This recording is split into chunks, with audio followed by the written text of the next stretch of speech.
It's the class awakening ceremony at the Hunter Academy, and every student here dreams of awakening a powerful combat class that will let them conquer dungeons and become filthy rich. This guy steps up to the awakening crystal first and places his hand on it. A massive glowing tree suddenly appears, leaving the entire academy speechless. Everyone instantly assumes he has awakened some kind of divine combat class. Even the principal personally walks over to ask what class he received. Then Chen reveals it's the Divine Creation class, an ability that lets him control tiny creatures and accelerate their growth. The entire academy bursts into laughter. The students start roasting him on the spot, whispering about how he just won the award for the most useless class of the year. After all, who the heck is going to conquer dungeons with bugs? Chen doesn't waste his time arguing. He simply walks away, activates his system, and is instantly transported to a mysterious dimension. Standing before him is the exact same giant tree that appeared during the awakening ceremony. That's where he finally discovers what his class can actually do. It lets him command insects, so Chen decides to summon his very first one. Except, instead of a tiny bug, he summons a gigantic mother of insects, a nightmare big enough to make even veteran hunters turn around and run. He casually transforms the giant monster into an adorable little girl, and that's when he finds out that by feeding her monsters, he can help her evolve into stronger and stronger forms, allowing Chen to build an unstoppable army of insects that everyone else is going to regret laughing at.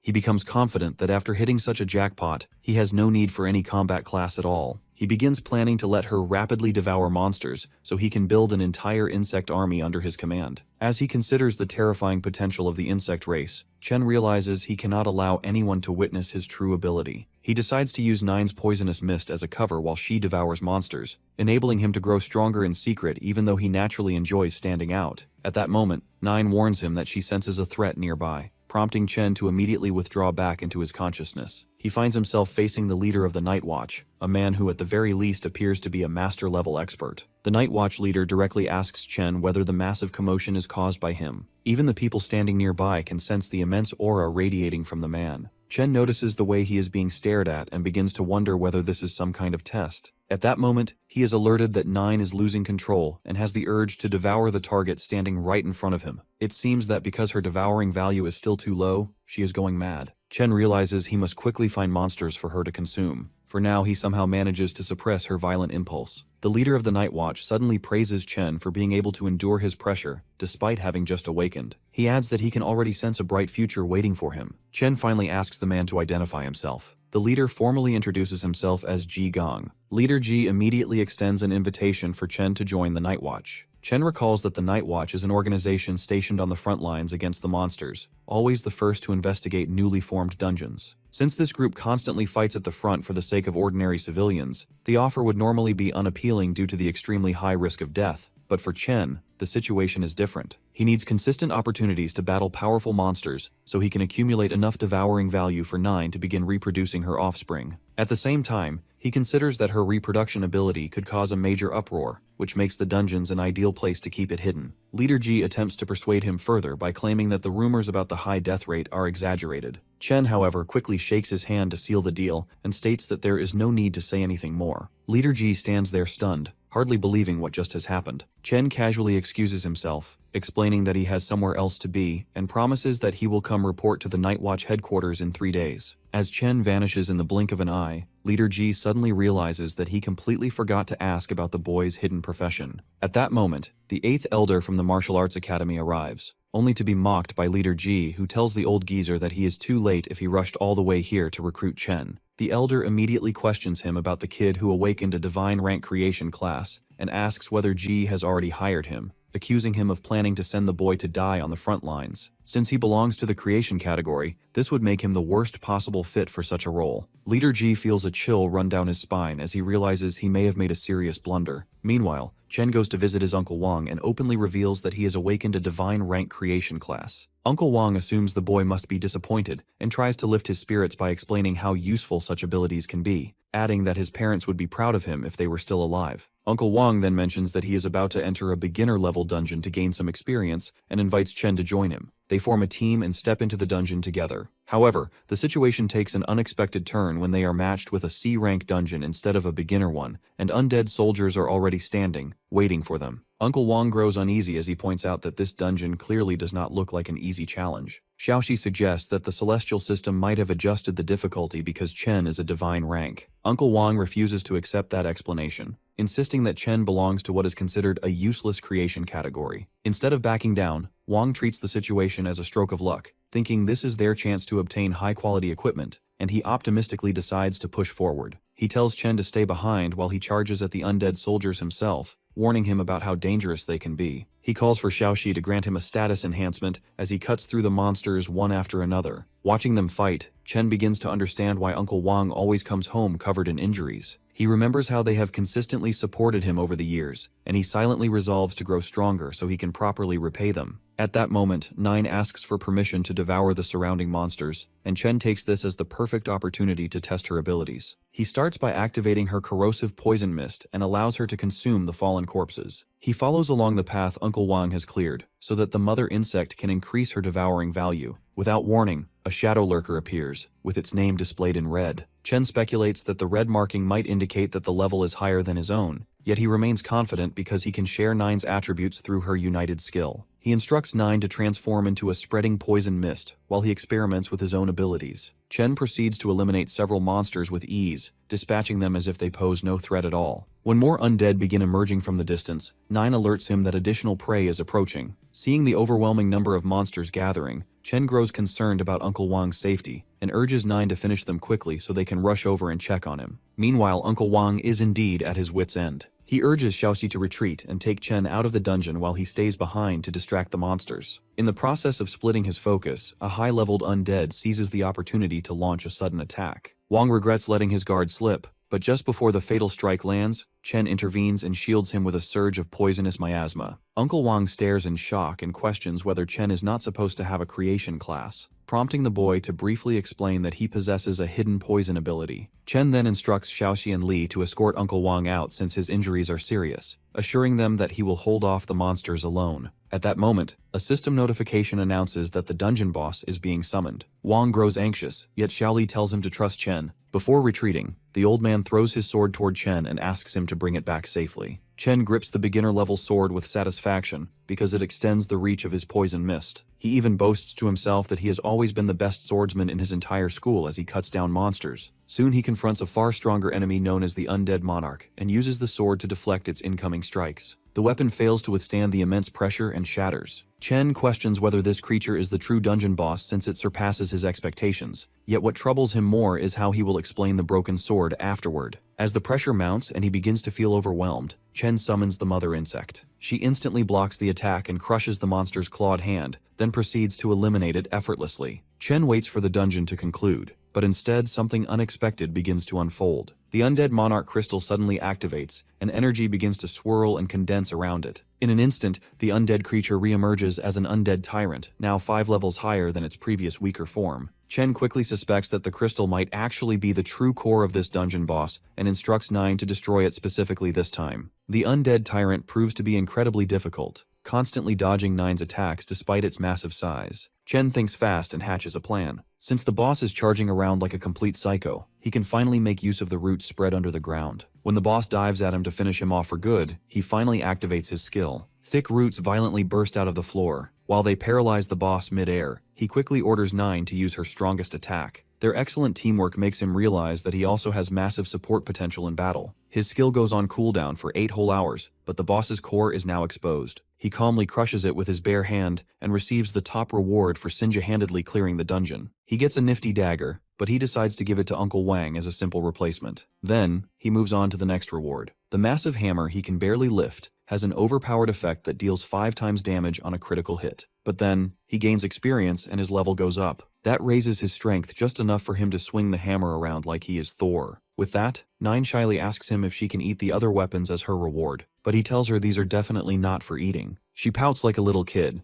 then asks him if she can have the boss instead. He suddenly remembers that monster bodies earn a boatload of devouring value and grants her permission to dig in. He wonders how she can possibly eat something so big as she opens her mouth wide. Without warning, she transforms into a massive behemoth nearly twice the boss's size. He is honestly baffled by the intense way she wolfs down the armored boss. He is safe inside the dungeon for now, but it would be big trouble if someone saw this scene. When he sees how much devour value the boss is giving, he realizes targeting bosses is the best strategy to grow fast. Right then, he hears the others coming toward the boss room. He quickly hides his chunker mom and pretends he soloed the boss because his poison happened to be its weakness. Since he cannot farm dungeons every single day, he thinks he will have to go into the wild to feed 9 instead. Uncle feels bad for him, having to do research even though he can already slay a boss at level 1. But he clarifies that he was hiding the truth because he did not want to worry his uncle. He shyly reveals he already joined the Night Watch, and he wants to farm in the wilderness to prepare for that. The scene moves to him exiting the train station on his way into the wild. He casually chows down on some dry bread. Every bite gives him a devour value, but Mother is clearly disappointed by the bland taste. So he pulls a map out of the storage ring Uncle gifted him earlier. You see, electronics get heavy interference in the wild, so a paper map is the only reliable way to navigate the post-apocalyptic area. He chooses the Goblin Dungeon beyond the question mark, which represents areas too dangerous to even explore safely. Just then, a ticked-off guy asks him if he has seen a dark-haired girl nearby. Apparently, he has been calling out to Chen for a while now already. My guy tells him he did not see anyone, except some loudmouth whose mom clearly did not teach him basic manners. When he sees his skin melting, the guy is shocked that a newbie can hurt a level 27 tank like him. Furious, he states Chen made a huge mistake messing with someone from the Shao clan. He jumps away fast as the guy smashes the ground hard. He has no idea who the Shao clan is, but the name sounds oddly familiar. He orders 9 to go all out against the scumbag immediately. The guy goes berserk, saying he is not scared of some creepy black mist at all. But then, he freezes when he suddenly hears someone say his name. Out of nowhere, a silver-haired man he calls Master appears right behind him. The man coldly calls the goofball a waste of oxygen and deals an uppercut to the jaw. It is his punishment for daring to use the Shao clan name as a mere errand boy. Our boy instantly clocks that this guy is leagues above the other fool. The man calmly apologizes for his little dog barking too much. He finds Chen interesting and casually asks if he wants to join his party. Our boy refuses the offer and leaves immediately.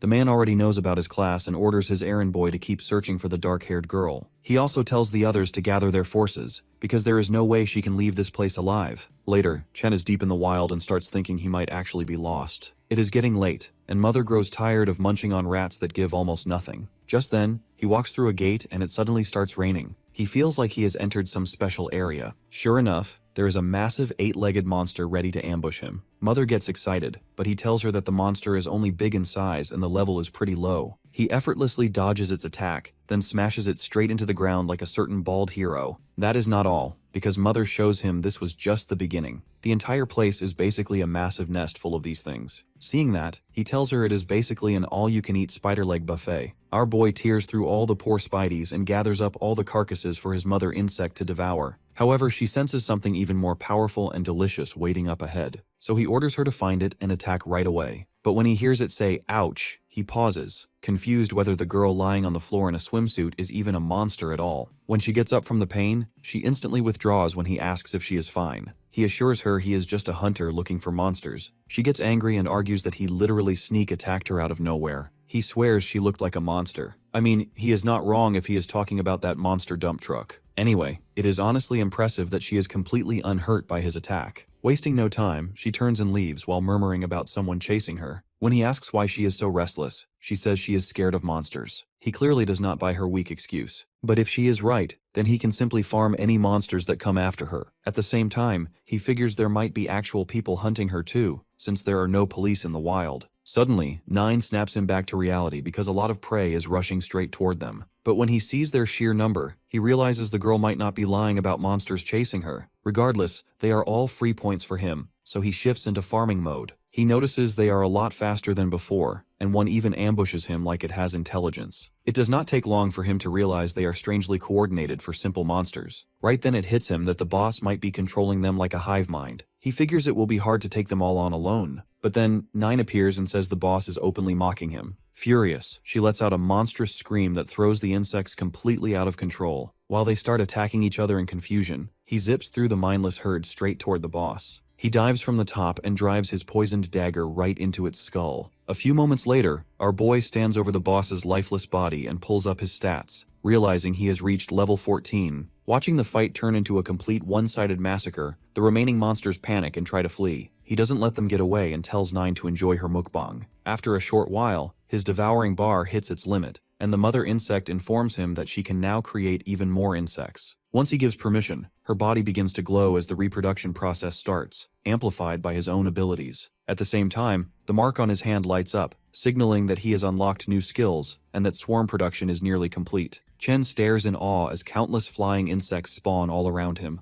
already wondering just how monstrous this army will become in future generations. As he pats one of their heads, he realizes the insect babies are absurdly loyal to him, and that their birth even unlocks several new skills. 9 suddenly sneaks up from behind and surprise hugs him, earning a few gentle head pats in return. She then tells him she needs to rest and instantly disappears back into her nest. Our boy feels satisfied knowing he can safely store his insect army and summon them whenever he wants. 9 wastes no time and immediately switches to snoring mode, making him realize just how exhausting the process must have been. Curious, he decides to test his new skill, Overlord. Raising his hand, he activates it and is completely stunned by how effortlessly he can control the swarm, even sharing their senses as if it's second nature. He realizes that the insects seem hungry for action too, and orders them to follow him, like some off-brand Jinwoo. The scene shifts to a monster-infested city as something crashes down from the sky. The monsters freeze, overwhelmed by the terrifying aura. They don't even get a chance to react before they get vaporized by a spreading poison mist. Sharing the senses of his swarm, Chen feels absurdly overpowered. He remarks that creating another swarm will be a piece of cake now, and opens his stats to see how much it will take to reach the next limit,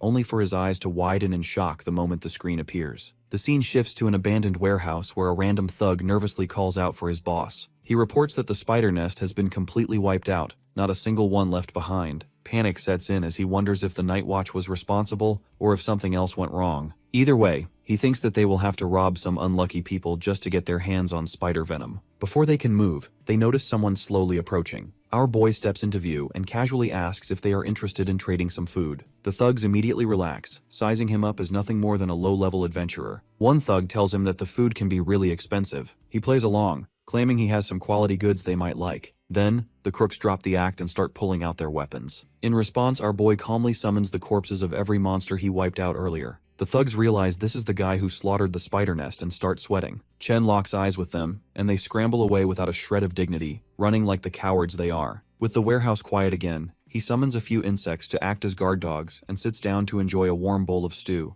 as if nothing happened. While eating, he argues with himself that reaching the devouring limit feels borderline impossible now, as even taking down a high-level boss barely counts. The only real option left seems to be the secret realms controlled by the Night Watch. Just as he thinks 9 is still fast asleep, he senses something is off, as if multiple people are closing in on his location. He stands up and immediately bumps into someone, only to realize it is the girl from before. She recognizes him at once and desperately begs him not to sell her out. That is when it clicks that the other group has been chasing her this whole time. Moments later, the silver-haired guy walks in again with his retainers, clearly surprised to see Chen camping here so calmly. One of his lackeys starts barking threats, telling our boy to spill the beans, but the white-haired man shuts him up instantly. He then takes a seat and makes small talk about Chen's recent leveling. Then, without warning, he materializes a sword and asks about the girl again, making our boy aware of their power difference. Chen points outside at random and claims he saw someone pass by earlier. The noble decides to believe him but warns him that if he is lying, he will face the wrath of the Zhen Empire. That name makes our boy realize where the noble actually is from. Dropping into lore mode, the Zhen Empire families are infamous high-rank snobs who only show up when something big is about to happen. Some of them can even erase continents, and the thought that he got dragged into their mess makes him very irritated. He decides he needs to leave immediately, but before he can move, the girl reappears. He grabs her hand without hesitation and demands an explanation. She spills everything, explaining how her family was ambushed by that noble brat who wanted their wealth and refused to leave witnesses behind. Now that she is alive, that Xiao family guy wants her silenced too. She promises Chen compensation, but he is more focused on his survival. Suddenly, a suffocating aura presses down on them, and the girl panics, realizing a barrier has been deployed around the area. A voice calls for them to come out, and our boy knows instantly that it is too late. The noble brat walks in again and coldly orders his retainers to capture them both. The girl grows desperate, shouting that he has already stripped the Luo clan of everything. The noble brat calmly replies that this is exactly why she needs to disappear. Our hero catches on to the family name at the same time she warns him that the Luo clan will never let this go. The noble brat starts going off, saying the Luo clan is nothing without money and amounts to little more than trash. He goes on a full rant, calling them filthy peasants he can crush for his own amusement. He adds that even if someone investigates later, they will find nothing at all. With that declaration, he activates his dragon family technique, sealing the entire area inside a barrier. The retainers immediately start getting bold and advance, but the noble brat raises a hand and tells them to wait. Turning his attention to Chen, he offers him one last chance. He promises to back him all the way to the top of the world if he submits. As proof of loyalty, he orders our boy to capture the girl as an initiation test. Our hero just laughs in his face, telling him to choke on his own spit and catch these hands instead.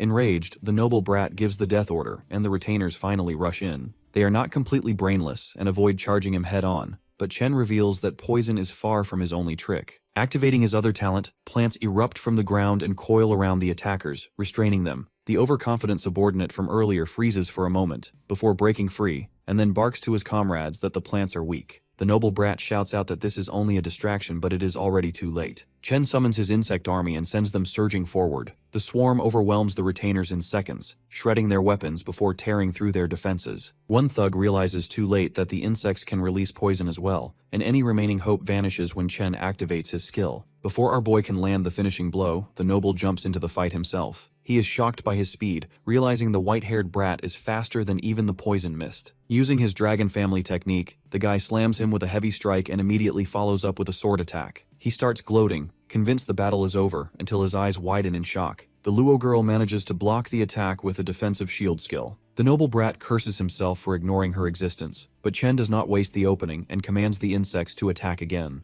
In a truly vile move, the noble brat grabs one of his own retainers and uses him as a human shield, letting the swarm tear the man apart instead. Chen calls him out for being a disgusting piece of trash. The noble brat ignores the dying retainer and simply says the man fulfilled his purpose. He then admits that Chen is stronger than expected, and swallows a strange pill without hesitation. Staring him down, the white-haired brat tells Chen to say his prayers, declaring that this next move will send him straight to the afterlife. He unleashes a flashy second form of the Kongning called the Dragon Subduing Slash, but the Luo girl barely wards it off using her enhanced Earth's eternal shield. She struggles to maintain the shield while the white-haired brat relentlessly continues using his second form. Chen realizes he must go all out and releases an ominous, immense aura that forces the Xiao family brat to question if Chen is actually a creation type. Our boy commands his insects to swarm him, but the brat still refuses to acknowledge the gravity of the situation. He considers the monsters mere insects, yet it takes him only a short while to notice that they keep regenerating endlessly. Chen's expression hardens as he challenges to see how long the Xiao family brat can keep up with his relentless swarm of insects. The white-haired brat continues using his second form, as if it is the only technique he can remember while panicking,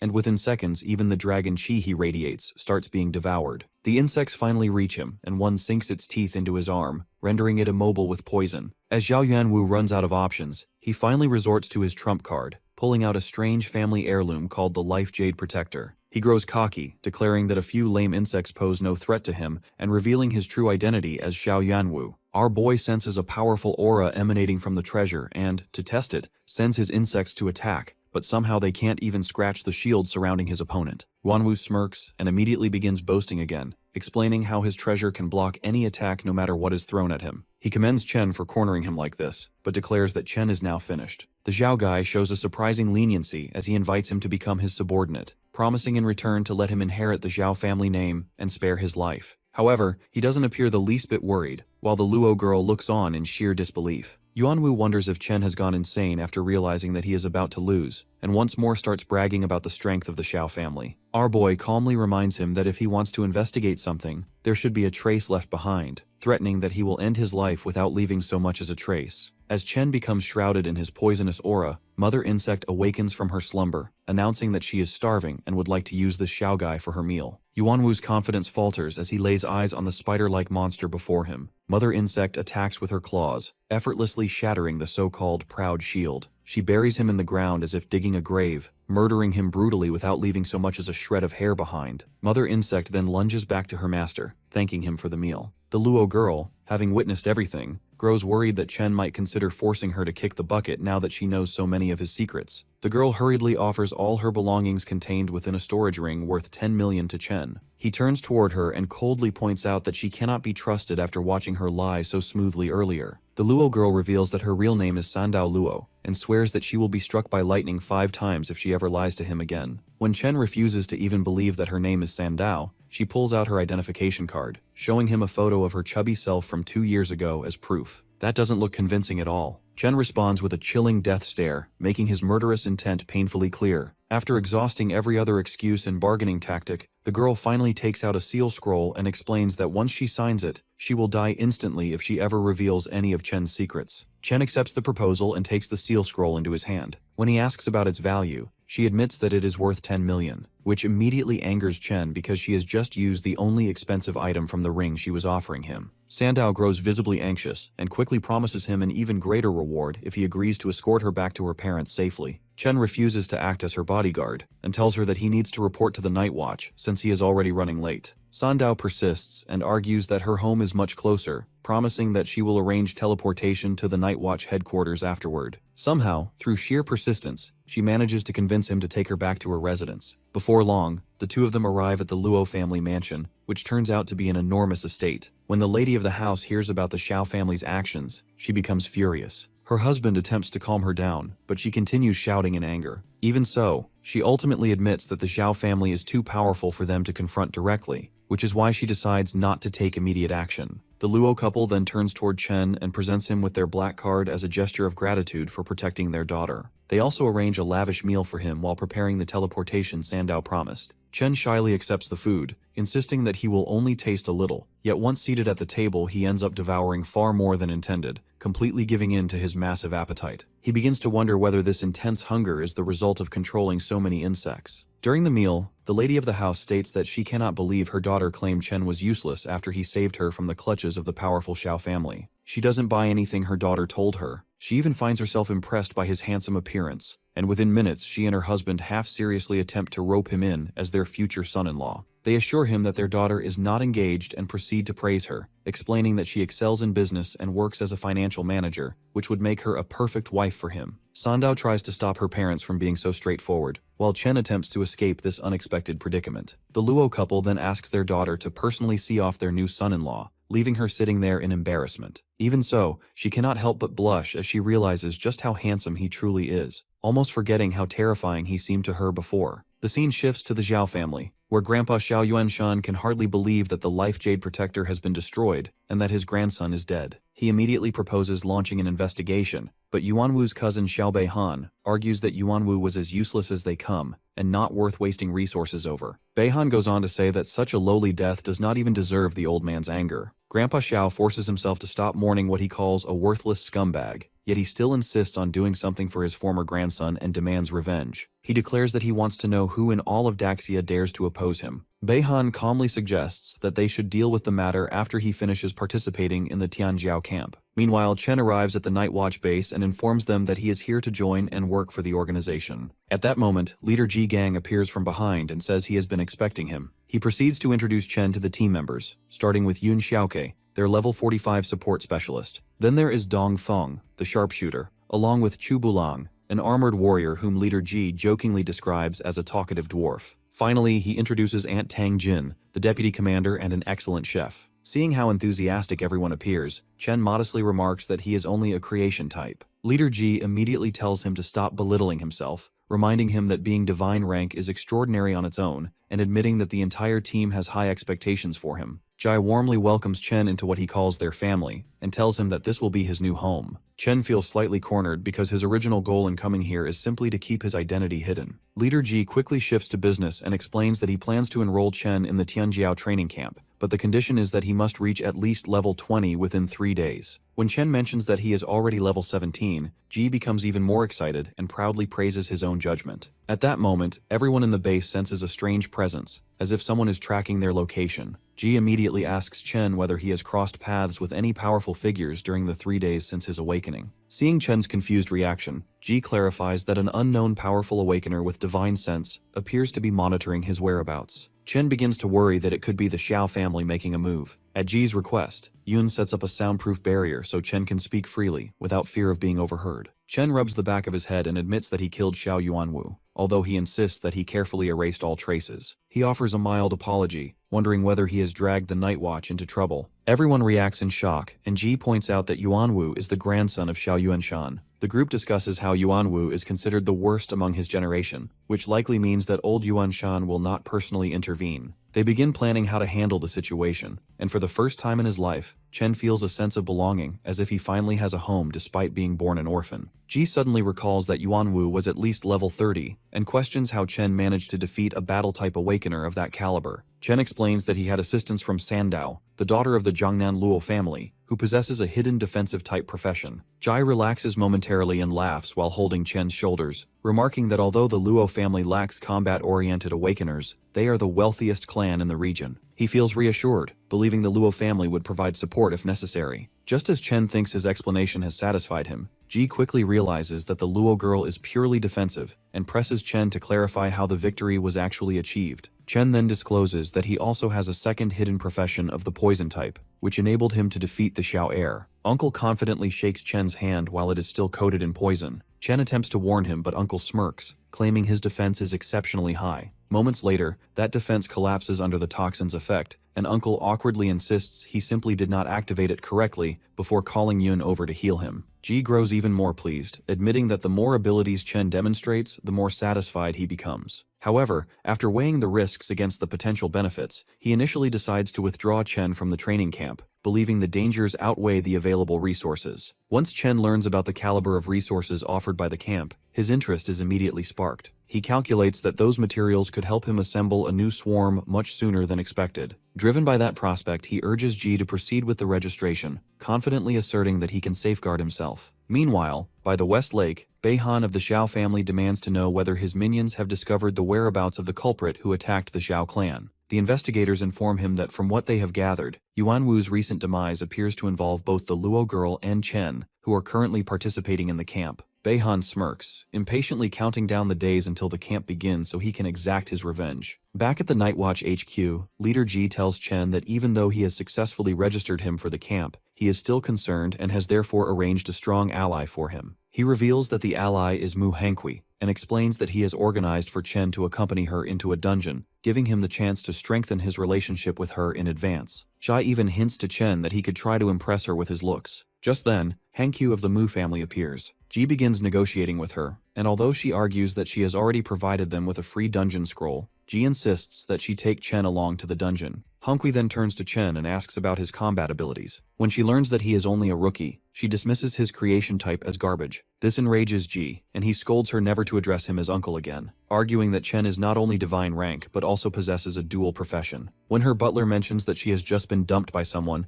Hankui blushes and reluctantly agrees to bring Chen along. As the scene shifts, the team heads toward the dungeon known as the Beautiful Village, where they must defeat the boss and destroy the altar in order to clear it. Don Feng takes charge of the dungeon exploration while warning everyone to head back to the teleportation stone if they end up separated. He explains that the chance of mutation is extremely low, while the Shorty Chu informs Chen that this scroll alone is worth at least $1 billion. Hankui glares at Chen with clear disdain, warning him not to slow them down, while Chu reassures him that he doesn't need to worry because he will make sure Chen stays safe. Chen, however, can't shake the uneasy feeling that something bad is about to happen. Suddenly, they find themselves inside the dungeon, standing in what appears to be a beautiful village. They plan to search the houses, hoping to uncover any lurking monsters. As they approach the village, Don points out something odd about the stone where the village's name is inscribed. Yun casts a cleansing buff on everyone, and Chen is surprised to feel that it not only boosts his agility and energy, but also clears his mind. Just then, the worst occurs as the mutation activates, and dark energy emanating from the stone surrounds them all. The dungeon transforms from the beautiful, charming village into the Dead Spirit Village, now called Nightmare. Unfortunately, what was previously an easy, ordinary-level dungeon has now become a nightmare-level threat,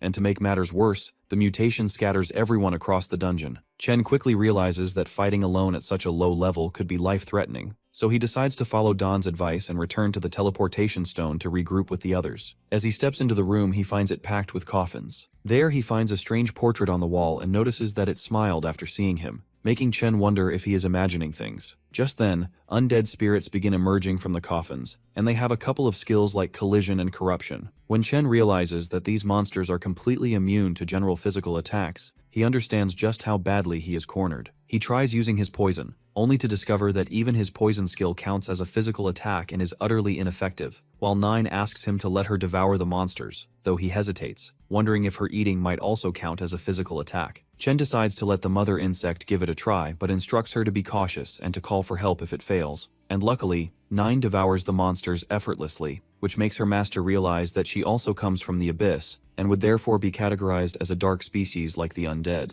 He even considers that she might eventually evolve into a Lord of the Abyss, potentially ranking her higher than any undead around, and after confirming that these spirits can be consumed, he releases his swarms, instructing them to feast on the monsters while ensuring no humans witness the process. Chen lucks out, gaining a massive amount of experience points, leveling up rapidly, and in just over 10 seconds he accumulates more than 500,000 experience points, leaving him elated, and once he finishes clearing the nearby monsters, he takes 9 with him to inspect the smiling portrait. This time, the portrait is filled with anxiety and wears a sad expression. When 9 asks if she can see whether the portrait can be eaten, it literally explodes, and the system informs Chen that he has scared a level 30 necromancer guard to death, granting him double the experience points compared to normal monsters. Meanwhile, Don struggles to keep control, only managing because he had luckily brought along a magic weapon purely by chance, and as the one leading the group, he worries about the rest of the party, fearing for their safety inside the mutated dungeon. When the system alerts him to the incredible speed at which monsters are being wiped out, he starts to wonder who could be responsible, eventually arriving at the conclusion that only Hankwi might be capable of pulling off something like this. He questions if she could truly be this strong, suspecting that she must be hiding a powerful ace up her sleeve. He firmly rules out the idea that Chen could be the one accomplishing such extraordinary feats on his own.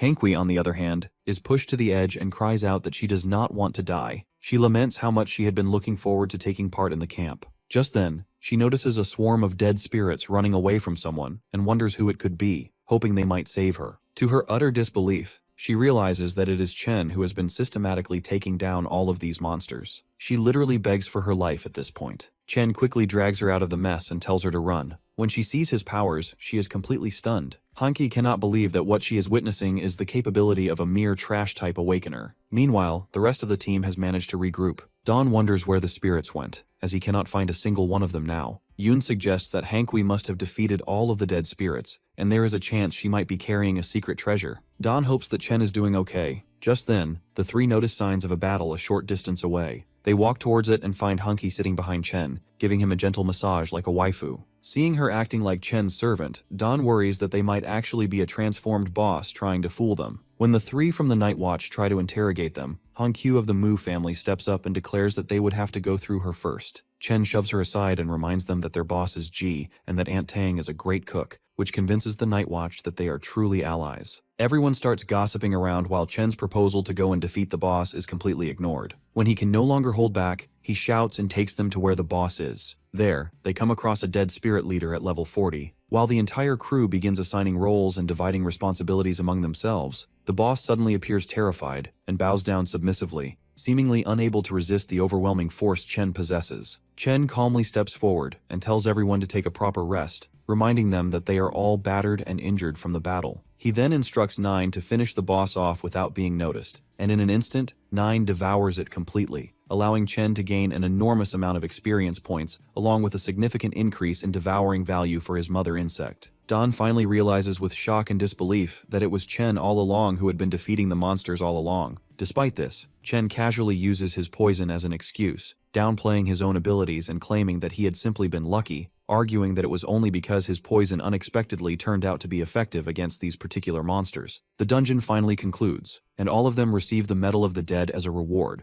a special and extremely rare item capable of absorbing a fatal attack once. Everyone expresses their gratitude to Chen, thanking him profusely for practically carrying the entire team through the dungeon from start to finish, acknowledging that without his intervention, they might not have survived. Even the items that Chen receives as loot turn out to be quite unique and valuable, far above ordinary treasure. He decides to keep a dark dance invisibility cloak for himself, while choosing to sell the rest of the items in order to buy blood essence to further strengthen his insects and enhance their abilities. Later, back at the HQ, Uncle G is left completely shocked when he hears that Chen had literally carried the whole gang through the dungeon. G asks everyone to leave so that he can speak with him privately, expressing his astonishment and saying that while Chen might be able to fool others with his performance, he is certain that his poison could never have stood a chance against the monsters of the undead category. As G presses him for explanations, Chen begins to feel a sense of worry, realizing that revealing the truth about his insects could be dangerous, considering that these creatures were infamously known as a catastrophic threat to humans in the past era. Faced with the leader's intimidation, he actually feels nervous for the first time in the story. The old man seems seriously amused by his reaction,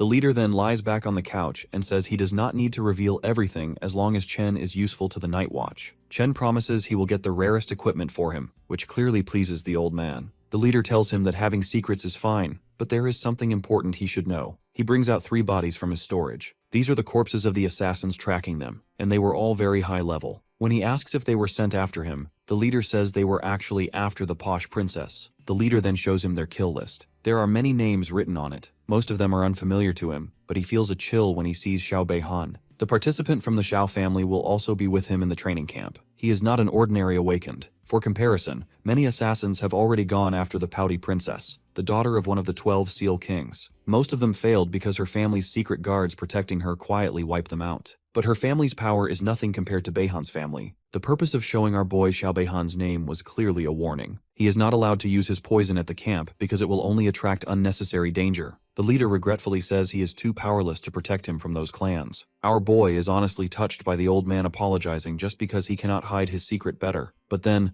the man completely destroys all the respect he gained by casually asking if he smashed when he was alone with her in the dungeon. He quietly walks away, telling the old man he is probably tired and should just go to sleep. Later, he excitedly uses the blood essence he bought with the money from selling his rewards. Watching the high-quality purple juice swirl around, Nine immediately gets hungry. She throws a tantrum like a little baby when he refuses her request. Having no choice, he lets her chug a bottle while he uses the rest himself. A panel informs him she now has enough points to reproduce. With that, the insect army suddenly grows to 100,000 strong. Suddenly, he feels his black mist going out of control. It spreads throughout his room, even though he orders it to stop before his home gets wrecked. He yells at the brainless bugs like a cranky dad losing patience. That finally makes them return, after they nearly chew through all his furniture, of course. Boiling with irritation, he asks the drunk Nine how the heck he is supposed to control them if the only command they understand is eat. He feels good when he checks his stats, though. His current power is already on par with veteran fighters. After that, he prepares for the training camp, which will begin the next day. The scene shifts to the fire mage freaking out over the Night Watch leader's request. He told her he wants his master, the Heavenly Blade King, to personally oversee the training camp in case Chen gets into trouble. She thinks it is outrageous, but he believes it will be pure chaos if Chen's poison gets exposed. His poison class might belong to one of the devouring classes that were declared taboo many centuries ago. The lady thinks he is overthinking things and says he would already be in jail if his class were truly taboo. The leader just hopes she is right, and that he really is worrying for nothing. The scene shifts to Chen roaming through the forest. He hears a desperate cry for help from someone stuck high up in a tree. He uses his skill to grow large vines that easily pull the old man down safely. The man thanks him for the help and asks if there is anything he can do in return. So Chen asks him to guide him to the training camp, which the old man is coincidentally heading to as well. On the way, he asks why the old man does not store his sword inside a storage ring. The graceful man reveals he is just an ordinary swordsman with no special skills. Back in his day, he was too poor to afford a house. He had to live in a small hut owned by a hunter deep in the mountains. There, he discovered a very powerful technique after spending half a century training alone with the sword in solitude. Then, he suddenly starts going deeper into his tragic backstory, but Chen shows absolutely zero interest in the old man's non-stop yapping. When the camp finally comes into sight, he turns to look for the man, but the graceful geezer is already gone without a trace. Later, he receives his identity wristband at the camp. There, he just stares in confusion as 2 girls immediately start simping over him. Their little rom-com routine abruptly stops when someone huge crashes down next to them. A nearby patrol officer fights the student who started throwing punches before the session even begins. But that veteran fighter also gets blown away like a human basketball. The ones behind the chaos are an assassin shorty from Tianji Tower, the psycho chief commander of the defense force, and the immortal sword Xiao Beihan. Sandow gets angry the moment she sees him because he stole her family's legendary sword. But the biggest threat the 3 of them are facing is the unbreakable Wushuang. The guy is so cracked that he is casually taking on all 3 of them at once. It is said he has 3 classes, and no one even knows what they are. Their explosive reputations make our boy curious whether his insects would even stand a chance against monsters like them. Just then, the Xiao clan brat suddenly surprise attacks the Luo girl. He is impressed that our boy moved her out of the way when even the so-called invincible Wushuang could not dodge it. The guy immediately accuses him of murdering his brother. Even if his brother was trash, it is unforgivable for anyone to kill a member of his clan. Chen does not hold back either, mocking him that his rotten personality must be some family disease. He inwardly apologizes to the leader for breaking his promise not to attract attention. Before their duel can even begin, however, a giant slash tears through the ground between them. It is announced that the Heavenly Blade King has arrived on the scene. The graceful old master calmly tells the rowdy bunch to stop right there or face his sword. My guy facepalms when he realizes the senile old man he saved from the tree earlier was actually the Blade King himself, a living legend who makes even the four geniuses freeze up in fear. Murmurs start spreading about the legendary man's insane power. Even the four geniuses begin thinking of ways to stand out in their master's eyes. Meanwhile, Chen looks completely clueless and quietly asks his girl what the big deal is. She explains that the legends say the master was so awesome in his prime that he killed a dragon with a single slash. Princess Hankyu adds that his standards are so high that he even rejected Wushuang's request to become his disciple. In his whole life, he only accepted 2 students. Our boy suddenly realizes he missed his golden chance to learn from a legend. He ignored him earlier, thinking he was just some random senile old man who liked climbing trees. Anyway, the master announces that their zone has been massively underperforming for years. To fix that, he introduces a new rule. 10 participants must die in every round. When the candidates hear that, they immediately start getting second thoughts. Xiao Beihan, on the other hand, looks excited. He already has 2 deaths lined up. Chen ends up having the exact same thought, thinking it will be great if he can remove the thorn in his side. With that, the Sword King continues, saying there are 150 flags scattered around the camp. Only half of the 300 candidates holding a flag will pass to the next round. There are no restrictions. You can form big parties or run solo and use any methods necessary. With that announcement, the round begins, and all the weaklings immediately scatter to search for flags, staying far away from the big 4. The silver-haired devil instantly turns to our boy with a bloodthirsty grin. He tells the girls to find a flag and let him handle the scumbag himself. The guy mocks Chen for playing hero when he is just a newbie with no real skills. But Chen is not scared. Beihan's swordsmanship is worse than his brother's, and our boy has leveled up since then. The duel starts with Beihan launching an airstrike, but it abruptly stops when the assassin girl suddenly steps in between them. She argues that they agreed to team up against Wushuang right from the start, and she drags him away to honor their deal. Our boy gets the feeling she did that to help him. Sure enough, she secretly turns back and gives him a quick wink. Turns out her aunt is the fire mage lady, and she asked her to cover for him whenever possible. As the two leave, one of Beihan's lackeys offers up a flag to show loyalty to his boss. Instead, Beihan orders the goon to do him another favor to prove himself. In the meantime, our boy meets up with his girls, who already found 2 flags. Their little reunion is suddenly cut short when an explosive arrow blows apart the roof above them. It is Beihan's personal guard dog, famous as the Sunflame Archer for his ridiculously powerful fire arrows. Chen tells the girls to run so he can go all out and personally add another number to the Sword King's 10 death quota. The mid-air archer panics the second the poisonous mist swallows him whole. He screams for his teammates to come out and back him up,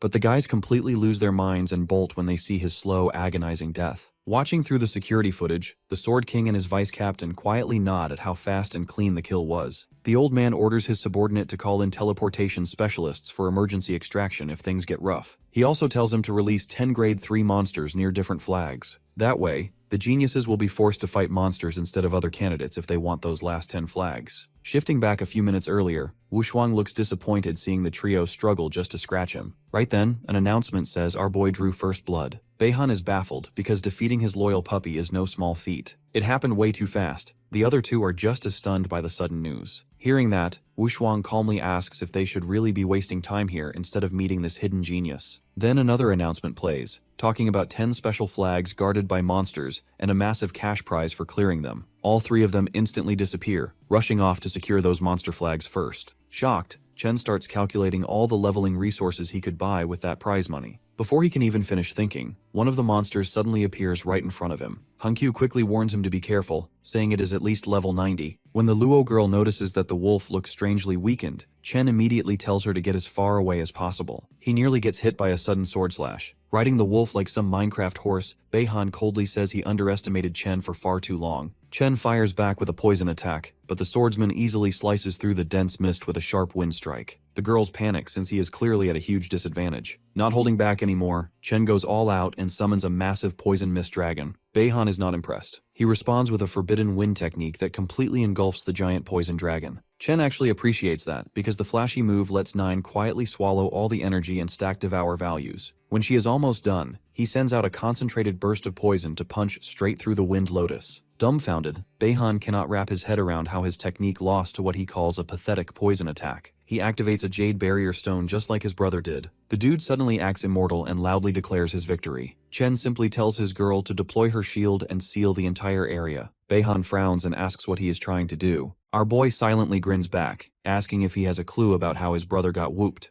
Beihan is completely certain that a second-rate poison user cannot do anything against his barrier at all. To everyone's surprise, the shield actually endures Little Nine's strike without breaking. The wolf beast under his control immediately rushes in to protect its master in panic. In response, Mother summons 2 poison dragons to take care of the beast, while she personally penetrates his barrier. Although Chen is surprised by the barrier's toughness, he remains confident it will eventually shatter. Watching through the screen, Guang orders the teleportation master Cheng Yuan to pull Beihan out immediately if things turn dangerous. The Sword King questions whether it is really unacceptable for a hunter to die on the field just because he is Xiao Zhengguo's son. The subordinate argues that they are not truly in any position to oppose the general's family. The events inside the training camp are being hidden for now, but everything will be revealed after it ends. The Sword King wonders whether our boy can actually eliminate one of the highest-ranked participants here. He also grows suspicious that the barrier might be meant to prevent them from teleporting Beihan away once he gets seriously hurt. The scene shifts back to the battlefield, where the wolf beast suddenly drops like a lifeless sack. Beihan's jade barrier begins to spread visible cracks across its entire surface. Right then, our boy receives a mental warning to keep things low-key because the teleportation master Cheng Yuan is on his way. He immediately recalls his mother insect to avoid exposing his real strength. As a final gift for the arrogant brat, he orders 1 poison dragon to self-destruct and finish the barrier completely. The shockwave from the explosion is so intense that even the Luo girl feels the tremor from far away. After the dust settles, our boy sees a single arm still gripping a sword fall directly in front of him. That makes him wonder whether nothing else remains, or if the body was teleported away at the last second. He decides he can sell the limb back later and casually tosses the sword to Lady Luo as a present. Back in the office, the man furiously yells at Master Cheng Yuan for failing to return Beihan safely this time. Cheng Yuan explains that the mental spirit had already been poisoned, even though he arrived in time and tried to extract him just before the explosion went off. Unable to believe that such a thing is even possible, the two immediately start arguing with each other. The Sword King grows tired of their endless yammering and orders both of them to shut their traps. He scolds Guang, saying that constantly flattering powerful families is exactly why he never improved or received a promotion. Back when he questioned whether he could confront the Xiao family, he didn't care enough to answer. Now he coldly states that great heroes die on a battlefield. Compared to that, Beihan's life is not worth all that much. He orders the men to quietly inform the other superiors in the camp and make sure no eliminated participant is allowed to leave afterward. Meanwhile, on the battlefield, everyone completely loses their minds in disbelief. They cannot accept that the infamous grandson of General Zhengguo was defeated by our hero. At the same time, the other top candidates, including Wu Shuang, are left stunned while staring at the underdog who actually defeated Beihan in combat. The scene shifts to Commander Duan, who asks Kaidian why he suddenly barged in. The old man responds by instantly setting up a silencing barrier, forcing Duan to drop his relaxed attitude and get serious. The Sword King cuts straight to the point and asks whether a poison skill can damage the mental spirit.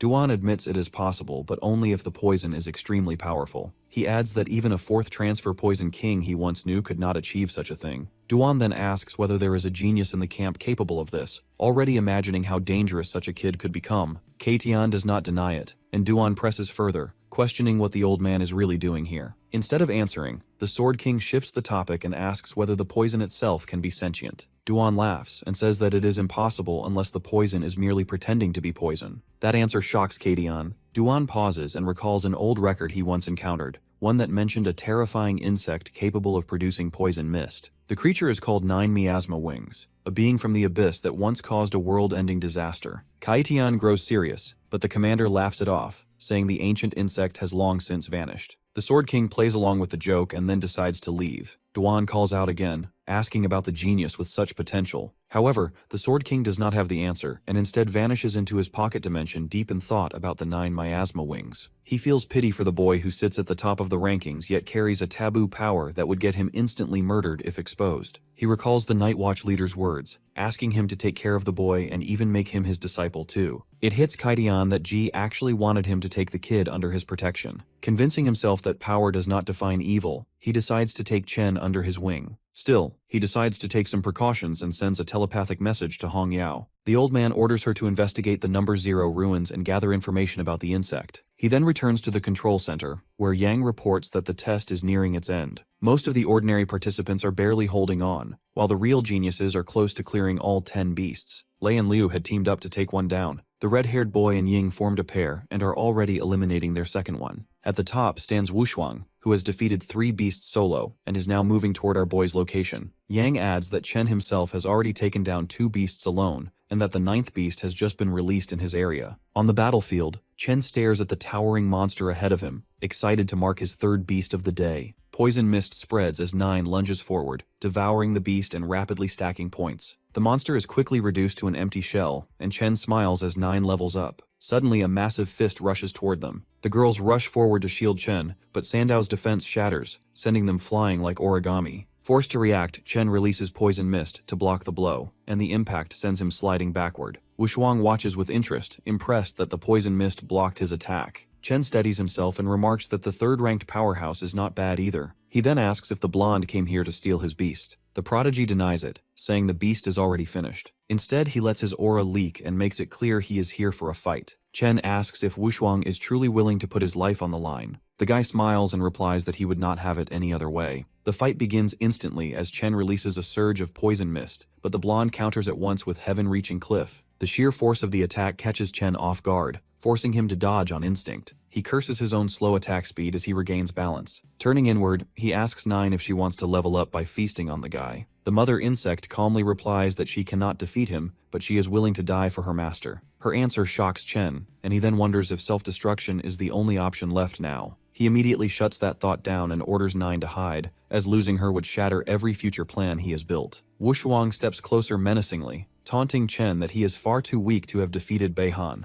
That hits a nerve, and our boy activates plant growth, causing vines to appear, which seal the prodigy inside a dense cocoon. The guy only smiles and asks if Chen did the same thing to that noble brat. Back at the control center, Kaitian grows irritated as our boy completely blocks the cameras yet again. Yang tries to calm him, saying Wushuang's vitals are stable. Kaitian snaps back that he is worried about Chen instead. Wang calls out his favoritism, but the Sword King brushes it aside, pointing out that there is a massive gap between the two fighters. The battle resumes as Chen summons his insect army. Wushuang shows a moment of surprise but remains calm, preparing another skill. The insects swarm in, only for the guy to slam his hand into the ground. Giant fists erupt upward, smashing through the air and wiping out the insects in a single wave. Our boy then uses his insects as kamikaze drones, making them explode on the prodigy's face, which causes a huge explosion. Just then, Wushuang jumps up from the smoke and claims that he now understands how he defeated Beihan earlier. He then uses his giant fist skill again, forcing Chen to defend himself. The impact drives our boy to his knees, and he realizes this must be the true strength of someone carrying Wudi's bloodline. The 2 insects he sacrificed only neutralized the attack and did not injure Wushuang at all. He hesitates, wondering how many more of his precious insects he will have to lose,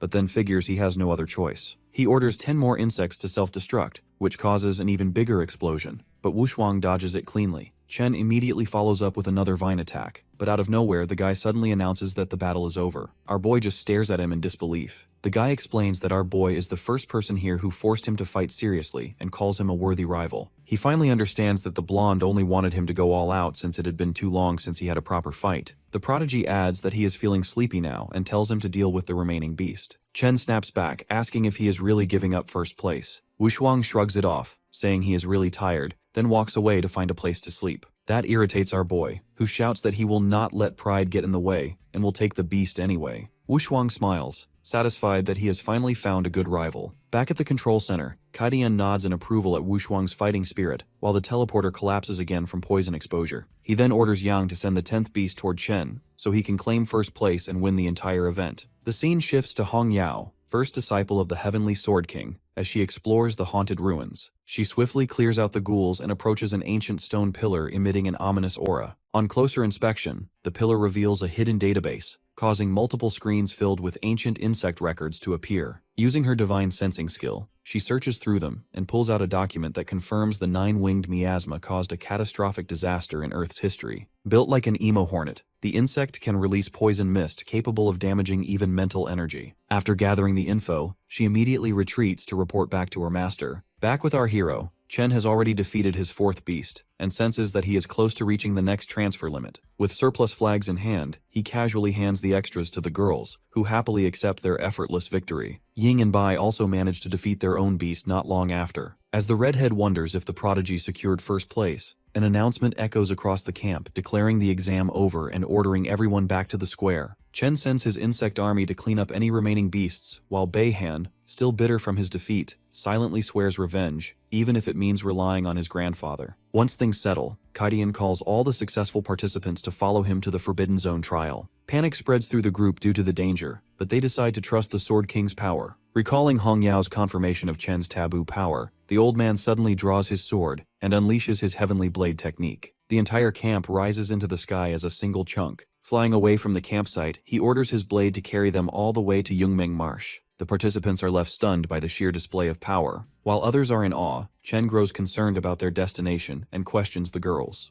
Hankyu explains that Yunmeng Marsh is one of the 8 forbidden areas, capable of bending space and time. Small fragments exist in that space that may be bigger than Earth and are drifting unpredictably through the domain. Time there does not align with the outside world, and she recalls a case where someone entered for 2 hours and emerged as a 7th transfer king after 2 centuries had passed in the real world. Chen concludes the place is pure chaos, though Sandow reassures him that the Sword King must have a plan to guide all of them. Meanwhile, back at the campsite, the onlookers grow agitated over the Sword King's risky decision. Commander Duan rushes in after receiving Kaidian's emergency message and listens as officials protest about their children being taken away. Internally cursing the old man, he remains calm and shuts them down, assuring everyone there is no need to panic. He reminds them that the Sword King promised to return them all safely before selection day. As Duan reflects on the drastic move, it suddenly clicks when he recalls one detail Keiichian mentioned earlier, the 9-winged miasma.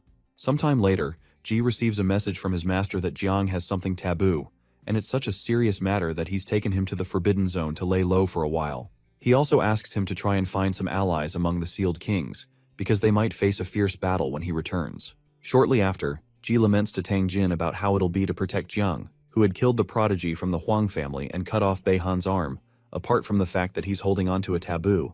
Regardless, Tang assures him that they'll get through it, since he has made up his mind to protect Jiang. She encourages him to focus on the future and mentions that she's spoken with her father, who is willing to stand with them. She reminds him that they have the Heavenly Blade King, senior sister Hong Yao, her father, and Commander Duan. With 4 Sealed King powerhouses, they can handle any storms that come their way, so Ji is encouraged to meet the Sealed King Mu family and the merchant Luo family to get more allies for Jiang. He prepares himself for anything and plans to use the same energy he used when he stormed into the Xiao family and go all out. Excited, Tang notes that she hasn't seen him so excited in years. Meanwhile, Senior Gu asks Hong Yao what she thinks they should do after they return. She comments that their junior brother's 9 miasma wings are so cool, and she wishes she could raise one herself, but Gu calls her silly and asks her to get serious. Surprised, she reminds him that Great Xia has 0 tolerance for taboos, and there's nothing she can do if he can't fix this. When she asks him if he can chop down Grand General Yuan Xuan with one strike, he lightly smacks her and tells her to watch her tone. From his perspective, he's ended up taking weirdos for disciples despite his great reputation. Hong Yao is always loud, rowdy, and never cares about anything, while Ji is stubborn and headstrong. Eventually, Hong Yao asks her master why he's so bent on protecting Jiang, and he recalls that he had randomly chosen her as a disciple because she wore red armor that he thought looked cheerful, and he chose Ji, who had mistaken him for an old customer outside a club. Back in the day, when the Xiao family heir went to forcefully marry Tang Jin, Ji Gang went to stop it, and Master Gu was ready to lay down his life to protect him. He wonders if he needs a reason for everything and states that he just does it because he cares. And it's the same for Jiang because he knew they'd get along the moment he met the boy. Jokingly, Hong Yao calls him the best teacher in the world because he acts so tough but is so protective, but he tells her to stop flattering him. Eventually, she mentions that the only way to protect Jiang is through Great Xia's high military commander, one of the 3 invincible supremes, and also Jiang Wushuang's grandfather, the martial god Jiang Xuanji, also known as Wudi. Meanwhile, at a place called the Pojin Cavern, Myriad Race's battlefield, Xuanji lands a punch on the ground that sends several men flying back. He's surprised that a group known as the Myriad Races dares to invade Great Xia, so he tells his men to kill them without mercy. He quickly tells his men to guard the entrance to the cavern, but he soon receives a telepathic message from Wushuang, who he knows should be busy at a prodigy camp right now. Soon after, Senior Gu appears, so Xuanji asks Gu if Wushuang got into trouble in the camp. However, Gu clarifies that his son is doing very well, but he wanted to make a deal with him, so Xuanji asks him to speak his mind. Gu immediately explains that he took in a disciple who is a divine-level creation type, but possesses the taboo 9 miasma wing, and he wants him to protect his life. Surprised, Xuanji reminds him that Great Xia has always believed in killing rather than letting those with taboos go free, and he asks him if he thinks he's all-powerful because he's the martial god. Surprised, Gu tells him he actually believes that, so Xuanji asks him to name his terms. Finally, Gu mentions the Hall of Taishu in Yunmeng Marsh, which only he knows the way to, and mentions that he can take Zhang Wushuang there to give him quite an eventful experience. The Hall of Taishu is the legendary treasure trove of the Heavenly Tao, and Wushuang's cultivation will advance greatly if he can go there. Eventually, Xuanji says he'll agree on the condition that Jiang is not allowed to use the 9 miasma wing during the Prodigy tournament, and he will throw him to the myriad races battlefield to fend for himself if he can't take first place on Great Xia's overall Prodigy leaderboard. When Xuanji mentions that there's no other choice if Gu really wants to save his life, Senior Gu agrees, since sending him to the battlefield is still better than letting General Xiao and the rest kill him when they arrive. After Gu leaves, Xuanji reasons that it's impossible for the 9 miasma wing to reach a natural calamity scale in this era. Besides, Great Xia has produced other divine-level talents before Jiang that are not creation types. He's certain that he can't pass Wushuang in the test, or even take first place without using his taboo. But even if he ends up stirring trouble, he can wipe out any evil spirit in the world in seconds, since he's a martial god. Meanwhile, when the entire camp enters into a strange-looking place, Jiang asks the ladies if they've officially entered the Yunmeng Marsh. Hankyu is unsure because it's hard to know the way, but Senior Gu relies on Aura to lead the way. Apparently, the deeper they go into all the 10 layers of the marsh, the easier it is to get lost, and Hankyu mentions that her grandfather got lost in the 7th layer years ago. Since the path can't be remembered using eyes and the brain, Jiang suggests that they sit down to meditate so their spiritual sense can guide them, so they join him. While they meditate, Jiang notices the Tree of Origins drifting towards something even when there's no wind in his mind. He wonders if it's leading the way, or if there's something ahead that the tree is craving. Surprisingly, the tree suddenly bears fruit, and his system tells him that he's obtained the red function fruit, with the ability to copy one of the target's abilities and fuse it into himself. The copied ability has no class restrictions, and he has to complete the copy within 3 hours, or the card will expire. Shocked by the prospect of copying an ability with no class restrictions, he recalls that everyone in the camp is a top-tier prodigy, and he can pick anyone he wants. The most valuable targets would be Wushuang, Feng, and Tang Ying. However, since the copy ability is random, he worries that he might end up with some garbage skill. Having just 3 hours to make a decision, he wonders whether to just take a gamble. Suddenly, Gu announces to them that they've reached the 6th layer of Yunmeng Marsh, called the Taishu Realm, and the Hall of Taishu is up ahead. Suddenly, it occurs to our boy that he can copy one of the old master's characteristics, especially since he said he only knows one move. This way, he can copy the skill and consider it an early lesson. They soon reach Taishu Hall, and the kids are excited. Apparently, there was a legendary Sealed King in the Demon City who ascended to Sealed King in this hall, and one of the 3 invincibles of the Great Xia, called the Great Dreamer, attained enlightenment here. Gu informs them that there are 3 trials in Taishu Hall. The first is to climb 1,008 steps, with a chance to receive a reward of Heavenly Tao on each step. The second is the Taishu Monument, and Gu admits that only the Great Dreamer has reached this point. As for the third trial, which is inside the Taishu Hall, no one has ever reached it. However, they will only be doing the first trial. From the 150 participants, the top 10, based on the number of steps climbed, will be selected to represent the Jiangnan Zone and enter the grand finals of the Great Xia's 8 War Zones Tianjiao competition. Immediately, Gu announces that they begin the trial, and the kids eagerly rush up the stairs. As Sandao rushes there, Jiang drags her back and asks her why she is rushing when the Taishu Hall is not running away. He shows them the top students, who are not rushing there but are preparing themselves. When they see that, they decide to meditate with him since they only have one shot to do this right. When Gu notices those who are meditating calmly, he is slightly impressed. In truth, Jiang is using the excuse of preparing himself to replicate the heaven-splitting blade move so that the card does not expire, and he hopes the old master did not lie about knowing only one move. When our boy selects Gu, the system reminds him that there is a chance that an ability will be downgraded or upgraded during the duplication process, and Jiang accepts the terms. He does not care if the ability is not upgraded, but he hopes it is not downgraded. When the duplication begins, he confirms that Gu was not lying. As the process continues, he sees a vision of himself training until he reaches a point where he has been training for 10 years, then 20 years, then 40, and then he finally achieves the heaven-splitting blade. When he finally gets it, he cleaves the ground with one strike of his blade. Apparently, man models himself after the earth models itself after heaven, but heaven models itself after Tao. When the copying process is completed, the system congratulates him for receiving about 4 different skills, and Jiang is very excited that he was able to split the heaven-splitting blade into 4 different forms. A while later, Hongyao notifies the master that Wushuang has begun to ascend the steps, but only Jiang is left. She becomes worried that Jiang is asleep, and Gu also becomes concerned that it does not take this long to adjust one's state. Suddenly Hongyao notices that her sword heart is resonating, and it surprises Master Gu that even his sword heart is resonating. She immediately asks Gu if this could mean that Brother Jigang was successful in finally breaking down the heaven-splitting blade into 4 moves like he said.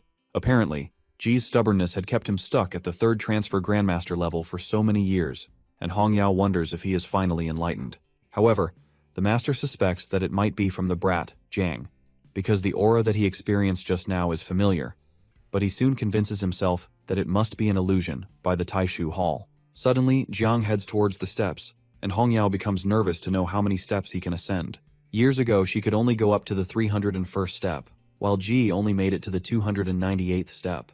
At this point, Wushuang is on his 289th step, Feng is on 250 steps, Ying is on her 248th step, Zhe is on his 211th step, Han Qiu is on 199 steps, and Sandao is on 170 steps. As Jiang makes his way up, some students lament about not having the chance to properly prepare for the Taishu Hall. The first 100 steps are illusion steps. Then it gets hard with gravity as each step feels like carrying several mountains. While they argue, Jiang walks past them to begin the illusion test, which he believes should not be a problem due to his good mental spirit. When he gets there, he is shocked to see Xiaoyan Xuan, who threatens to kill him for touching his grandson. As Yuan Xuan slashes with his sword to destroy him, Jiang quickly blocks with his poison mist, but he gets knocked backward and realizes his insects could not block it. Eventually, the folks from the Night Watch show up to help him block it and ask him to move forward, but Yuan Xuan slices them all with one move, which causes Jiang to scream in horror. In reality, Hongyao is shocked to see Jiang stuck on the first step, with tears streaming down his eyes. Her master clarifies that the first phase of steps tests the mental spirit, physique, agility, and strength, but all the geniuses in the camp have been tempered with rare materials and treasures since they were young, except Jiang, who has always relied on himself. It seems that Jiang will suffer in this trial, and Hongyao becomes afraid that he will get sent to the battlefield, just like the master agrees with the martial god. In Jiang's vision, he begs Yuan Xuan to kill him because he does not want to live anymore after causing everyone's death. When the Tree of Origins causes Yuan Xuan to fade away, Jiang is shocked to realize he is in an illusion. He is shocked because it felt so real, but he eventually comes back to his senses. Suddenly, the system congratulates our boy for receiving 5 Star Wish fragments. Apparently, 1,000 fragments can be combined to form 1 complete Star Origin. 10 Star Origins can increase a skill between levels 1 and 3, while 100 is required for skills between levels 4 and 6. Zheng is shocked because a single fragment is worth tens of millions in the market, and such rewards seem so generous at the start of the trial. It's also a good thing because he can sell each fragment to be able to feed his swarm for a while. While he climbs higher, he wonders why the illusion hasn't attacked him again in the second step. But when he sees the Tree of Origins, he excitedly realizes that the tree has blocked the illusion completely. When Jiang begins to laugh excitedly, the others wonder why his expression suddenly changed, and suppose that he's about to get kicked out of the stage. Jiang overhears them and promises to show them how he'll casually crush the entire trial. When he looks up, he realizes that Wushuang is almost at the 300th step already, and he needs to surpass him. When Jiang hesitates, Hongyao supposes that her junior brother is stuck again, and may not be able to even surpass the 10th stage. Suddenly, Jiang begins to jump from step to step and starts singing happily. The others almost choke from the shock of watching him playfully sing till he reaches the 100th stage, and they wonder if he got stuck in the first stage intentionally because he liked those stages. As Jiang jumps past the ladies, he playfully sings to assure them that he believes his sisters will reach the 100th stage, which really motivates Han Qiu to want to risk her life to meet his expectations. Shocked, Hongyao asks her master if the Hall of Taishu's assessment is malfunctioning because Jiang has reached the 200th stage and is not slowing down at all, but even Master Gu admits to never having seen this before. As Jiang jumps past some other geniuses, they wonder if Jiang is really experiencing the same trials they're in. Suddenly, Jiang comes closer and finds the 3 top geniuses stuck at the 299th stage. Meanwhile, the master and Hongyao realize that every stage after the 300th is a major hurdle, and is even hard for prodigies, because every step after feels as heavy as a mountain. When the 3 top students notice Jiang behind them, Wushuang and Ying commend his ability to catch up, but Feng doesn't say anything. Eventually, Wushuang informs them he'll take the lead now. Suddenly, Jiang's divine rank spirit nurturer talent begins to resonate with Wushuang, so Jiang wonders if he's also divine rank.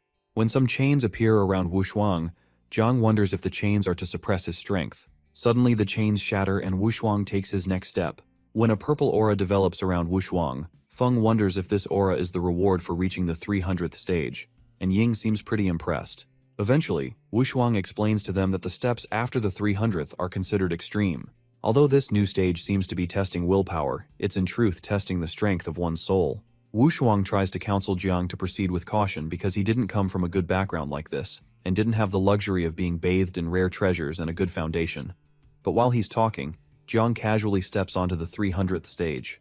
He soon turns to Wushuang and asks him if he was messing with him because this isn't that hard. For the first time, a look of shock develops on Wushuang's face. Suddenly, Jiang's system rewards him with an origin crystal for passing the 300th assessment stage. That's an insanely good reward. And Jiang reasons that he can give this to Uncle Ji since he heard he's been stuck in the third awakening for years. While Jiang is thinking, Little Nine excitedly tells him to keep climbing because they want to eat. When he looks up, he finds a slab on the top of the steps known as a stele, and realizes that Little Nine wants to eat that. He continues to climb, but eventually, Little Nine pushes him up forcefully across several stages, much to the shock of the three top prodigies. Their mouths open wide as they watch Jiang go up, and Wushuang begins to rush up the steps after changing his form, determined not to let Jiang surpass him. As Feng watches Wushuang, he realizes Wushuang has mastered his war god body, and anger wells up inside of him that makes him want to kill both guys that went before him. He activates his god demon blood power and goes hard after them while Ying watches them. Those behind the three prodigies wonder if the others have gone crazy and hope Ying isn't also some kind of freak. Ying assures them she's fine and just an assassin, but an odd air soon develops around her, and she turns into a snake, blasting across the stages and leaving the two guys confused. Shocked, the two guys comfort themselves about how hard the world is. Meanwhile, Hongyao is completely shocked by everything that's going on, but the master heartily laughs that it's expected of the disciple he picked. Jiang is just one stage away from the top and about to become the second person in history to do so. Seconds later, he successfully reaches the top and dispatches his swarm to take whatever they want. The swarm surrounds the Taishu stele, and Hongyao wonders what he's trying to do. She recalls that the Taishu stele is quite mysterious, and the invincible dreamer has used it for enlightenment. Right before her eyes, the Taishu stele disappears, and she wonders where it went. The master is equally shocked that he absorbed the stele for himself and wonders how he did that. Wushuang soon reaches the top and realizes he's lost but plans to go all out when they compete in the Great Xia Prodigy ranking. When Wushuang turns back, the others decide to retreat, since going any further can kill them and hurt their essence. Meanwhile, the ladies watch Jiang in awe, and Hankyu is glad that they've also been able to complete their mission. Jiang reached 1,008 steps. Wushuang reached 623 steps. Feng reached 609 steps. Ying reached 600. Lei and Liu reached 304. While the two ladies reached 300. The master realizes that these kids probably wouldn't have made it this far if not for Jiang, and Hongyao agrees that the new generation is much stronger than they were. Soon after, Hongyao notices that Jiang isn't coming down from the top and is standing there in a daze. Meanwhile, Jiang is notified that Little Nine has been upgraded to level 25, and their devouring value has skyrocketed, which means they'll be able to breed a third generation soon. However, when he notices that Little Nine brought back the stele to the nest and is clinging to it, he wonders if the 9 miasma wing and the stele are connected in some way. Suddenly, his insect system informs him that the Taishu stele was originally an abyssal anchor stone, located at the bottom of the abyss, a companion artifact, and one of the abyss's core essences. It suddenly makes sense that Little Nine is clinging to it since she's the ruler of the abyss. While Jiang is thinking about it, his system informs him he's become the Taishu realm master. No matter where he is, with a single thought, he can teleport back to the Taishu realm at any time, and no one except the master can open the gates of the Taishu hall. It seems the stele is the key to the hall, and Jiang is absolutely stunned. But he decides not to enter the hall now since many eyes are watching and decides to check it out later. While Jiang jumps down, Master Gu and Hongyao apprehend him to speak privately. Some other students who notice that believe it serves Jiang right for acting so cocky. When they're alone, Master Gu mentions that one of the Great Xia's 3 invincible figures, the Dreamer, could only observe the Taishu stele for enlightenment. So he asks him how he used the 9 miasma wing to absorb the Taishu stele. Shocked that the master already knows about the 9 miasma wing, Jiang wonders if the master summoned him here to kill him. When they notice his silence, the master jokingly asks him if he really thought he could fool everyone by portraying the 9 miasma wing as poison, and Hongyao laughs at the look on his face. Eventually, Jiang realizes they don't want to kill him, so he explains that the 9 miasma and the Taishu stele both come from the abyss, and the Taishu stele originally belonged to the 9 miasma wing. Immediately, the master informs him he only has 2 options because of the stance of Great Xia on taboo. Either he stays in the Yunmeng swamp forever and lives as an exile, or he comes back to fight for his survival, even though those of the general level or invincible level will want him dead. Suddenly, Zhang confirms his suspicions that the master brought him here to give him a way out. While he wonders why the master is treating him this way, Hong Yao tells him to answer the questions. So Zhang replies that he's only killed bad people with his power, and he's done nothing wrong. He explains that he won't run since he has a clear conscience, and the master laughs heartily that this is expected of the disciple he's chosen. When Master Gu mentions Ji, Zhang wonders what Ji has to do with this, so Hong Yao informs him that she's his senior sister and Ji is his second senior brother.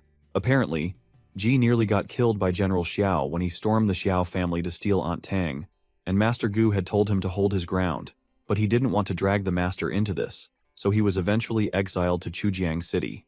However, Master Gu assures Zhang that it doesn't matter who comes at them, because they can face them as master and disciple as long as his will is firm.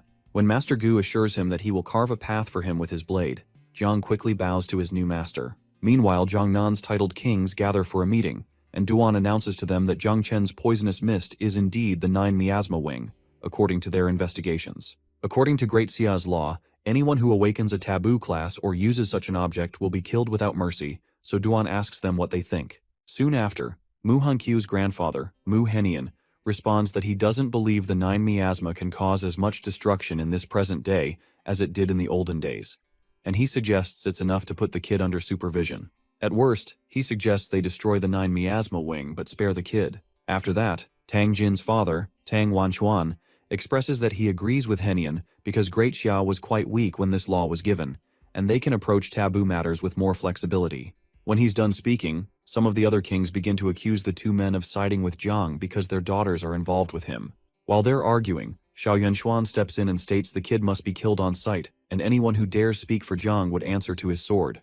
When Duan sees the general, he realizes he may not be able to help old Gu anymore, and he hopes that Gu doesn't drag himself down. Sometime later, at the Tianjiao camp, Duan informs the Night Watch that General Xiao has deployed the Heavenly Punishment Squad, who are all hidden in the mountains nearby. Ji immediately plans to draw blades along with Tang Jin to settle old scores with the Xiao family if a fight breaks out, and he hands over the Night Watch to Duan, who pleads that he hands it over to someone else since he had also helped him cause trouble in the issue of the wedding.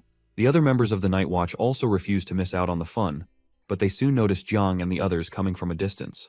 Yuan Xuan and his squad also notice them and quickly tell them to prepare to fight.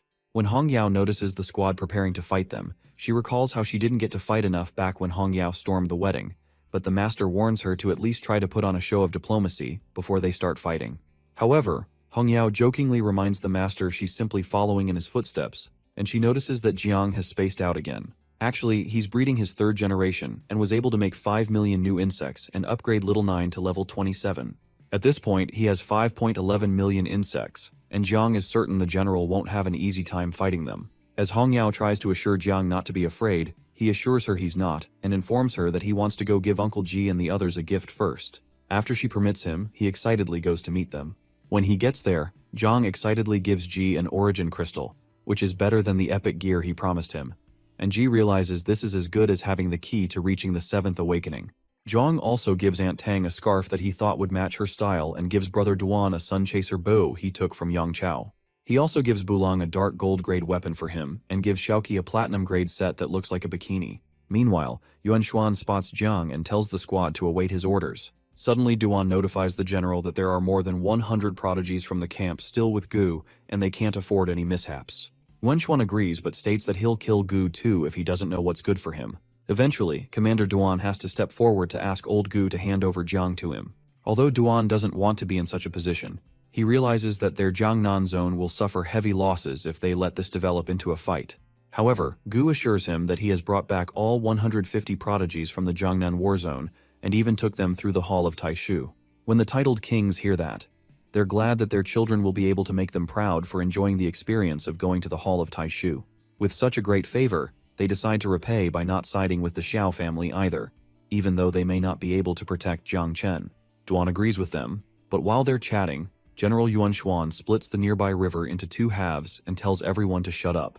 He states that Jiang must die for possessing a taboo by Great Xiao law, and states that Gu is going against the law by protecting him and by sealing off all the prodigy camp examiners by gambling their lives and taking them into danger. Meanwhile, the titled kings fearfully watch as the general walks on the sea and reverses the power of the heavens, and they decide to stay neutral. Immediately, Gu tells Zhang to return back to him and orders Hong Yao to handle the prodigy camp's flight. Zhang immediately leaves his friends and sets up a barrier around them, which they didn't notice he had even set up, and asks them to only enjoy the show. He proposes that they can only save him if he really can't handle the fight. When Master Gu draws his sword, Xiao Yuanxuan asks him if he really plans to draw his blade on him, but Gu points out that the general is an 8th awakening powerhouse with dozens of water element forbidden spells, and he has nothing to be afraid of with a man with just one blade. The general quickly creates an ice barrier, but Duan asks the both of them to calm down because the prodigy camp and the Jiangnan base next to it will be destroyed. While he pleads with them to consider the people, Xiao Beihan comes out of nowhere and suggests that they settle this with a 1 versus 1 life and death duel, and he plans to end Jiang today for taking his arm back then. Immediately, Jiang proposes to the men that they let the young ones settle their grudges and not interfere. However, Jiang senses that there's a catch in Beihan's proposal, and Beihan gladly states that the condition is that he's not allowed to use the 9 miasma wing. Excited, Yuanxuan agrees with him and says no one should object, but Gu calls it nonsense, stating that they can't do what they want just because they stand on moral high ground. He angrily calls Yuanxuan a bastard and states that he's wanted to cut him down for a long time, so he proposes that they face each other and leave the kids if he has the guts. Surprised, Zhang is the one that has to hold back the master this time to retain sanity. He assures Master Gu that he has a way of dealing with Beihan without using taboo, and Master Gu wonders what he's talking about. Zhang reminds the master that he had said he'd teach him the heaven-splitting blade, so he proposes he teach him now, but Gu thinks he's out of his mind. Hong Yao is more furious, as she states that it took her 10 years to get the hang of it and Ji is still at the basics. When Beihan laughs that he can't wait 10 years, Jiang assures him he'll only need to wait 5 minutes. Shocked by his statement, Master Gu calls Jiang a brat and asks him if he thinks the heaven-splitting blade is a low-level technique. However, Jiang grabs the master's blade and asks him to trust him. To Gu's shock, the blade begins to resonate, and he seems to realize that the blade had also resonated back in the hall of Taishu. Eventually, Jiang whispers into his master's ear to explain why the blade is resonating with him, so Gu reluctantly agrees to teach him right now. Immediately, Commander Duan proceeds to construct a battle arena since it's a life-and-death duel to prevent others from interfering. Amused, Beihan asks Jiang to learn quickly and assures him that he'll make sure everyone sees how he kills him without the help of his taboo. Angered, Ji tells Beihan to go screw himself and asks the master why he even agreed to all this. He blames himself for letting Jiang join the camp, but Jin assures him that the old master wouldn't make a reckless decision. Meanwhile, Master Gu explains to Jiang that he needs to know that the heaven-splitting blade is a blade of willpower. He has to break his attachments, overcome life and death, understand his true self, and act without hesitation. After asking him to watch closely, he gives a demonstration of a strike, and Yuanxuan, who is unsure if this strike is aimed at him, activates all his defenses. Duan also worries why Gu is breaking the rules and interfering in the 1 versus 1, but when the strike goes past General Yuanxuan, they realize it's not aimed at him.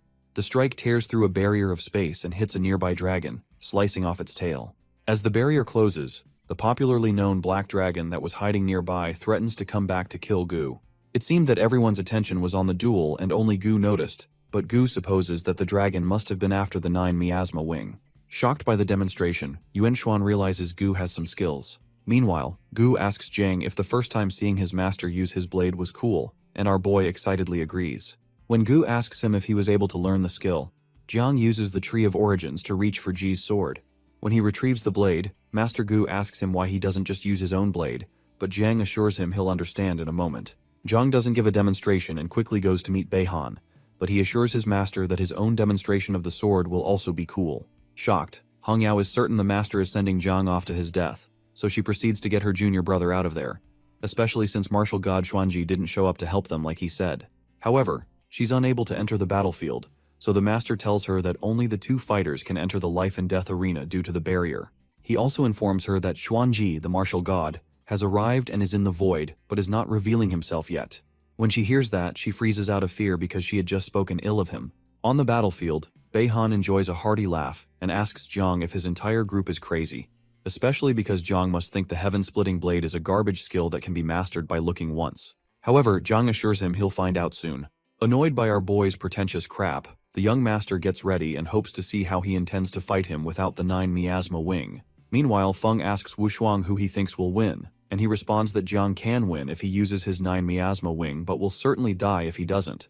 especially because Beihan has rebuilt his martial art after setbacks and is even stronger than before. More so, the sword in Beihan's hand, called the Moon Soul, is ranked 20th on Great Sia's divine weapon list. On the battlefield, Beihan allows Jiang to have the first move, to watch his broken blade fall under the Moon Soul's power. However, Jiang tells him to stop with the nonsense and raises his sword, signaling to Master Gu to watch his disciple's blade and to correct him if he's wrong. He immediately uses the heaven-splitting blade strike, employing the Blade of Humanity form, and a blinding purple light fills the whole place. The light is so piercing that the other students have to cover their eyes because it hurts, and Hong Yao immediately comes to warn those with weaker souls to cover their eyes. She and the master are equally shocked that the little brat was able to learn it after all, even though this particular strike only targets the soul and consciousness. Meanwhile, Beihan, who seems completely unfazed, makes fun of Jiang because his skills are lacking. He clarifies that there's no point in attacking just the soul because the Xiao family is renowned for having the strongest souls. Immediately, the young master proceeds to use his sword in a move known as the Star and Moon Slash. However, Jiang isn't surprised, and he signals to Uncle Ji that the first move he did was called the Blade of Humanity. He quickly prepares to counter Beihan's attack with a second attack that doesn't target the soul, but the physical form. The attack is known as the Blade of Earth, and it easily shatters the energy from Beihan's Star and Moon Slash, knocking him backward as he dazingly wonders how Jiang is able to do that. The strike knocks Beihan backwards by a few feet, but he manages to stabilize himself. Meanwhile, Commander Duan becomes tense when he notices the life and death arena is about to explode, and he wonders how a second awakening cultivator can do that. While he reinforces it with ice, Beihan realizes he must block the onslaught of the Blade of Earth. Otherwise, he'd die. In the tumult, he uses a forbidden spell called the Ultimate Arcane Art that pulls the sword out of the hands of the other prodigies standing nearby, and he directs them all at Jiang. Tense, Commander Duan realizes these two brats have gone insane, so he orders someone to get a few ice cultivators here so the arena doesn't collapse. In a frenzy, Beihan laughs at Jiang because he's lost and reminds him that he's nothing without the taboo, even though he's divine rank. As he hopes that his forbidden spell will tear our boy to pieces, Jiang asks him how he knows he doesn't have a backup plan. As the swords are about to hit Jiang, he uses the third form, known as the Heaven's Blade Slash of Karma, and lets out such a destructive energy that tears Beihan limb from limb while he screams that this should not be possible. In a moment, Beihan is eradicated, and his grandfather watches in absolute shock. Meanwhile, Ji watches all of Jiang's display, and he realizes the boy is achieving the dream he left unfinished years ago. Hong Yao, on the other hand, can't wrap her head around how her junior brother learned it in 5 minutes. The master is intrigued that Jiang is able to learn it even though his energy wasn't enough, and that he upgraded it the way Ji wanted to but couldn't. Meanwhile, the 3 top prodigies watch in absolute shock, and they realize this may be the strongest person they encountered among their peers. Sandao and Hankyu also cry tears of joy that Jiang won. While this is happening, the invincible sword god, Ji Lingqiu, mentions that Gu's disciple is quite interesting, so he suggests they don't kill him yet, so he can help sharpen the other prodigies. Xuanji agrees that he wasn't planning on killing him at this time anyway, but Lingqiu reminds him that Yuanshuan won't let this slide easily, even if they want to let him go. When Yuanshuan senses Xuanji's pressuring aura, he asks him to retract his pressure and to not interfere because he must seek justice for his grandson, who just died a horrible death. However, Xuanji reminds him he's old enough to know that those who gamble must accept the consequences. Eventually, Yuanshuan calms down, but Jiang rushes towards him to demonstrate his 4th slash and impress Master Gu. Gu immediately tries to stop him from drawing his sword at the general, and Xuanji eventually admits that the child is foolish, and they have no chance of saving him. Yuanshuan is surprised that a mere second awakening that's as insignificant as an ant dares to draw his blade at him, but Jiang uses the method called the Blade of the Great Way that upholds justice and eradicates evil. The 3 top prodigies watch in abject shock since the strike is way too powerful and is comparable to a full-force blow from a 5 awakening Mountain Sea realm expert. But they figure it's a pity that he's throwing it away in a death wish. Meanwhile, General Yuanshuan tells the boy that even his master doesn't faze him, but a fresh-faced brat like him dares to challenge him. As Jiang's attack closes in on him, he easily blocks it with a flick of his finger, considering it a puny thing. However, when he looks around, he sees a myriad of 9 miasma wing around him. Jiang explains that he knows that the slash couldn't kill him, and they hadn't said he couldn't use taboo in this fight, so he surrounds the general with 100,000 9 miasma wing and commands them to explode. They all explode around the master, but he appears completely unaffected, so Jiang keeps causing more explosions until he's affected. As the explosions continue, Commander Duan and his men make a run for it. Meanwhile, Yuanshuan decides that this child must be eliminated, lest he becomes a disaster in the future. he immediately activates a curse of water skill called Blood Explosion. Jiang's blood suddenly starts to seep out of his body as it is controlled by Yuan Xuan. Yuan Xuan immediately commands his veins to contract, and blood begins to spew out of every hole in his body. Ji, who is watching the horrific scene, tries to smash through the barrier, while Hong Yao and Master Gu swing into action to save Jiang. Han Qiu and Sun Dao also jump in to save Jiang, but Han Qiu is pulled back by her grandfather, while Sun Dao is pulled back by her dad, and they ask the ladies if they have a death wish. The ladies quickly ask their wards if they can't do anything to save Jiang, but Sun Dao's dad apologizes that they don't have anything, while Grandpa Henian explains that anyone cursed with blood explosion is as good as dead. They point out that Gu and his disciples have gone to save him, and they can only hope for the best. Meanwhile, Gu rushes at Yuan Xuan and commands him to stop, and Hong Yao asks the old rascal to let go of her junior. However, Yuan Xuan asks them to sit back and enjoy the show as Jiang explodes soon. As they both attack him with the heavenly blade, Yuan Xuan blocks it with water shields, and he asks Gu if he really thinks he can strike him. Regardless, Gu keeps going to see how many strikes he can take, and Hong Yao joins him. Meanwhile, Jiang screams in pain as he rapidly loses blood, but Yuan Xuan laughs and asks the others to say goodbye. Eventually, he crushes him completely, and Jiang explodes in the air. As tears fall from his eyes, Ji screams in horror, and Hong Yao begins to cry too, as her master also watches nearby in shock. Dazed, the ladies believe this can't be happening and Jiang is messing with them, but Yuan Xuan's hearty laugh causes the situation to sink in. As Yuan Xuan rejoices that he got revenge for Beihan, Gu rushes towards him and determines to kill him even if it costs him his life.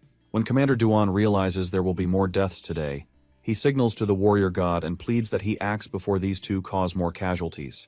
Immediately, Xuanji freezes Hong Yao and Gu in the air, and they consider changing the venue for this battle. However, a 9 miasma mist appears, and Jiang speaks out of it, stating that he and Yuan Xuan can fight here and now.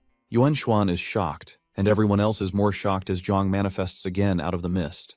When he reappears, he asks Yuan Xuan if he really thought he'd die that easily, and assures him he has more trump cards than he thinks. Yuan Xuan is certain that this is impossible because he saw the boy die with his own eyes, and the three top prodigies wonder if Jiang reincarnated.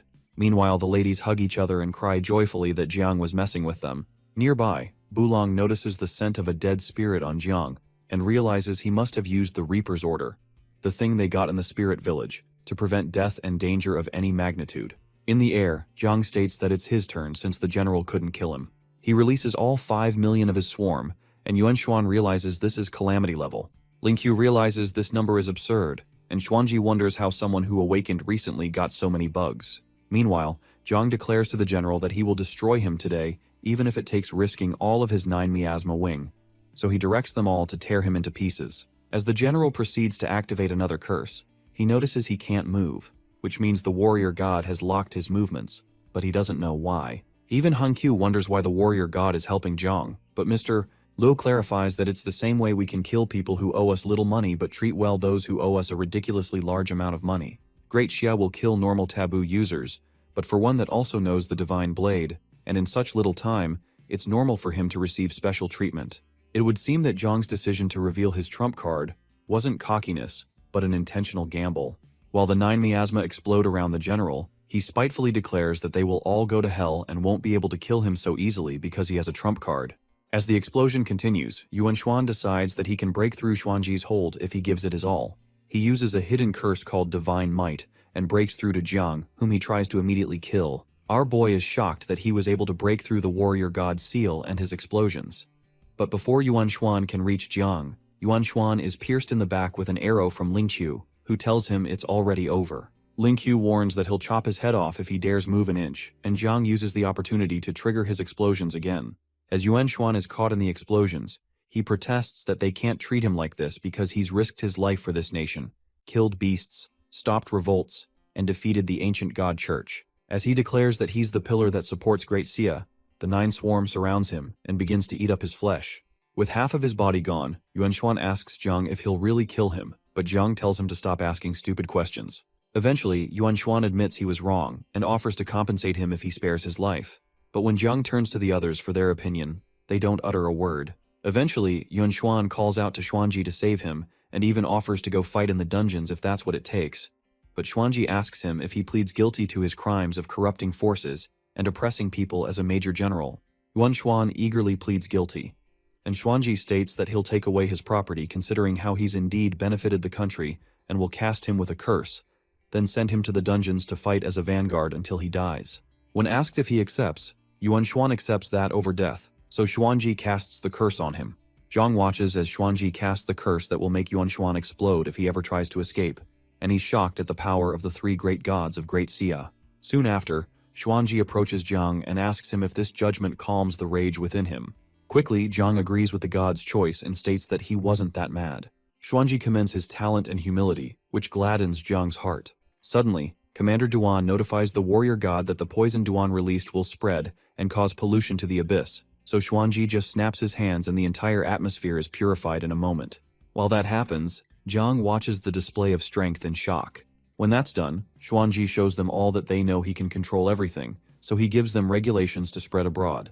The martial god states that all who benefit the country are friends, but everyone, such as Yuan Xuan, who goes against the country, is a foe.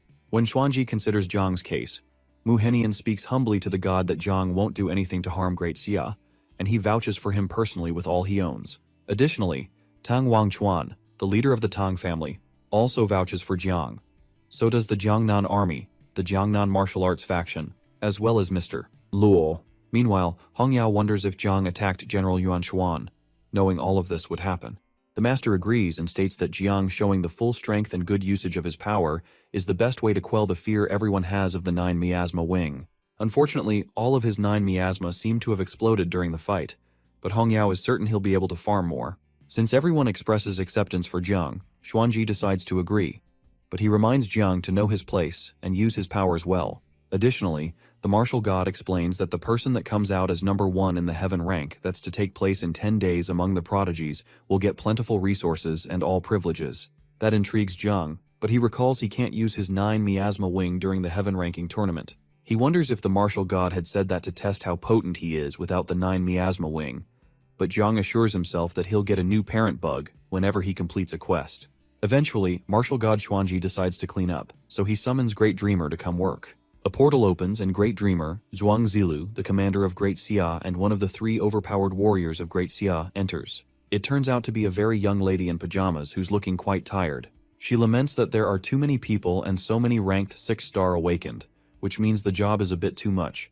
So Xuanji simply asks her to handle the memory regarding the 9 miasma wing for everyone below the rank of king, and promises her she can sleep for a year after this. The mention of sleeping for a year sounds great to her, so she snaps her fingers and employs a skill called dreaming of a butterfly. Suddenly the prodigies begin to yawn and they all fall asleep. Meanwhile, Hongyao asks her master why the martial god decided to wipe their memories. So he explains that it's to protect Jiang and delay a potential catastrophe, as Great Xia isn't very stable. That makes sense.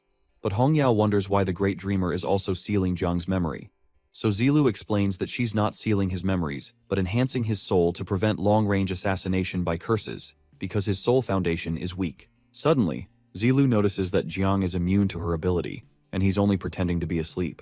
Meanwhile, Jiang sensed the energy wave that made people want to sleep, but didn't feel the effect because it was deflected by the Tree of Origins. Regardless, he decided to play along to help the Great Dreamer save face. While he's laying down, he hears little Nine weeping because her babies died in droves, so he begins to blame himself, but she soon becomes excited that she can make more babies since she's reached level 30. Eventually, Zilu asks Jiang to stop pretending because she knows he's awake. When he realizes he's been caught, he gets up and calls her sister. Surprised, Zilu boasts to Xuanji that Jiang called her sister, and he tells her it's nice, even though he doesn't understand how she's so girlish after 800 years. Zilu grabs Jiang's face and tells him she accepts him as her little brother. Since his soul is strong enough, she won't reinforce it, but she gives him a protective ring to block all mental, soul, and curse-based surveillance as a welcome gift. As she goes back to her home to sleep, she reminds him to visit her in his dreams. She soon goes out of sight, and Jiang wonders if he really just became her little brother, just because he called her sister. Meanwhile, Hongyao considers rushing up to her to do the same, hoping it'd work. Before he leaves, Xuanji reminds Jiang of the Heaven's Chosen tournament in 10 days, and informs him that he'll prove himself worthy of national resources if he can come out first without using the 9 miasma wing. When Xuanji leaves, Ying's uncle suggests that Jiang marry Ying, who is the niece of his aunt Tang. However, Mr. Luo states that he's already on that queue and is willing to offer 20% shares as a dowry, but Mu Henian tells them to step back because Hanqiu is already carrying Jiang's child. Later that night, after Jiang manages to get everyone to leave, he decides to focus on Little Nine's reproduction and his second awakening. He activates his divine evolution accelerated reproduction, which lasts 1 hour, and Little 9 produces 5,009 miasma wings. After that, Jiang begins his second awakening. Once the system detects that Jiang meets the requirements for a transformation, it assigns a quest in the Magic City Sky Tower for him to clear the Sky Tower, defeat the boss on the 50th floor, and seize its sword with a limit of 1 day. Jiang decides to sell the equipment with him worth billions and convert it to beast blood to help him start raising the second generation of bugs, then head to the Magic City Tower and clear the Sky Tower. Suddenly, the Tree of All Things bears another fruit, and Jiang acquires the ability fruit called Void Eye that allows him to see through, probe, and mark abilities, ignoring stealth, illusions, and skill effects. Excited, he decides to give it a try and spots Ying through the wall, with her abilities displayed right next to her. The panel also explains that she's shy and anxious about her grandfather's arranged marriage and is unsure about how to approach her target.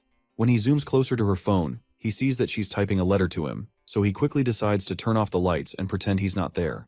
The next day, our boy heads to the Magic City Warzone Sky Tower. Inside, folks talk about one Ji Xuanyue, the pride of their Magic City Warzone, who has the highest record from half a year ago for clearing all the floors in the shortest time and topping the second transformation ladder speed record. Jiang overhears them talking about her and recognizes that she's the second-ranked genius in Great Xia and is more powerful than Wu Shuang, and he hopes to meet her when the Heaven's Chosen rankings come around.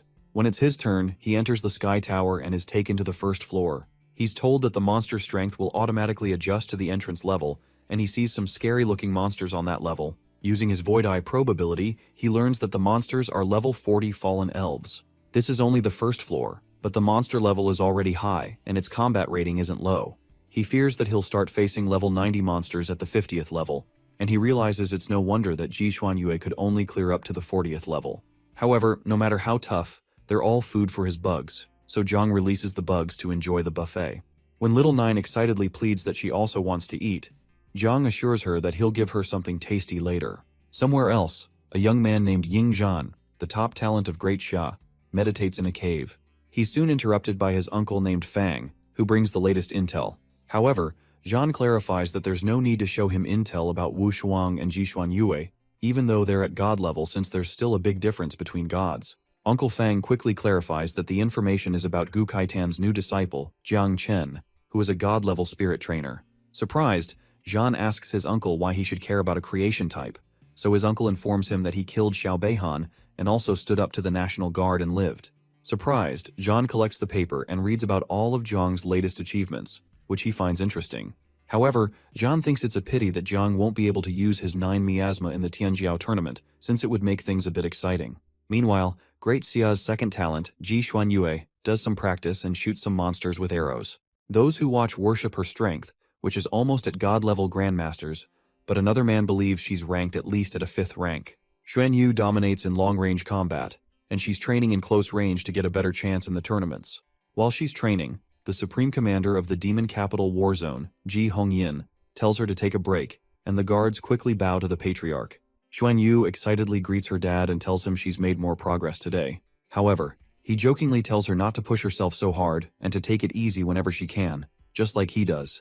Intrigued, she asks him if taking it easy made him the Supreme Commander of the Demon Capital Warzone, the 4th titled King of Great Xia.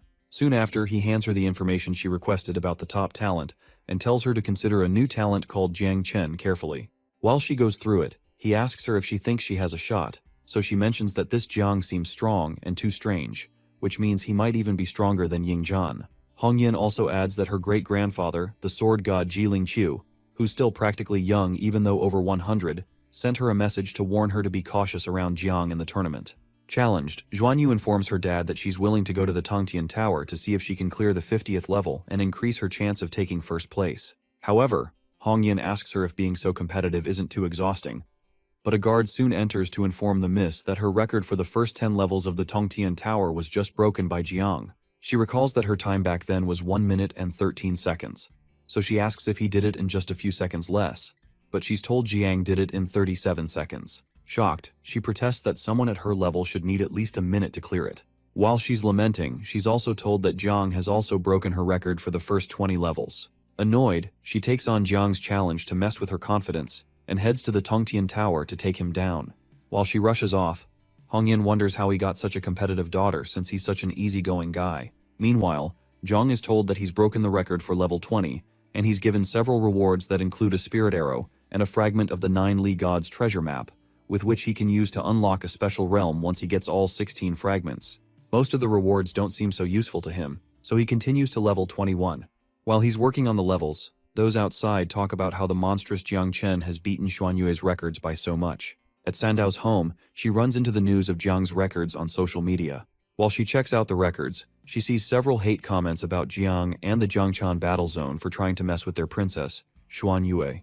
Annoyed that the Magic City brats dare insult their benefactor, she quickly calls Han Q to help her war against those talking trash on the livestream, and even plans to take a trip to Magic City. Meanwhile, at the Tongtian Tower, several people protest about an outsider from Jiangnan dominating their ladder rankings, and they urge Princess Xuanyue of the Ji family to defeat Jiang.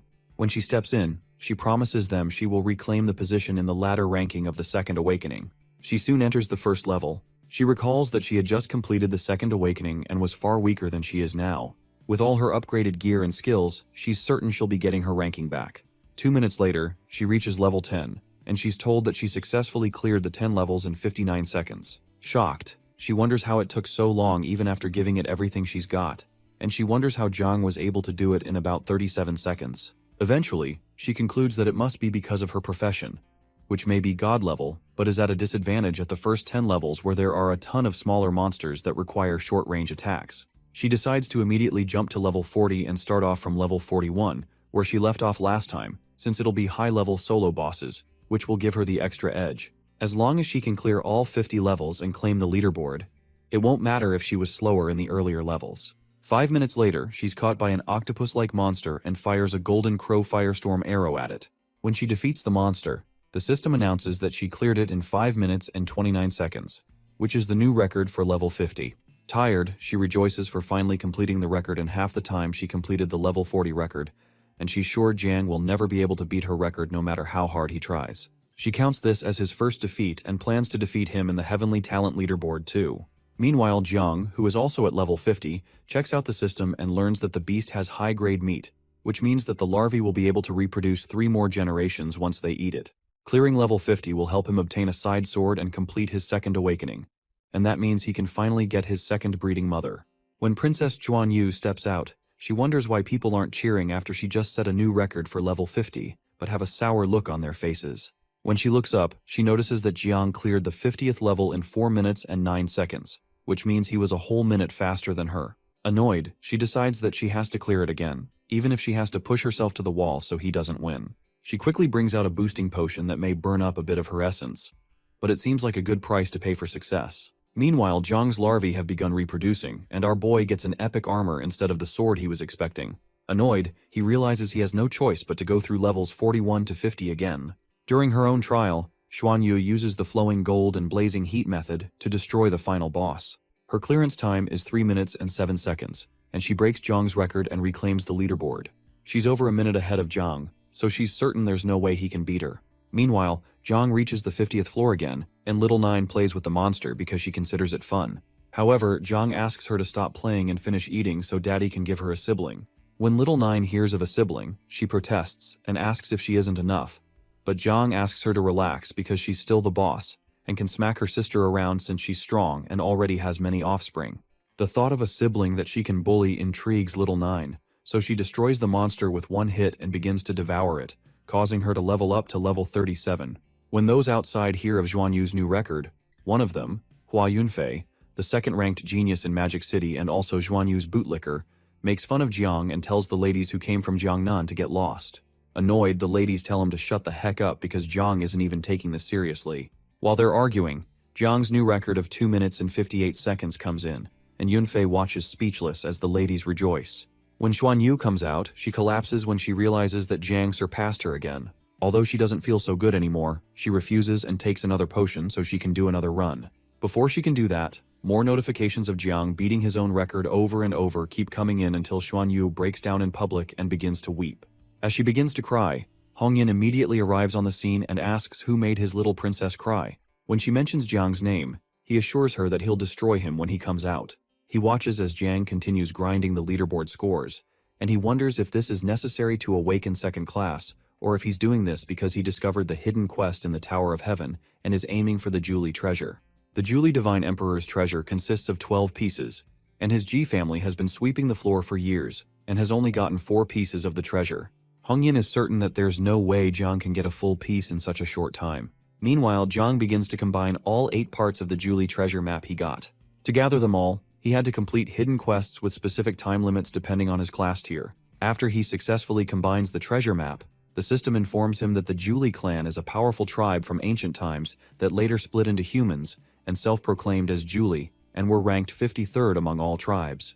The treasure map contains the Julie Divine Emperor's weapon, the Tiger Soul Blade, but it's hidden in an extremely dangerous location. The Julie Divine Emperor's Tiger Soul Blade would suit Jiang, who is also a divine rank, but he chooses not to rush in blindly since it's so dangerous. Since he's farmed the materials needed for the 2nd tier class awakening, the system scans it and announces that his Divine Spirit Trainer class advancement is successful. His status is upgraded, and the Tree of Origins is enhanced and able to bear opportunity fruits. Since he's completed his 2nd awakening, he extracts the Queen Bug and obtains a catastrophe-level Queen Bug called Crimson Armored Elephant Beetle. Dwelling in eternal hell, the beetle absorbs the grudges, defiance, and lingering wills of divine and demonic remnants to nurture itself. It has asexual reproduction and can reproduce offspring of about 49 to 100 every 10 levels. Also, with every evolution of the Queen Bug, Jiang is able to draw a random ability, but evolution occurs every 30 levels. When Jiang triggers its divine evolution, the Queen Bug transforms into a human form and calls him father. It looks calmer and more mature than Little Nine, whom he had named Xiaoju, so he names the new Queen Bug Xiaojia.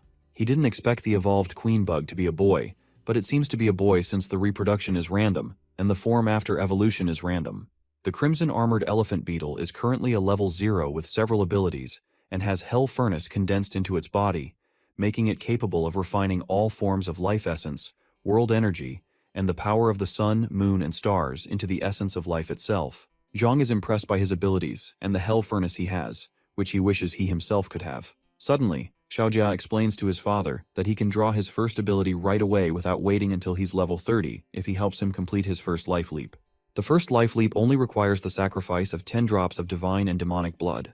However, Jiang complains that he's just been born and he's already requesting huge stuff like that, so he proposes that he goes to the nest first to meet his sister, but he promises to find the divine and demonic blood he wants. Meanwhile, Commander Duan tells Gu they need to teleport to Magic City's Tower of Heaven right now, but Gu wonders what all the fuss is over Jiang's 2nd tier class advancement. However, Duan clarifies that he just saw Xuan Yu crying on the livestream, and that her lazy father doesn't care about anything else but his daughter. When Gu hears that, he quickly joins Duan, and they head there through a portal. In the tower, Jiang comes out, and Hongyin tells Xuan Yu to stand back and let him take care of the punk. Suddenly, Duan and Gu come to grab Jiang, and they tell him to run first and they'll explain on the way. Immediately, Hongyin fires a blast at them and tells Duan to stop trying to foil his plan to punish one of his Jiangnan people who made his daughter cry, and he demands that they hand over some land as compensation. However, Duan protests that their Jiangnan is higher in this year's genius rankings, and Magic City might be handing over land to them. Eventually they escape, so Hongyin assures Xuan Yue he's going to Jiangnan to get justice. He promises to make Jiang marry into the Ji family and endure humiliation night and day, but Xuan Yue asks him what nonsense he's spouting. Hongyin assures her he'll do anything to make her happy, so she eventually pleads that they go home. She decides to leave Jiang's name on the leaderboard to motivate her for the genius rankings. When they get home, Hongyin is surprised to find Jiang and the other men there. Tense Gu explains that they made this visit to ask for a favor. The sad thing is that Master Gu has to lower himself to beg on Jiang's behalf to help him get the divine and demonic blood for Jia. Because of his respect for the Heavenly Blade King, which he doesn't have for Duan, Hongyin asks him to ask whatever he wants. Gu states that his disciple needs 10 drops of the divine and demonic blood that only the Ji family has for his class advancement quest, and Duan even offers to trade him the Dragon Abyss in Jiangnan in exchange. Surprised, Hongyin says the Dragon Abyss isn't worth even a single drop of divine and demonic blood, but he explains that he'll give them for the sake of the Heavenly Blade King.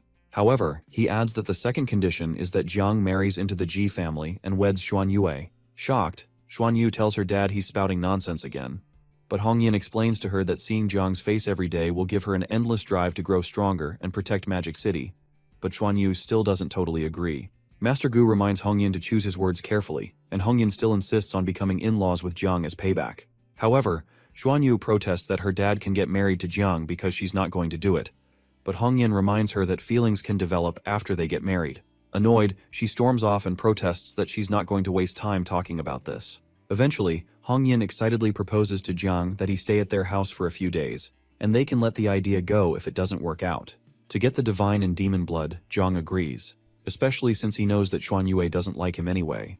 When it's nightfall, Jiang gets the 10 drops of divine demon blood, which is known to let ordinary people instantly reach king-level strength after drinking it. The cost, however, is bursting into pieces and completely obliterating your soul. When he's alone, Jiang calls out little Jia, and he appears looking quite unhappy. When Jiang asks what the problem is, Jia explains that Xiaoju, who is also Little Nine, doesn't like him and wants to kick him out of the hive. Jiang asks him if she hit him, but little Jia says she didn't, and he'd never even fight a female insect, which amuses Jiang because he's acting like he could win if he tried. Eventually, Jiang gives him the divine demon blood, and he consumes them instantly, allowing him to complete his life tier transition. His ability extraction begins, and Jiang hopes to get the Infernal Furnace ability. Eventually, when the ability extraction is completed, the ability that is given is called the Divine Elephant Suppression Body. Apparently, the human body consists of 840 million particles, each containing the strength of a giant elephant. When fully awakened, it rivals a divine elephant, and you can stir the seas, roar down stars, and swallow the moon and sun, all with a single thought. This skill allows little Jia to transform into a particle source and merge with the host's body. This shocks Jiang because the Divine Elephant Suppression Body is basically an upgraded version of the Infernal Furnace.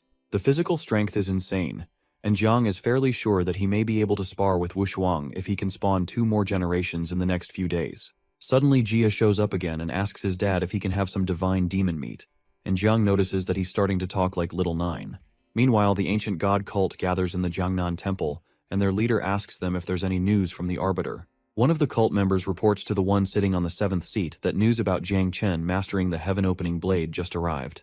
Apparently, Jiang has developed it into 4 moves, and the final one might be at the divine ability level. Apart from that, they've tried to get some information about his involvement with General Xiaoyuan Xuan, but it seems to be covered up, and those who have tried to get information were killed by backlash. The leader immediately assumes that this is the work of the Great Dreamer, and as such, gives an order that the 3 people at the top of the hunter rankings remain, but Jiang be moved to the 4th position in the ranking. The leader also instructs that they raise the bounty on these 4 individuals to state that anyone who kills one of them will receive the ancient god's blessing and ascend directly to 6-star level. Ever since the 2nd, 3rd, and 5th seats were killed by Ji Lingqiu, their ancient god cult has been dormant for too long. By the grace of the ancient god who hasn't abandoned them and has sent divine revelations, they decide that it's time to start doing something for the ancient god. Sometime later, the leader goes to meet with a being known as the Spider Emperor to discuss an alliance with it. However, the Spider Emperor blatantly states that he doesn't trust humans. In response, the 7th leader explains that they may possess filthy human bodies, but their souls already belong to the ancient god, and supposes that the Spider Emperor must have received directives to collaborate with them since his faction ranks among the top 100 in the abyssal race and their goals align. Eventually, the Spider Emperor tells him to cut the crap and state his purpose, so the 7th leader states that Jiangnan is vulnerable. So, he invites him to unleash a beast tide on Jiangnan City during the Great Xia Genius Rankings competition. He also adds that they'd use the sacrifice to summon an ancient god, and the Spider Emperor can name his price once that is accomplished. The next day, Xuan Yu goes to Jiang's room to check if he's up. He happily comes out and says they can go now, but when she wonders where he's going, he mentions that he thought they were going on a date, but he's not ready if she had planned to take him to her room because that's fast. Flustered, Xuan Yu tells him to get lost and asks him to follow her because her dad has something planned. At the Ji-clan training grounds, Jiang finds Hong Yin already lying down first thing in the morning, which suits his reputation as the king of doing nothing. When Jiang steps close, Hong Yin shows him some men who are top-tier talents from his Magic City war zone and states that in a few days, they'll all be his opponents. He immediately introduces the one leading the group, Hua Yunfei, and states he's the only one with the hidden class, heroic spirit god worshipper. But when he's about to state his ability, Xuan Yue stops him from revealing their secrets to the enemy. Jiang is surprised that Hong Yin isn't treating him like an outsider. Soon after, Hong Yin tells the kids that the Great Xia Genius Rankings will take place in 8 days, and to help them rise to the next level, he's decided to open a 9-li Divine Treasury for their training. That shocks Xuan Yue and Yunfei since the 9-li Divine Treasury is one of the top secret realms of Great Xia. But Jiang feels like Hong Yin called him here to try to rope him into joining his clan. Apparently, the treasury is inside a 10,000-foot ancient god corpse. After entering it, they'll be exploring its body. Even though 80% of it has already been explored, it's still incredibly dangerous, and he warns them not to go near the head to avoid certain death. Suddenly, little Jia pops out again and says that he's hungry for an ancient god corpse. However, Jiang tells him to stop using baby talk since it doesn't suit his poker face and says that his ability to bring him along depends on what King Hongyin says. Immediately, Hongyin tells everyone to follow him, and Jiang wonders why King Hongyin isn't making any demands, which means that his insects may get to eat this time. While they're heading towards the treasury, Yunfei asks the commander why an outsider like Jiang is being allowed into the treasury. However, Hongyin agrees that he's an outsider now but maybe family someday. He turns to Jiang and reminds him to protect Xuan Yu once inside the treasury, since they'll have to support each other if they want to see more of the world. Hongyin makes a sly wink at Jiang, but Xuan Yu tells him to shut up since it's not decided that he'll be the one protecting her. Once they approach the entrance of the treasury, they meet an odd-looking man who tells them to leave immediately because this place is dangerous.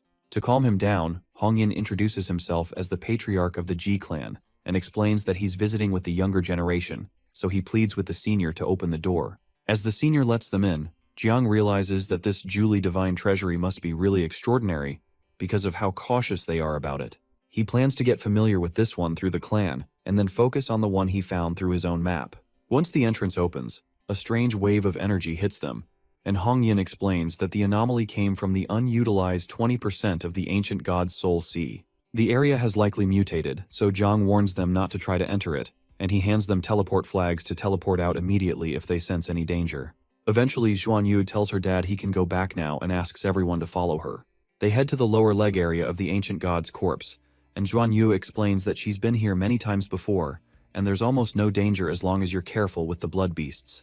While she's talking, Jiang considers that the area is tens of meters high and wide, and it's just one pathway that connects organs and systems throughout its body. While he wonders how large the corpse is, little Jia comes out and praises his dad for preparing the ancient god's corpse as food for him. Amused, Jiang lets Jia out to eat anything he can eat but warns him not to get caught. Soon after, they run into a level 35 blood beast, and the team begins to attack. Jiang thinks the blood beasts aren't half bad, and he wonders why little Jia flew somewhere else and didn't focus on eating the blood beasts. Yunfei immediately hits the monsters with something called a soul power slash, which wipes them out instantly, and he cockily asks Jiang if he can do the same. However, Jiang praises his impressive skills, but he really thinks Yunfei has zero brains. Xuan Yue warns Yunfei to stop showing off over nothing, and he submissively calls her a goddess, which makes her think of him as a brainless simp. Eventually, Xuan Yu decides to lead them to the heart area of the ancient god's corpse that has more blood beasts they can train with. She explains that the ancient god's anatomy is different from theirs because it has 3 hearts, but Jia immediately communicates with Jiang not to listen to her nonsense because the ancient god has 4 hearts and can resurrect as long as one is intact. When Jia mentions that he's found the 4th heart and it's still alive, Jiang is shocked, and he tells Jia to come back immediately. When Jia pleads that he waits until he eats the heart, Jiang refuses and promises to give him better things to eat, so he agrees. Suddenly, Jiang warns them that it's too dangerous here and they shouldn't go further. He advises them to grab their teleport flags and leave with him now, but the scornful Yunfei thinks he's scared of the blood beasts. When he demands that Jiang speak up, our boy punches him a few feet away to injure him badly enough that everyone will agree to retreat to get him treated. Shocked, Xuan Yu asks Jiang what he's doing, but he only states that he's been itching for a fight. When Yunfei gets up, he angrily states that he's going to kill Jiang, and he activates his spirit sacrifice skill. Little Jia soon arrives, and Jiang is glad that he came back just in time for the fight. Yunfei immediately attacks, and Jiang tests out the power of the divine elephant prison body. With one hit, Jiang destroys Yunfei's spirit body, and the others start to wonder if our boy is really human. While Yunfei wonders how this is even possible, Jiang punches him again and knocks him into a nearby wall. With Yunfei knocked out cold, Xuan Yue asks Jiang if he's crazy, while the others are shocked that Jiang didn't even use his blade or 9 miasma wing to knock out Yunfei. Immediately, Jiang tells her that Yunfei's injuries aren't life-threatening, but he'll suffer long-term damage if he doesn't get them treated, and they won't be able to compete in the Heaven's Chosen battle in a few days. Surprised, Xuan Yu asks him if he's doing all this out of fear to get them to leave. But when he doesn't respond well, she has no choice but to instruct the team to leave when she realizes she can't beat him. They immediately activate their teleport flags but are shocked to find out they're not working. Suddenly, Jiang guesses that the other side may have immediately set up a trap for them when little Jia found the heart. It makes sense since this is an ancient god, and it would seem they're now facing an enemy that's a 10 revolution or an even higher being. If that's the case, they're all doomed today. But Jiang decides to stay calm since the being is just sealing the space for now, but is not killing them. Since he's not killing them, It means he's restricted somehow and can't make a move yet, so they have a chance to kill him before he acts. Immediately, Jiang tells Jia to lead the way so they can destroy the heart. Xuan Yu calls out to him and asks if he had tried to force them to leave because he realized that something was wrong earlier, but Jiang doesn't answer her. She immediately orders everyone to follow after Jiang, and she orders some of her teammates to carry Yunfei and tend to his wounds. While rushing to the heart, Jiang is ambushed by several blood beasts between level 70 to level 120. When the others arrive, they lament that they're screwed since they'll soon run into level 150 if they're already encountering level 120 so soon. Zhang immediately summons Xiaozhou and the bugs to block the blood beasts in front, while Xuan Yu leads everyone to hold off those in the rear. However, Xuan Yu informs him that she'll blast a hole here and take care of this herself, but our boy reminds her that this is an ancient god's meridian, and it can't be blasted through, so he tells them to hold their ground because they'll survive as long as he comes back. Zhang tries to use the God Elephant prison suppression body to break through the wall to reach the heart, but it's useless because the ancient god's corpse keeps healing incredibly fast while he tries to blast it open. If they can't blast open just the meridians, they have a much smaller chance of blasting open the outer exit, which has the strongest defense. Eventually, he uses more power and blasts a hole through the meridian, but he manages to tell them to survive and wait for him before the opening closes up again. Xuan Yu tells him to be careful, and she places some of her teammates on the left side and right side to protect them from the blood beasts. She reminds them that their fate is in their hands right now, but assures them that her great-grandfather, Li Lingqiu, will come to rescue them immediately. Meanwhile, Hongyin is shocked to learn from the senior that they lost contact with the kids 3 minutes ago when a sudden fluctuation that they've never seen before came from inside. The old man explains that he went to check but found out that the ancient god's corpse has been sealed from the outside world. But he finds it strange that the corpse hasn't disappeared but is still in the original dimensional space. Overwhelmed by the fact that it took their Ji family hundreds of years just to barely open the passage to the lower leg, he asks the man to inform the old master to come back because they can only rely on him, and to inform Master Gu as well. Deeper in the body of the ancient god, Jiang continues to war with several blood beasts using various forms of the heavenly blade, while little Jia grants some support. Jia regards the blood beast corpse as junk food since there's still a feast waiting for him ahead. Meanwhile, some people watch the entire fight through a magic display. The ancient god himself, named Duanshu, tells some other being close to him, whom he refers to as Brother Manlong, that he never thought such a talented youngster would appear among the humans. Manlong narrates how Duanshu faked his death to avoid the heavenly tribulation for hundreds of years, hid his heart, and waited for the new era, only for his still intact heart to be discovered by this little brat. Duanshu reasons that this intruder is no ordinary brat because the bugs he released are those of the nine-winged plague of heaven's wrath, and his moves show he's no ordinary fighter. Brother Manlong protests that the kid is still doomed since the space has been sealed, but Duanshu mentions that the kid has many unusual powers, and he's worried he may actually reach his heart. No matter the number of blood beasts he creates, they seem not to be able to stop the boy, and Duanshu explains to Manlong that he won't be able to protect him anymore, and they'll both be gone if the boy manages to destroy his heart. When Manlong hears that, he assures Duanshu that he'll crush the kid to death easily, even though he doesn't have much of his essence anymore. Meanwhile, Jiang begins to pant when he realizes the blood beasts are getting stronger and even notices those in level 150 coming up, which means things are not probably going well for Xuan Yue, and he'll have to hurry so that something really bad doesn't happen. They keep fighting their way through, and Jia assures Jiang that the heart is not far from the next intersection from where they are. Jiang is shocked that the ancient god has decided to hide his fourth heart in his wrist. Suddenly, the blood beasts in front of them run away, and Jiang worries that something strange is going on. As if that's not enough, our boy's sea of consciousness suddenly goes out, and he can't see the tree of origin anymore. When he turns back, he sees a huge dragon with its crushing talons coming towards him, and it turns out to be Manlong. Before he can react, the monster grabs him, and our boy wonders what the heck this is. Manlong controls the dragon monster from where he is, and as Jiang winces in pain, he's certain that the kid is done for. As the monster crushes Jiang, he wonders why he is unable to resist and why he's suddenly feeling a great need to sleep. Immediately, Jia comes to check on him to know what is wrong, but Jiang communicates with him through his mind that he can't say anything. Suddenly, the ring that the great dreamer gave Jiang shines bright and blasts away the monster's hand. The system informs Jiang that he's been attacked by a curse from an unknown entity, and it has been blocked by the heart of the star god, which has become damaged. Jiang is shocked that a curse could bypass the ancestral tree of origins, and he's glad that Dreamer gave him this ring. The strength of the opponent intrigues Jiang, but he decides to take his turn to attack since they couldn't kill him. While Manlong attends to his wounded arm, Duanshu urges him to quickly attack the kid again because he doesn't believe he can take a curse for the second time. However, Manlong protests that the difficulty of the last curse was beyond his imagination, and he's already depleted his soul essence and would fall into eternal slumber if he uses that curse again. Seeing that Manlong is no longer useful to him, Duanshu decides to kill him, even though he pleads to help him control the monsters with him. However, Duanshu plans to use Manlong's last bit of essence to plant a bewitchment in Jiang's soul, and lure him there to make Jiang just like himself and foil his plan to destroy the heart. Eventually, Jiang and Jia reach the fourth heart. Jiang asks little Jia how long it'll take to break the restriction around the heart, but little Jia launches several attacks at the heart and assures him it's quite easy. Jia is biting the blood vessels to shreds to break the restriction. Suddenly, Jiang notices that his heartbeat feels like it's synced with the ancient god's heart, and he wonders if it's an illusion. As Jia is about to break through the restriction and stop the heart from beating, Jiang has a strange feeling that his heart is going to stop too. After Jia starts feeding on the heart, he starts to feel a strange desire to go to the cerebral domain for a great opportunity, and he wonders if this is a sign from the heavens. Eventually, he reminds himself that the cerebral domain is the most dangerous part, and he needs to figure out a way to get Xuan Yu and the others out first. Shortly after, Jia comes back completely full and explains that he can't eat any more of the heart, but he's refined the leftovers into essence blood that's ready to take away. Just by consuming the heart, Jia has already reached level 30 so quickly, and he can reproduce 3 times in a row. Unfortunately, time is tight now, and our boy has to reunite with Xuan Yu and the others first. Regardless, Duanxia is certain that the curse of karma has already been planted, and there's no way this kid will be able to escape from here. He decides to play house for a little longer because he's certain that Jiang will come to the cerebral domain to find him.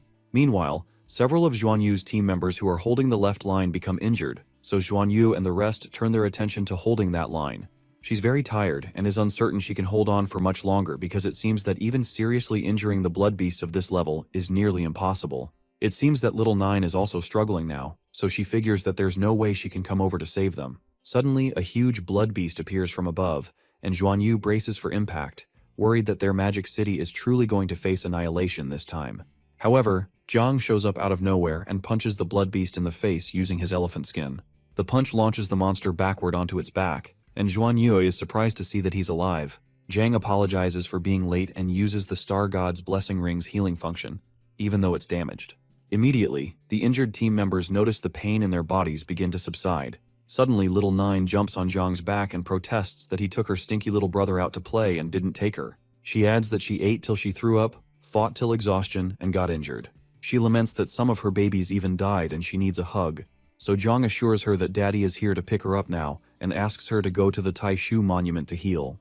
Before she leaves, she assures little Jia that she'll beat him up one day, and Jia hides behind Jiang because of how scary she is. When Jiang notices that the blood beasts are about to attack again, he tells the team that he'll break open a pathway in the meridian and asks everyone to follow him inside, urging the defensive-type magic users to hold back the monsters for a while. Immediately, Jiang asks Jia to activate the Divine Elephant suppressing prison body, and that allows him to create an opening for the others to pass through. As they pass through, Xuan Yu notices that Jiang needed dozens of punches to break open the meridians earlier, but only needs one now, so she wonders what suddenly changed. After everyone passes, Jiang picks Xuan Yu up when he notices her standing there in a daze. Shortly after, the hole seals up, and the beasts are unable to follow them inside. There are other blood beasts in the section they entered, so Jiang leads them to a nearby flesh gap, while Xuan Yu protests that he put her down. When he gets to the gap, he abruptly drops her and assures the team they should be safe now and can rest here for a bit to recover some strength. While they rest, Jiang asks Xuan Yu which part of this area is connected to the Ji family's Divine Treasure Pavilion array, so she directs him to the array core that leads directly to the Divine Treasure Pavilion. However, the external defense of the core is much stronger than the internal meridians, but Jiang tries to break through it first before doubting. Taking some time to meditate, our boy tells Jia to start reproducing, but Ju protests to her daddy that this is her territory. To calm her down, Jiang tells her he's borrowing it temporarily and her brother will finish his business soon and leave. While Ju continues to rant, Jia asks his father why he doesn't have his own house, so Jiang promises to get him one once they get out. He immediately begins to reproduce, and Jiang accelerates it with his skill. Jia is able to reproduce 3 times and eventually produces over 300 other bugs. Our boy is truly stunned by how resourceful the ancient god's corpse is, and wonders what resources the cerebral domain would hold if a single heart can help achieve this. Suddenly, Jia cries for help, and Jiang has to save him from little Nine, who had just attempted to eat him because she believes he favors boys more than girls. Immediately, Jiang orders all the reproduced scarlet armored elephant bugs to merge with his body. With the power of over 300 scarlet-armored elephant bugs, his body density and strength hit a whole new level, and he even feels like he should be able to match Wushuang now. With the new power, he immediately tries to break through into the array core and tells the team to be ready. Meanwhile, Master Ji Lingqiu, who has arrived, explains that breaking into the divine corpse from the outside in a short time is virtually impossible since the passage has been sealed, except if the little ones can shatter it from within, which is unlikely. The likely solution seems to be to prepare for the worst. If there's an anomaly, they have to destroy the divine treasure pavilion and banish the dimension housing the ancient god's corpse into eternal chaos. That doesn't sit well with Hong Yin, and he reminds Lingqiu that his great-granddaughter, Xuan Yue, is still inside. But Lingqiu asks him if Xuan Yue's life is worth more than countless citizens of Great Xia, which will be lost if something inside the ancient god's corpse escapes. Despite all this, Gu refuses to subscribe to that, and he promises to fight to the death whoever tries to touch his disciple. When Lingqiu advises him not to act recklessly, Gu still insists that he'll be a good master to his disciple. Suddenly, all three men hear a loud thud nearby, and they wonder how it's possible for something inside to make such an impact. Immediately, they decide to attack the wall from outside to assist the kids inside. Zhang hopes that his divine elephant-suppressing Hell Fist can break through for him, and the backlash of his strong hits is so strong that Xuan Yu has to tell her teammates to step back so they don't get killed by the shockwaves. Our boy manages to make a hole in the wall, but it soon begins to quickly heal, which means they have little time to pass through. Determined, Zhang sets up a batch of bugs to serve as a self-destruct bomb for the spot and launches them. After the explosion, they attempt to pass through, but the wounds heal instantly, and the healing speed increases. However, a sudden gash appears in the wall, and it turns out to be Master Gu and Master Lingqiu's work. They tell the kids to come out immediately, and they're glad they made it out alive. With Xuan Yue and Zhang left inside, Zhang urges Xuan Yu to pass through, and she tries to bring him with her, but the passage becomes too narrow for both of them. She refuses to leave without him, so he has to generate a vine to pull her out against her will as the wall closes in on him again. When the vine finally drops her, she informs the masters that Jiang is still inside.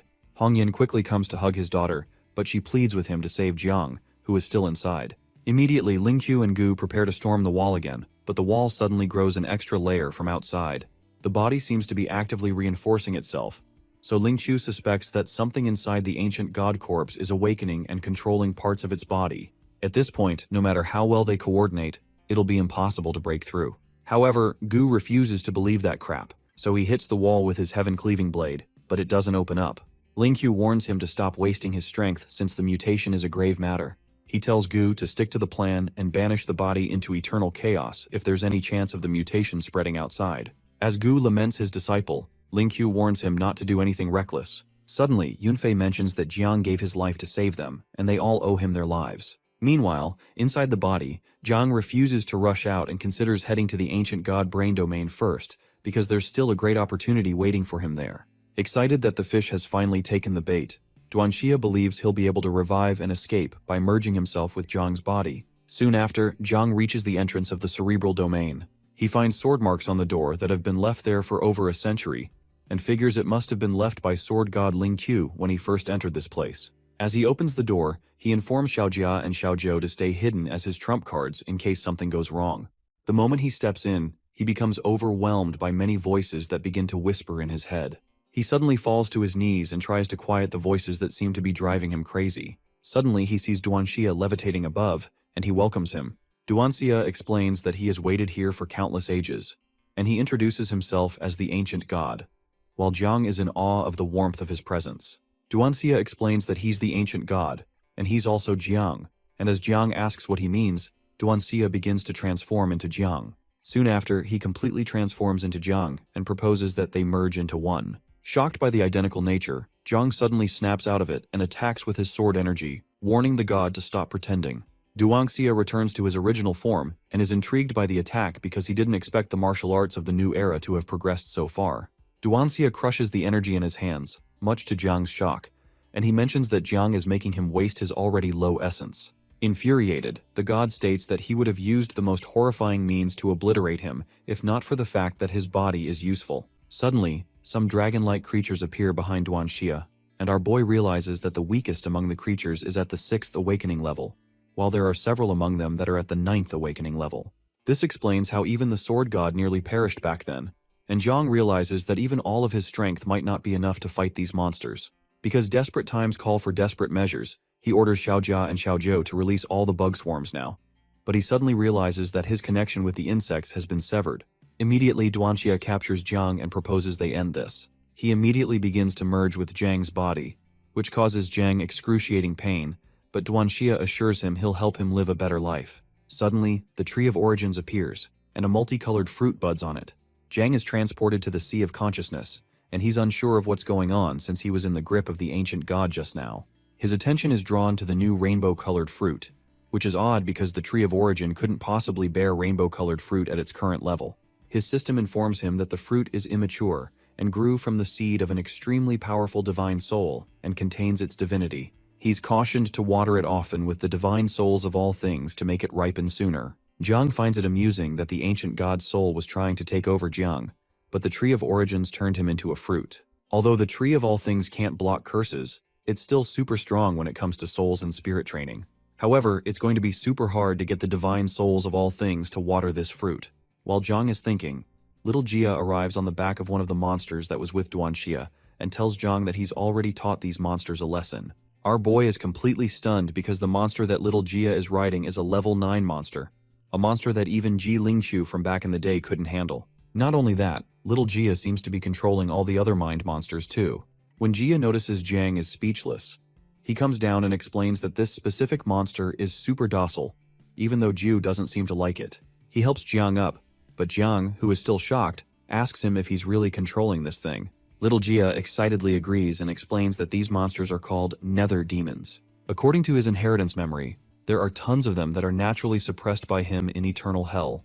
Still shocked, Jiang asks if they can take this thing out of here, and Jia agrees but adds that the heavenly way will clean it up if it's out for too long. These monsters only exist deep in eternal hell, and it's unexpected that they appear from an ancient god's consciousness sea. Jiang thinks it's too bad they can't keep it out for long but considers that it'll still be the strongest card in their pocket, even if it's just for a short time in an emergency. When Jiang recalls that there are about 5 level 9 nether demons here, he asks Jia where they are, so Jia tensely states that he ate the rest. Stunned, Jiang reminds him he had just said he was too stuffed after eating the heart, but Jia protests that he reproduced and got hungry again. Suddenly, Jiang covers his face in pain but assures Jia he did good. He wants to get out of here to be alone for a minute, to consider how his own kid just squandered all their wealth. But he tries to encourage himself since they still have one left. Suddenly, Jiang hears someone using the heaven-cleaving blade method nearby, so he realizes that the outer layer's defenses must have gone since the ancient god's soul is bound. Since the Ji family will be arriving soon as well, Jiang quickly tells Jia to order the little bugs to hurry up and eat and pack up what they can't finish because they have to retreat now. Little Jia pleads that they come back again if they can't finish eating, but Jiang reminds him this is someone else's treasure. The reason why Ji Lingqiu was able to become the sword god has something to do with the opportunity here, and he won't probably be cool with it if he were to come in and see this. Little Jia quickly draws out the power from the monsters and compresses it even though he can't store it since he doesn't have his own nest. Jiang leaves the job of storing to Little Nine, who becomes infuriated at the sight of the stinky balls and begins to chase Little Jia for leaving the mess for her after she cleans it up. Meanwhile, Gu is proud that he was able to blast the entrance open, but Master Lingqiu is surprised that it opened so easily and isn't healing as usual. Both masters decide to rush in to save Jiang, but as they reach the entrance, Jiang jumps out and pleads with Gu to quickly drag him out. Instead of Gu, Xuanyu pulls him out in an embrace, glad that he's okay. Our boy simply remains in her arms, unsure of what to do. Eventually, he pushes her out of the way and tells them there's no time left. They all leave soon, and Jiang whispers to Master Gu that they'll die if they don't leave soon. And Master Gu quickly leaves with Jiang on his sword without requesting any further explanation. Everyone looks at them in surprise, and Xuanyue, who is now teary-eyed, asks Jiang if he really hates her that much, and Hongyin chastises him for not appreciating his daughter's beauty, even after giving the brat some divine demon blood. Suddenly, Xuanyu starts to berate her father for talking to Jiang like that after he saved her life. She also considers that he must care about her for him to save her life, but doesn't understand why he's treating her like this. Eventually, she chalks it all up to the fact that he's doing this because he's trying not to affect her performance in the Heavens ranking competition. Based on that, she promises not to let Jiang down during the Battle of the Heavens ranking and show the perfect version of herself. Meanwhile, Master Lingqiu considers that Jiang's reaction felt off, so he decides to go check it out. When he enters the treasury, he finds out all his treasure is gone, and there's none of the countless mind monsters in there anymore. Immediately, he realizes that Jiang left after his guilty conscience pricked him for what he did. Even though he's annoyed that Jiang didn't leave something for him, he wonders how he managed to even conquer the monsters when even he barely survived when those level 9 monsters attacked together. It seems this kid is hiding something, so he decides to accept this price for the sake of the future, but still show Jiang that he has totally underestimated him. Meanwhile, Gu confirms if Jiang is certain that he really cleared the Sword God's treasure vault. Master Gu wonders how he, a law-abiding and good citizen, got to be saddled with such dog students. Back in the day, his eldest proclaimed himself the Blood Fiend Saber King and caused chaos throughout the Qinglan war zone. His second son is a serial dater that goes after girls from well-known and powerful families. But this third kid is even harder to describe with words. Suddenly, Jiang reminds the teacher that the Heavens Pride ranking contest is in 3 days, and he asks how he thinks he'll fare in a fight with Wu Shuang and Xuan Yue at his current level. In response, the master explains beating Xuan Yue is easy from what he's seen, but there's been news that Wu Shuang also had an unprecedented breakthrough, and he's to be reckoned with. As for Ying Zhan, Gu mentions that he's not just the first in this generation, but his talent is proclaimed to be the greatest in 800 years within Xia. Normal awakeners need to wait until they are 18 for their spirit power to fully mature and then awaken, but Ying Zhan awakened at 3 and already got the divine weapon called the Royal Human Sword at age 9. He entered the Forbidden Area at 12 and came back at 15, spending the next 3 years at a training base at the capital. When Jiang asks why Ying Zhan's level is so low even though he awakened so early, Master Gu replies that it's because he has been cultivating top-level techniques from the Tianwan clan, apart from cultivation through class. Meanwhile, Zhan, who had just taken a bath in a river of blood, considers that his blood fiend physique will soon be completed, and he asks his uncle if there's any news about Jiang Chen. While they're traveling, Jiang asks Master Gu if it's possible for him to cultivate the techniques of the Tianwan clan. Gu mentions that he doesn't know because the techniques were deemed unfeasible and seemed to contradict the way of heaven. However, Ying Zhan succeeded, and he seems to be the only one who has in the hundreds of years of Great Xia's history. Apart from that, even if Jiang is an exception, Master Gu mentions that he doesn't have the means to acquire the elusive Tianwan clan's techniques. The reason Jiang was able to get it is because he's the descendant of the Great Xia Emperor, the same emperor who led his troops to counterattack the Tianwan clan and seized their techniques. Gu proposes that Jiang may be able to use his authority to obtain a few manuals from the capital if he gets first place in the Tianjiao ranking, so he agrees. Later that evening, Jiang finally returns home, and he considers how fruitful the trip to the ancient god's corpse was. Tonight, the offspring of Little Nine and Little Jia can reproduce again. Suddenly, he notices that the Tree of Origins has borne fruit again, and he wonders if it's because of the number of bugs growing exponentially. This time, it's a green opportunity fruit called the Thunder Fruit, which awakens a hidden job class called Thundermaster. The obtainable class talents are a level 1 red lightning flash that transforms the user into an electric current, allowing them to teleport freely in an electric field. The second is Thunder Assimilation, which allows the user to absorb any lightning energy and store it for release and offensive purposes. The third is a level purple Divine Judgment that transforms the user's palm into a lightning source, unleashing ultra-high voltage lightning current. Shocked by the fact that he has a second job class plus his divine level soul cultivator, he's proud that he's now a true dual job class holder. Soon after, Little Jia's offspring complete reproduction, and he gets 30,000 out. While he's at it, Little Nine tells him to get out once he's done reproducing, and she also completes her own reproduction and creates 12 million.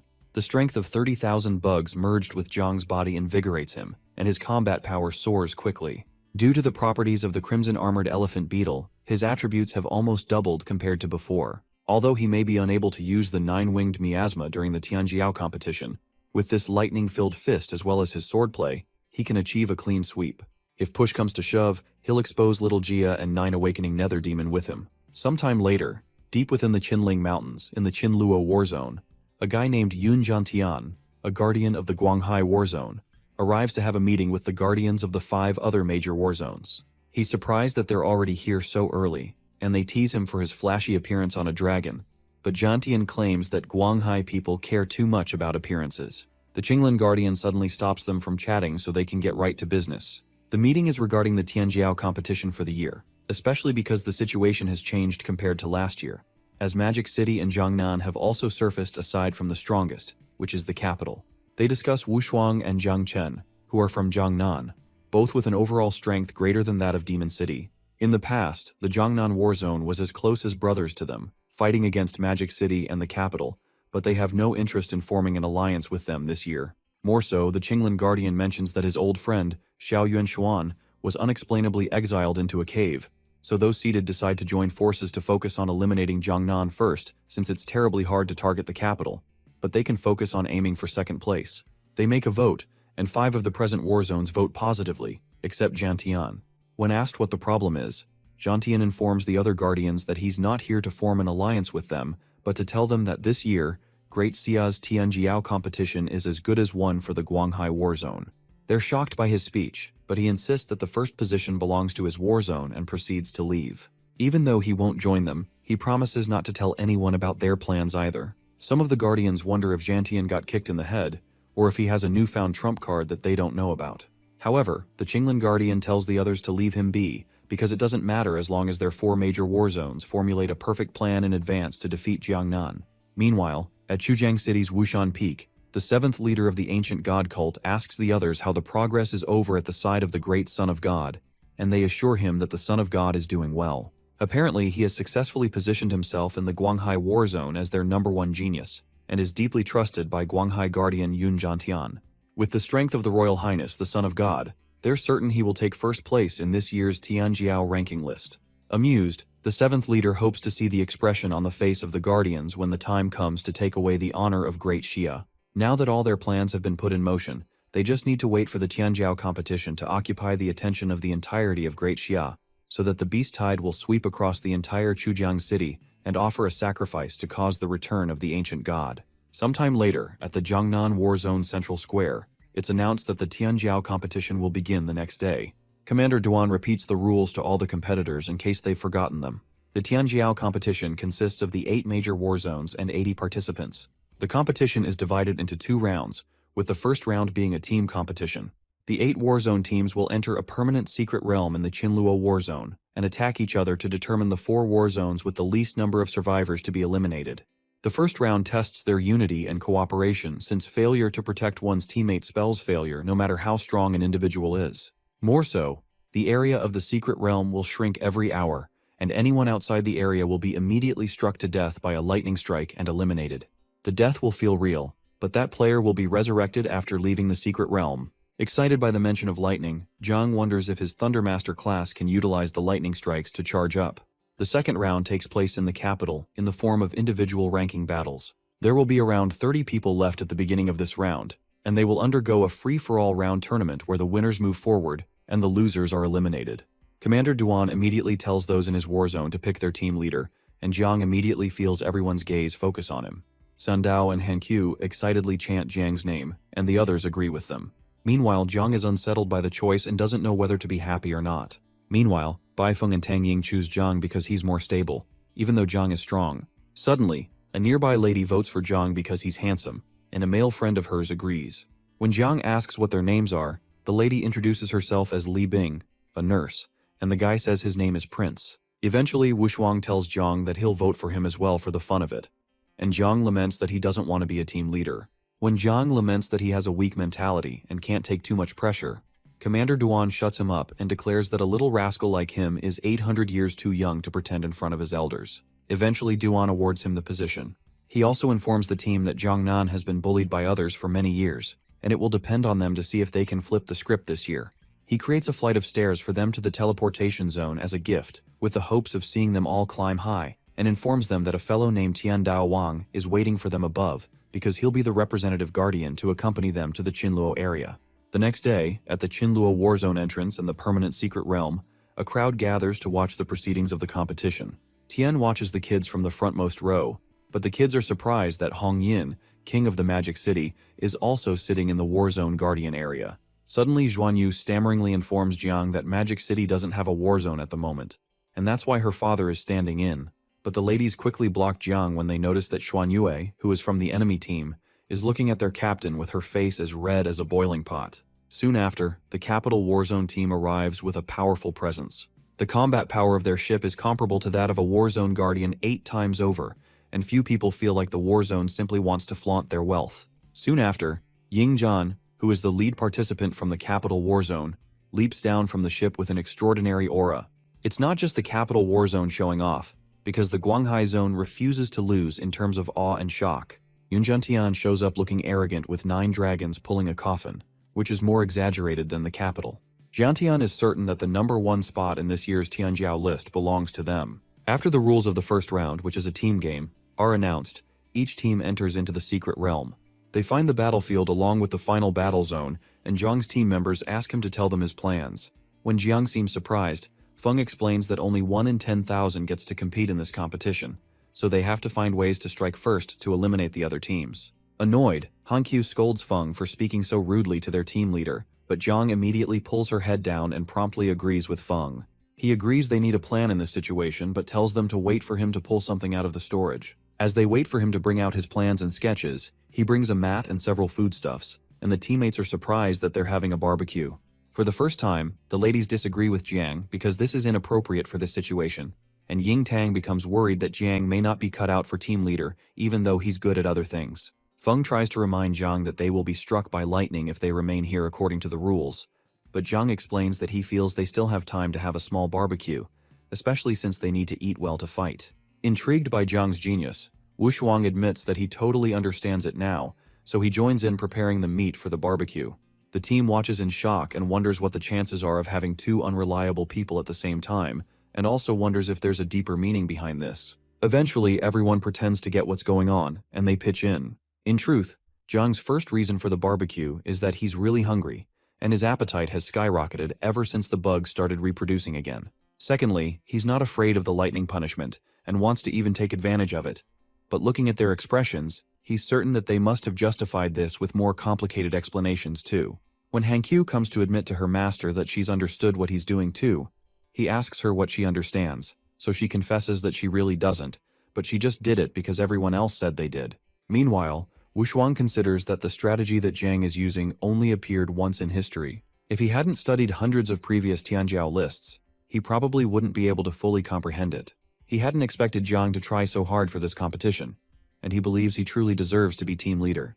He believes Jiang is waiting for the opportunity to strike by playing the pig and eventually attacking the attacker, even though the risk is extremely high. He wonders if Jiang isn't afraid to be surrounded by a group or anything, and wonders if this is the invincibility mentality.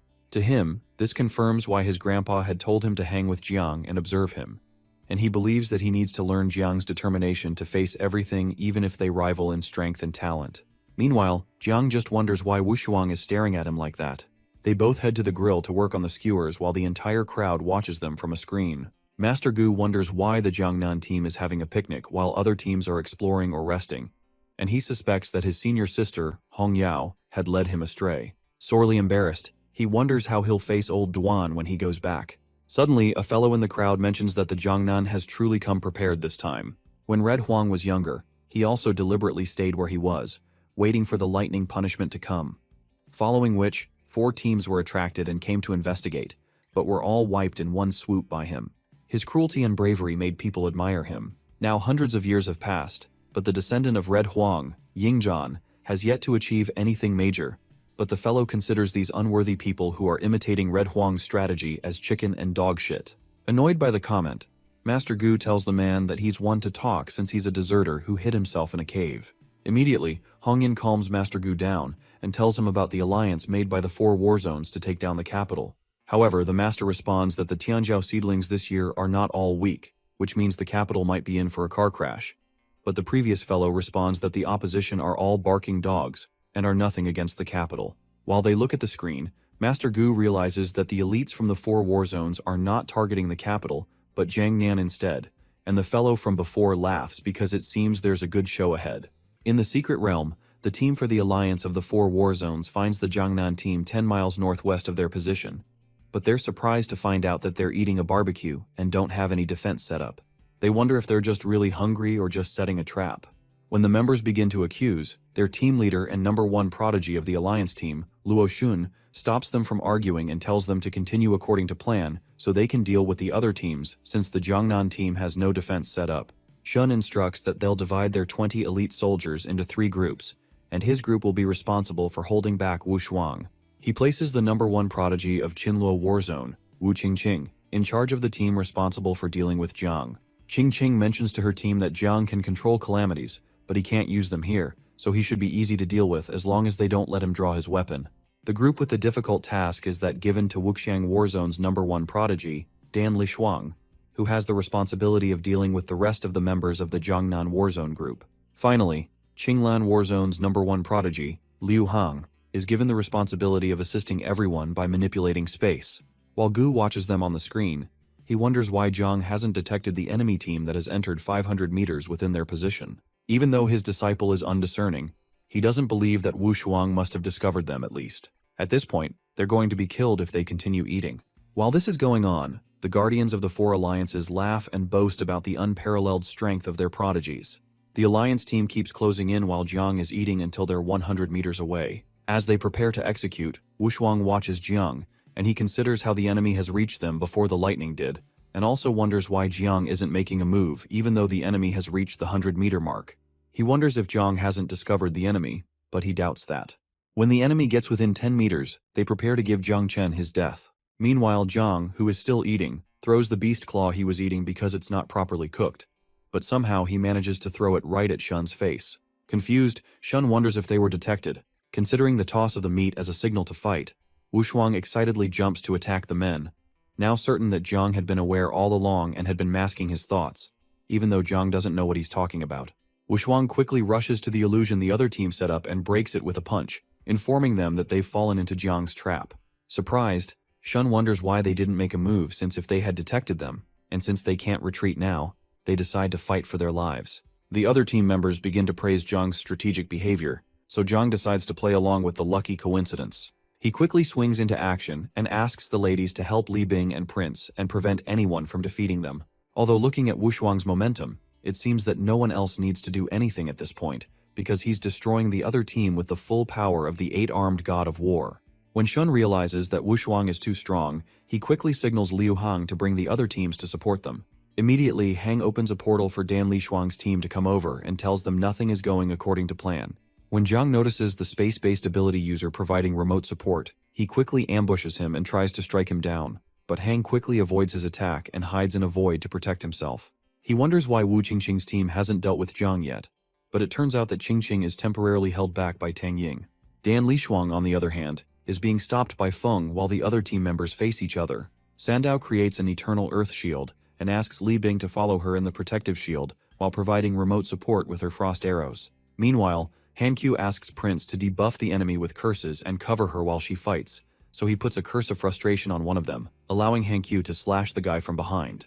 From within the void, Hang realizes that the team will be wiped out if this continues. When Jiang realizes that Hang is playing hide-and-seek, Jiang decides to hold him down from helping his teammates travel through the void, whilst also slicing up some other guys using one of the forms of the heaven-cleaving blade.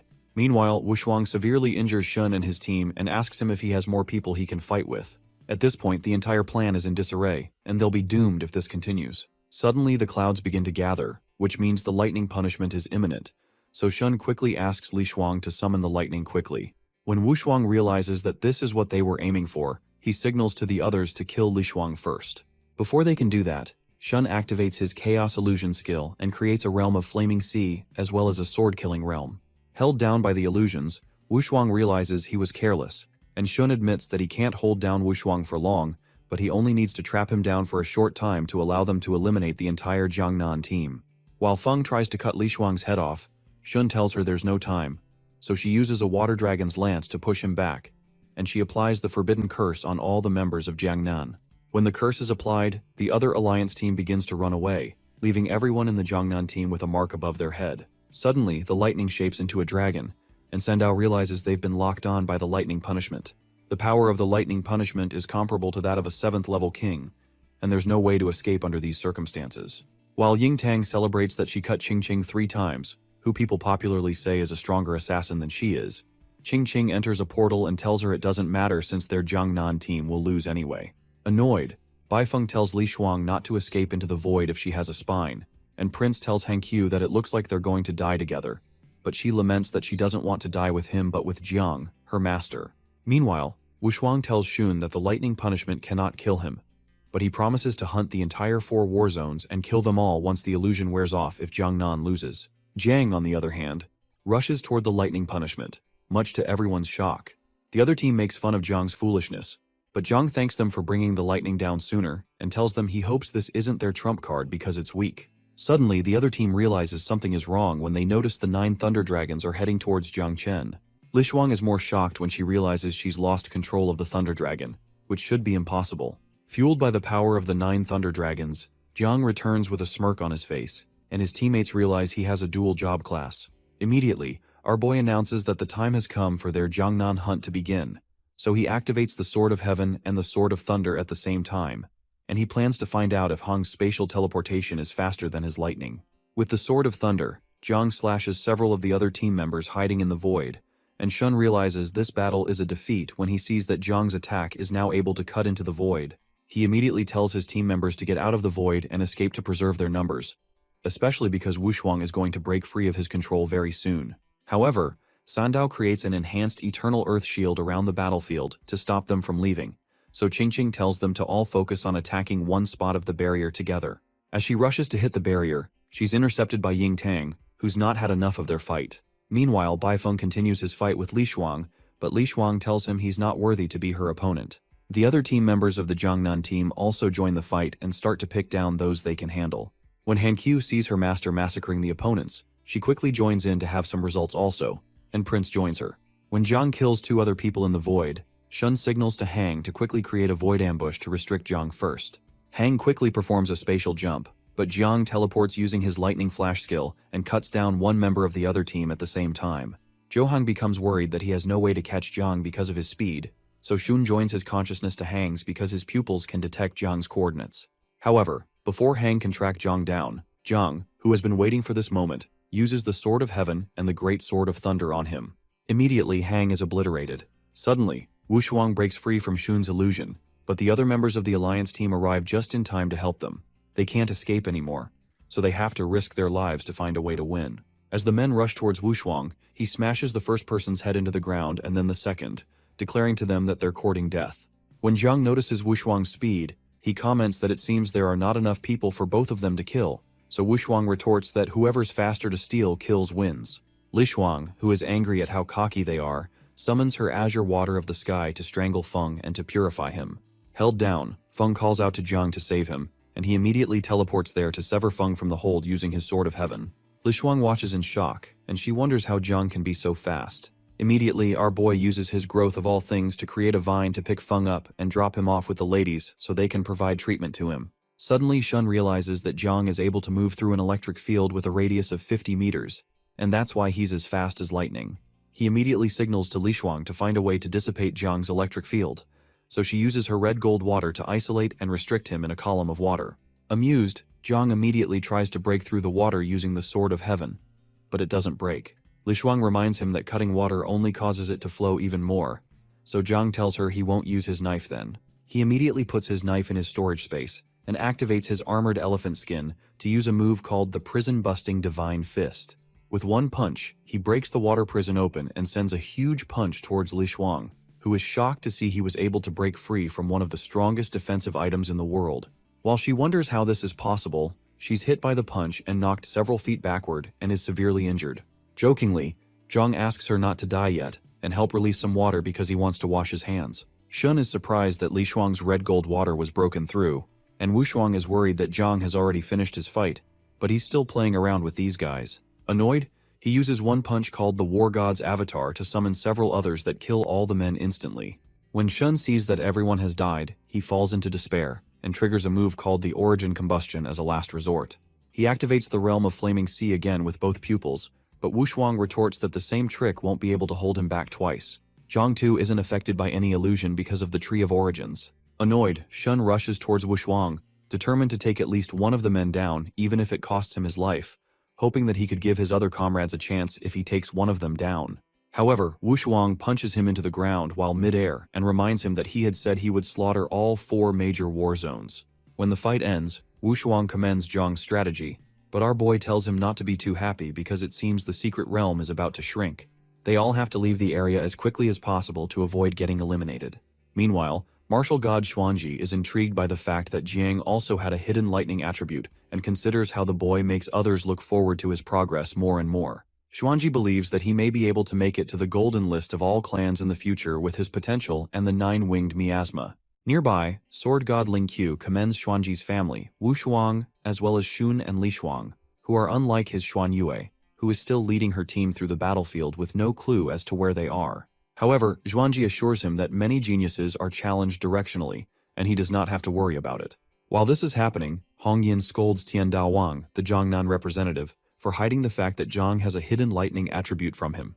Meanwhile, Gu also pretends to be unfazed, but inwardly he is completely shocked that his disciple had hidden this from him too. Soon after, Hongyin compliments Master Gu's ability to pick disciples because the lightning attribute's jobs are #1 in terms of offensive power. But Gu just laughs uncomfortably at what his little brat disciple has done. An update on the number of those remaining is displayed, and it is shown that Capital, Jiangnan, Magic City, and Guanghai Warzone still have 10 people left, but the Alliance seems to have only 5 people remaining for each of their war zones. The Alliance is surprised that half of their teams have been eliminated so quickly even though they are elites, and they hope the others can lay low until the remaining 2 hours run out, because it seems they are not as good as the other war zones.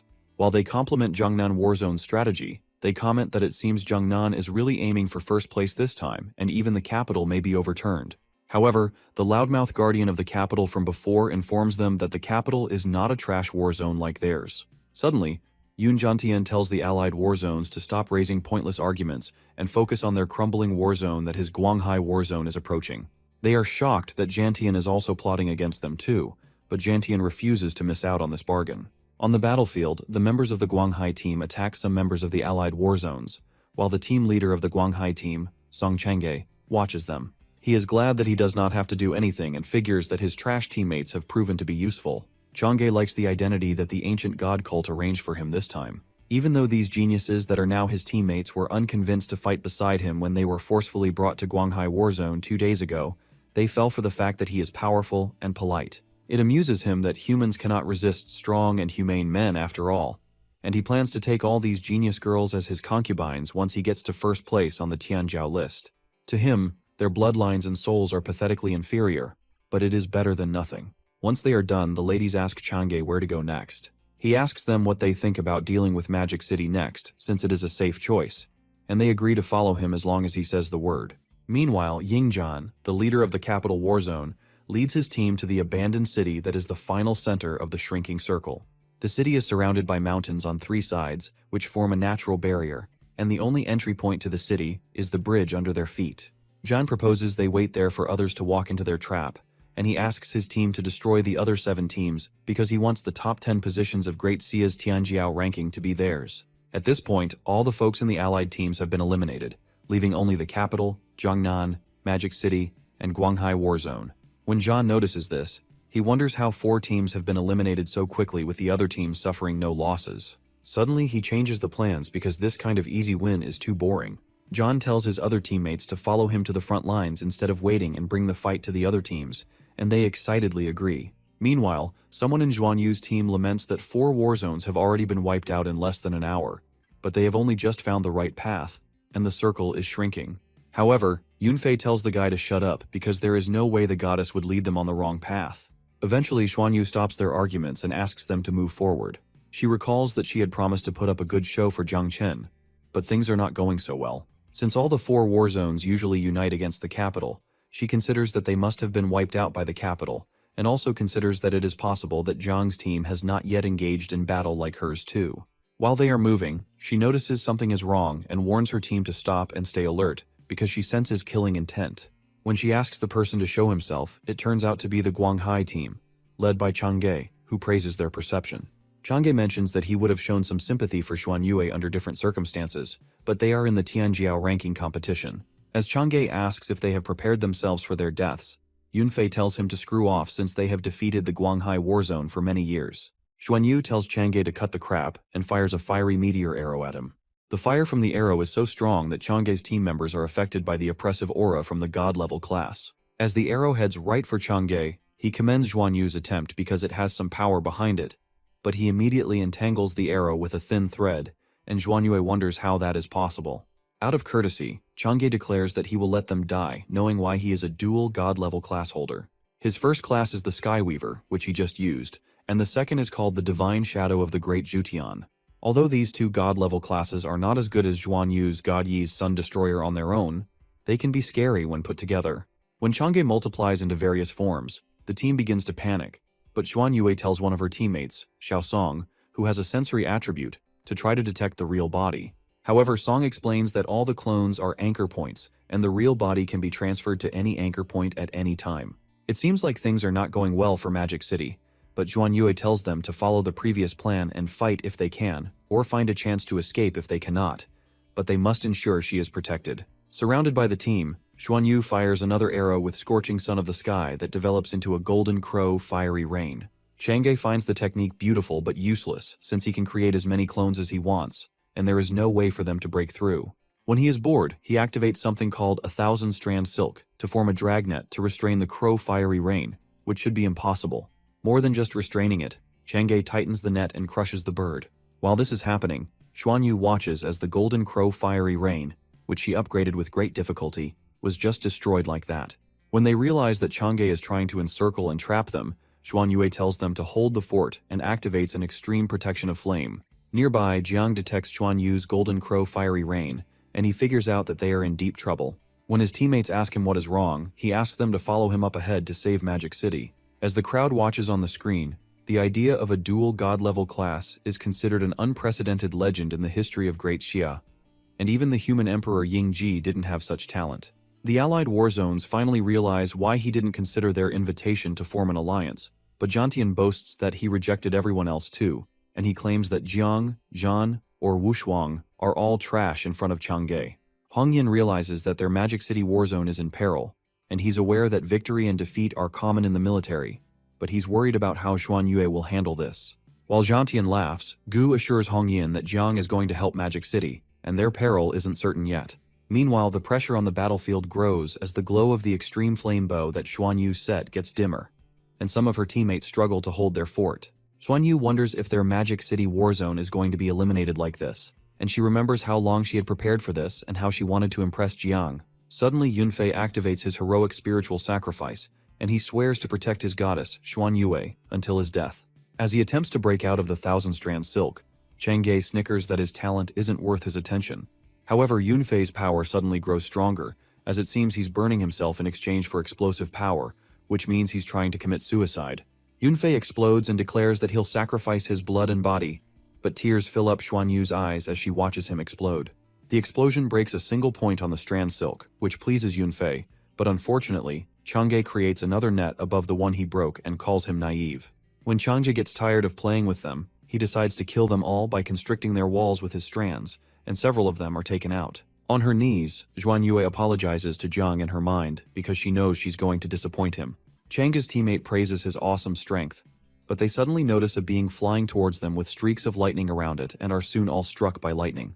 Chang'e is shocked that his useless team members have been wiped out, and he realizes the lightning punishment shouldn't happen yet since they've not been immobile. When he looks closer, he sees Jiang on the back of the bird calling out to Xuan Yu to hang in there. Xuan Yu immediately hears his voice, and when she realizes that Jiang has come to save her, she receives strength to burn the extreme flame bow much longer. Immediately, Jiang strikes all of Chang'e's clones with the lightning punishment. Intrigued by Jiang's pure lightning attribute, he considers that the heavenly way is too kind to him, because he's been able to obtain a class that the myriad races of the cave only obtain after hundreds of years of practice. Annoyed, he creates golden silks above Jiang, and Jiang orders the lightning bird to conquer all of Chang'e's clones while he deals with the net.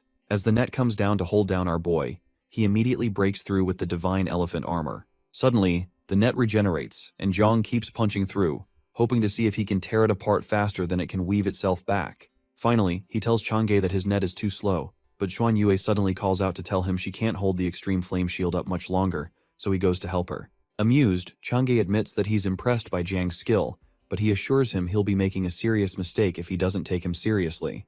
He immediately creates 1,000-strand silk to encircle the sky to destroy the annoying fly, Jiang.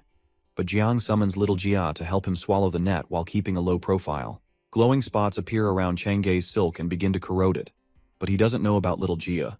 Meanwhile, our boy goes to help Xuan Yue and attempts to help her leave on the lightning bird because the bird's energy is running out.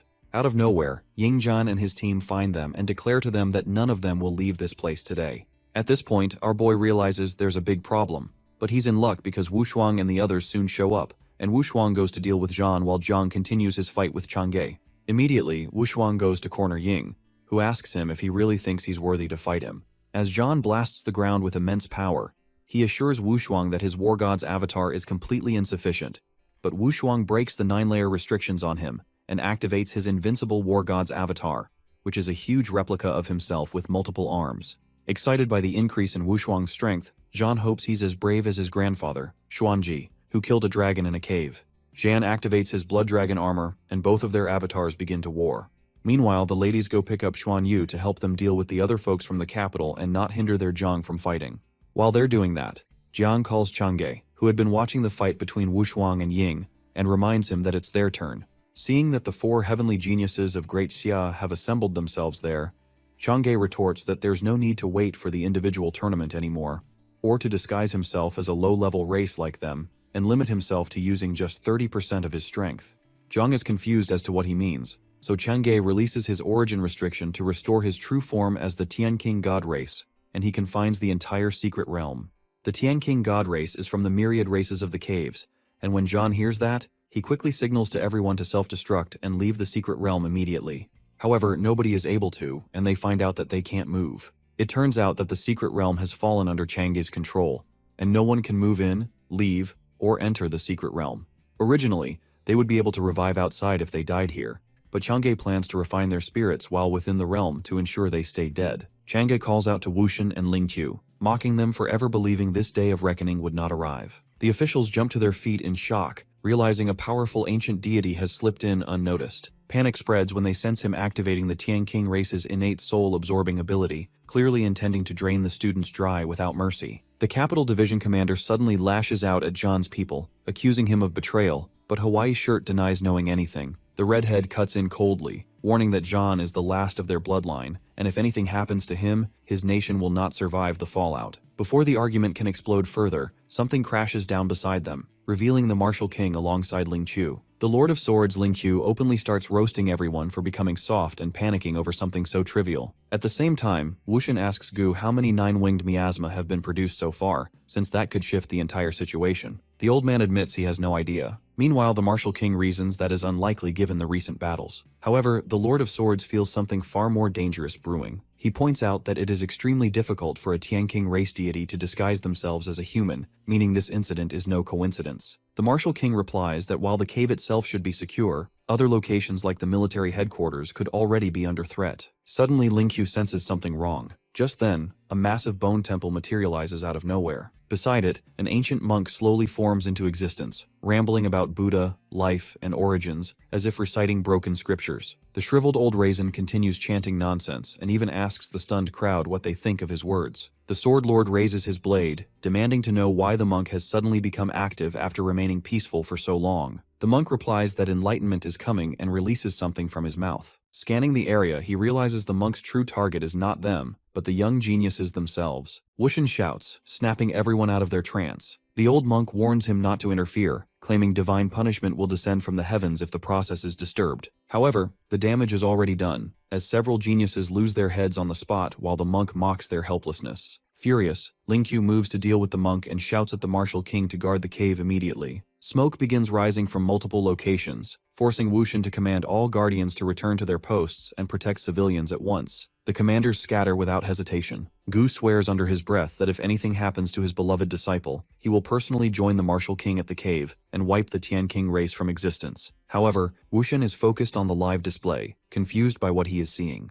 The screen shows Chang'e kneeling before Chen, making them realize that the situation there is already under control. They quickly turn away and rush back to their duties. Rewinding to a few minutes back, the geniuses were desperately attacking Chang'e with everything they had. The deity merely warned them that the more they struggled, the more they would suffer later. He then shifted his attention to the captured girls, declaring that his soul-absorbing defenses would first crush their mental defenses, slowly destroying them. Chen struggles as well, feeling the insects within him grow restless and hungry. He had promised not to expose the 9-winged miasma, and while he still has other options, he cannot guarantee everyone's safety if things spiral further. Activating his sight ability, Chen inspects Chang'e's stats. An idea sparks when he realizes Chang'e is only from a branch of the original race. He immediately tells Jia to give him a drop of divine demon blood. The greedy insect admits he already consumed it, but then mentions that he can extract it from himself in a purer form. Chen praises him and instructs him to give only a little for now, saving the rest for his signal. Power surges through Chen as he releases his ultra instinct. Chang'e stares in disbelief, wondering how he managed to break free at all. Our boy then creates a barrier around the two of them, isolating the space, and which makes Chang'e even more curious. Advancing to the next phase of his plan, Chen shouts at the deity for ruining everything and calls him by his true name. Shu Landuo panics for the first time. Feeling the overwhelming demonic aura, the guy wonders if he belongs to the original dark race. Our boy scoffs at the assumption and instead leaks Chang'e's full name and family history, freezing him in shock. Convinced that Chen must be from a higher original race rather than a mere branch, Chang'e's confidence collapses. Our hero plays along, releasing even more pressure and declaring that the ancient deity cult, along with Chang'e himself, should be erased for nearly destroying his plans. Completely broken, Chang'e drops to his knees, begging for forgiveness and swearing absolute loyalty on the spot. Staring down at the deity, our boy decides it is better to deal with him quickly rather and avoid risk exposing himself. He plays along, telling the deity that his plan was more or less complete and that he is willing to forgive him. Chen even offers to hide the man inside his pocket dimension. After all, there is no way he could peacefully return to the cave after revealing his true identity. Landuo is overjoyed and doesn't hesitate for a second, willingly letting himself be absorbed while loudly praising his savior. The moment it's done, Chen drops the act and calmly calls out to Nine to take action. The sudden betrayal leaves the deity completely dumbfounded.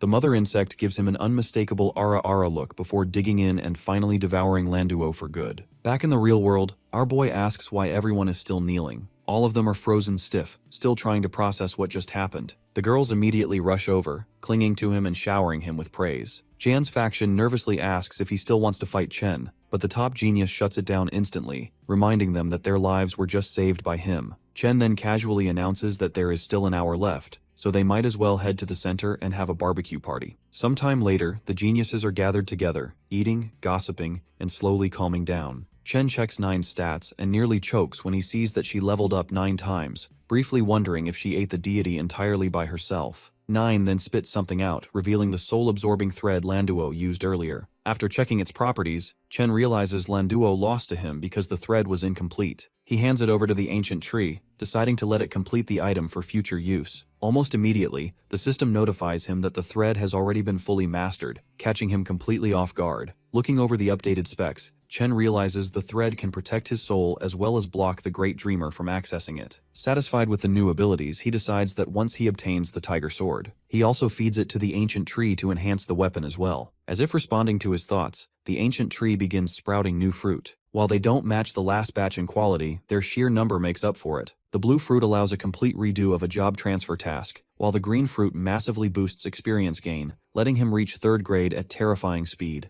The scene shifts to the ancient deity cult, where the 7th bishop is watching Landuo dominate the battlefield through a projection. Concluding there's no need to observe further, she turns her attention to her own plans. Standing before the gathered crowd, she announces that all factions have risen at once, including the cave, the sea, and the abyss, leaving the protectors stretched thin. She declares that no one is left to defend Chujiang City, whose destruction will be used to resurrect the ancient deity. Finishing her speech, she announces that wiping out humanity will cleanse their bodies of human blood. The crowd erupts in cheers, fully embracing her madness. Meanwhile, the Night Watch commander and Tang Jin stand overlooking Chujiang City, discussing the situation. She remarks that even though the city is small, they cannot afford to lower their guard. She reassures him that the defenses will be complete in a few hours. He then wonders aloud how the young geniuses are doing. The fire mage calmly replies that with both Wu Shuang and Chen there, nothing should go wrong. That calm shatters as explosions erupt across the city. The rest of the Night Watch arrives, reporting that defenses and communications have been destroyed. A massive army of beasts is approaching, making it painfully clear that Chujiang City was the real target all along. Ji immediately takes command, issuing rapid orders. Dawn is sent to stabilize the defenses and prepare the nuclear weapons. The healer is tasked with finding someone capable of restoring communications. Bu Lang is ordered to gather every available fighter and establish a defensive line. With that, Ji leaps off the wall, declaring that he will lead the charge himself. Returning to our hero, the geniuses finally exit the realm, only to find the surrounding area completely empty. A projection of Wushin appears out of nowhere, briefing them that all regions in the empire are under attack and everyone is busy defending their own zones. He then announces that Chujiang City is under siege. The color drains from Chen's face as he demands to know where his master and sister are. The Martial King explains they are tied up fighting the Sea Clan along the coast, and that no one was sent to Chujiang. Chen barely restrains his anger, stating that this is exactly what the enemy wanted. Wushan admits they considered that possibility, but there was no way to confirm it in time. He then asks Chen what he plans to do with this knowledge. Chen answers without hesitation that to the commanders and lords, this country is their home. However, to him, Chujiang City is everything, and he will never abandon it. His teammates declare that they will follow their leader wherever he goes, which makes him a bit relieved. However, Wushan warns them bluntly that the enemy is overwhelmingly strong and that death is a very real possibility. That warning makes some of the weaker fighters hesitate, and a few decide it simply isn't worth the risk and step back. The rest immediately call them out as spineless cowards, though they admit it's probably better this way. Wushan asks if this is truly Chen's final decision, and he answers yes without a shred of hesitation. The top 3 geniuses step forward at once and voice their support, which makes the Martial King visibly proud. Wushan announces that they are now officially the top 10 finalists of the competition, while everyone else who stepped out is now eliminated. Each of the 10 receives a red bracelet that will record their points and will ultimately decide the top fighter. Closing his eyes, Wushan warns them one last time that not all of them will survive, and that those who fall simply aren't worthy. When he opens his eyes again, he finds the group already gone. John and Wushuang remind the old boomer that they have already understood the risks and are leaving anyway. The old man clicks his tongue in irritation, but deep down, he's proud and silently hopes they all come back alive. The remaining participants start to mope around, thinking that maybe they made the wrong decision, but one NPC counters that they are all at least alive right now. The scene shifts to the seaside, now completely flooded with monstrous beasts. Commander Duan and Gu stare in disbelief, realizing this is the largest beast tide recorded in history. Duan quickly concludes that this has to be a distraction for something bigger, possibly Chujiang City. He can't be certain, but all the beast waves have appeared in remote regions, clearly meant to pull the top forces away from the capital. The commander then announces that the Martial King just told him that Chen is teleporting toward Hubei City. Gu instantly understands our boy's intent to save Chujiang City and bolts without another word. The commander chases after him, reminding him that the other geniuses went too, and that the 2 of them still have to deal with the sea beasts here. Furious, Gu launches himself at the nearest monster and unleashes a devastating strike. Meanwhile, over at Chujiang City, waves of beasts relentlessly hammer the barrier. The defense garrison chief rallies his soldiers, ordering them not to retreat and declaring that if he falls, command will be passed down the chain without hesitation. Ji fights at the front lines alongside the fire mage,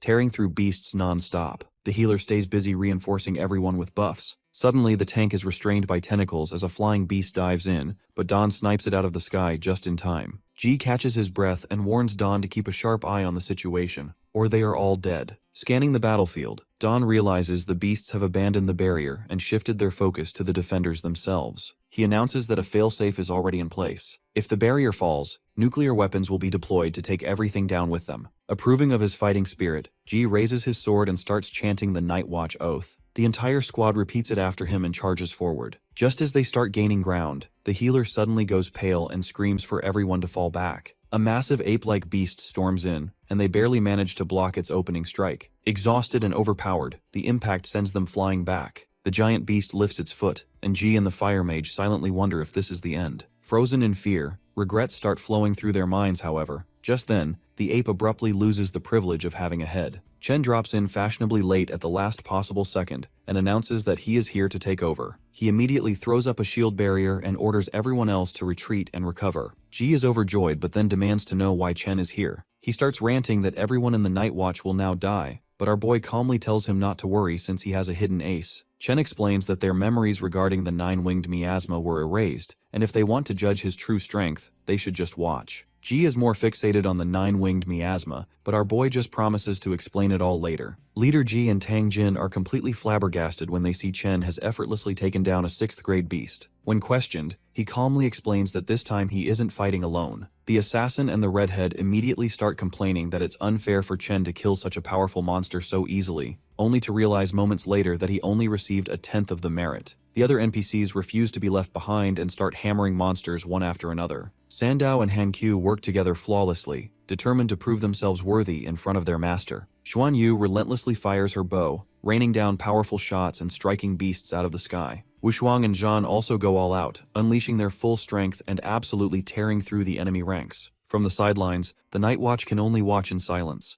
The new generation is completely dominating the field, and there's nothing they can do but acknowledge it. Seeing his comrades grow so quickly fills our boy with satisfaction, but it also lights a fire under him. Launching himself straight into the fight, he boldly declares that first place in the competition is as good as his. With morale surging, Leader G snaps back into action. He orders his team to hurry and reseal every crack in the barrier to support the geniuses on the front line. Elsewhere, the 7th Bishop watches the chaos unfold and nearly combusts from rage. She can't understand what went wrong with Chang'e, and the sight of the 9-winged miasma leaves her shaken. Grinding her teeth, she announces that she'll report everything to the ancient deity and tells her followers to immediately contact the Spider Queen. Back on the battlefield, Chen slashes through monsters with absurd ease, and he tells Little Nine to eat as much as she wants. Returning briefly to the ancient tree, he feels deeply satisfied with how many experience points he has gathered. At this rate, obtaining a new mother insect is only a matter of time. The Crimson Beetle hesitantly asks whether all the excess souls should be stored, leaving our boy momentarily confused. Jia explains that he doesn't want to eat these disgusting low-level souls anyway, since Chen promised him a proper feast later. Realizing the ancient tree could use the extra energy, he gives the green light but warns Jia to be careful. As the fighting continues,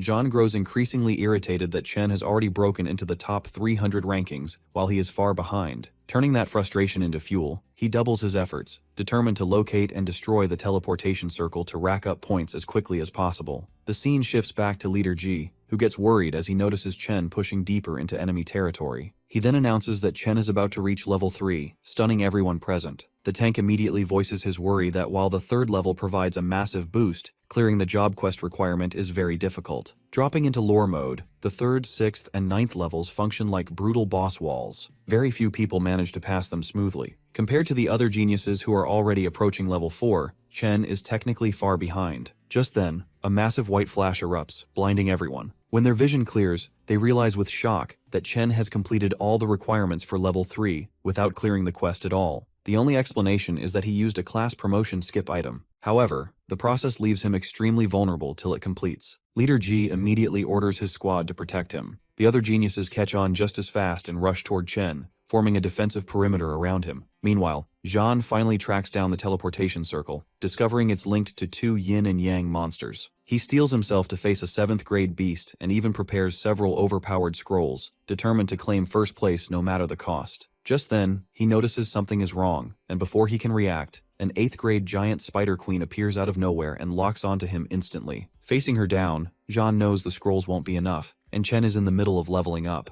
Dodging her attacks by a hair's breadth, he decides he has to warn the others and immediately turns to retreat. The Spider Queen refuses to let him go, firing webs that bind his arm and begin draining him on contact. Without hesitation, John slices off his own arm. Not stopping there, he detonates both legs to gain an explosive burst of speed. Using his own blood like jet fuel, he rockets toward everyone at full speed. Reverting time to a few minutes ago, the ancient cult members informed the Spider Queen that Chen is in the middle of his breakthrough. This makes this the perfect moment to slaughter them all, to which the Monster Queen smiles and agrees. The scene shifts to the coastline, where the Heavenly Blade King and the Commander are calmly carving through massive sea beasts. Duan then reports the good news to Gu, explaining that the 9-winged miasma has successfully contained the beast invasion in Chujiang City. On top of that, Chen has officially entered the top 300 rankings. Just then, the sky suddenly tears apart with a violent red flash of lightning. The warning system left behind by the Emperor activates, signaling the appearance of an 8th level or higher threat. A projection forms in the air, revealing the Spider Queen, which immediately puts them on edge. Before they can react further, another colossal sea beast surfaces nearby, forcing them to make a quick decision. Gu orders Duan to take Hong Yao's place and let her rush to Chujiang as fast as possible while they hold the line here. Meanwhile, deep within the abyss, thousands of armored human soldiers stand in formation. An order spreads through the ranks that if even a single demon takes one step forward, they are to be slaughtered without hesitation. The Martial King stands at the front, having a face-off with the 9th level demon Tai Yung.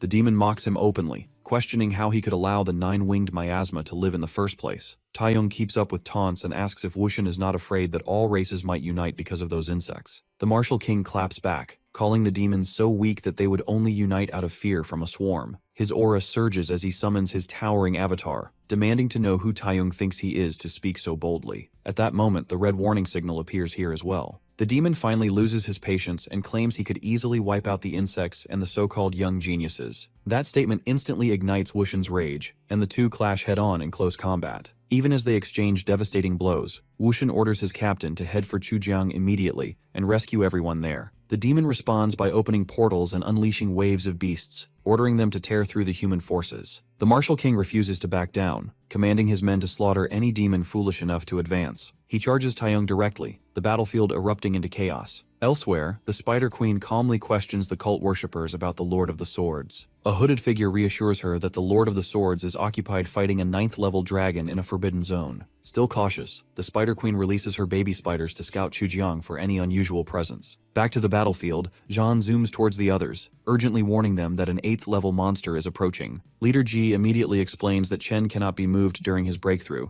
meaning they have no choice but to hold their ground. He orders the young geniuses to retreat into the barrier and recover. Nearby, the caveman NPC asks his companion what they should do since they are clearly outmatched. The man with the hair bun pulls out a glowing treasure and starts shouting for his grandfather to save them. The treasure itself responds, warning them bluntly that they have no chance and must escape immediately. Light envelops them as the item activates, teleporting itself and both men to safety. However, the girls refuse to retreat and stand their ground without hesitation. Even Wu Shuang feels uneasy, yet forces himself to stay, unwilling to abandon defenseless allies. Leader Ji looks back at Chen, silently praying that he wakes up soon, fearing they cannot protect him much longer. Inside the origin space, our boy wonders why he has been dragged there. He then realizes that unless he chooses one of the stars quickly, he will be forced to complete a job quest to reach level 3. Scanning the stars, he senses that at least one of them must be a god-tier item. After the system completes its screening process, only 9 options remain. He makes his choice, and his profession immediately evolves into Thunderlord,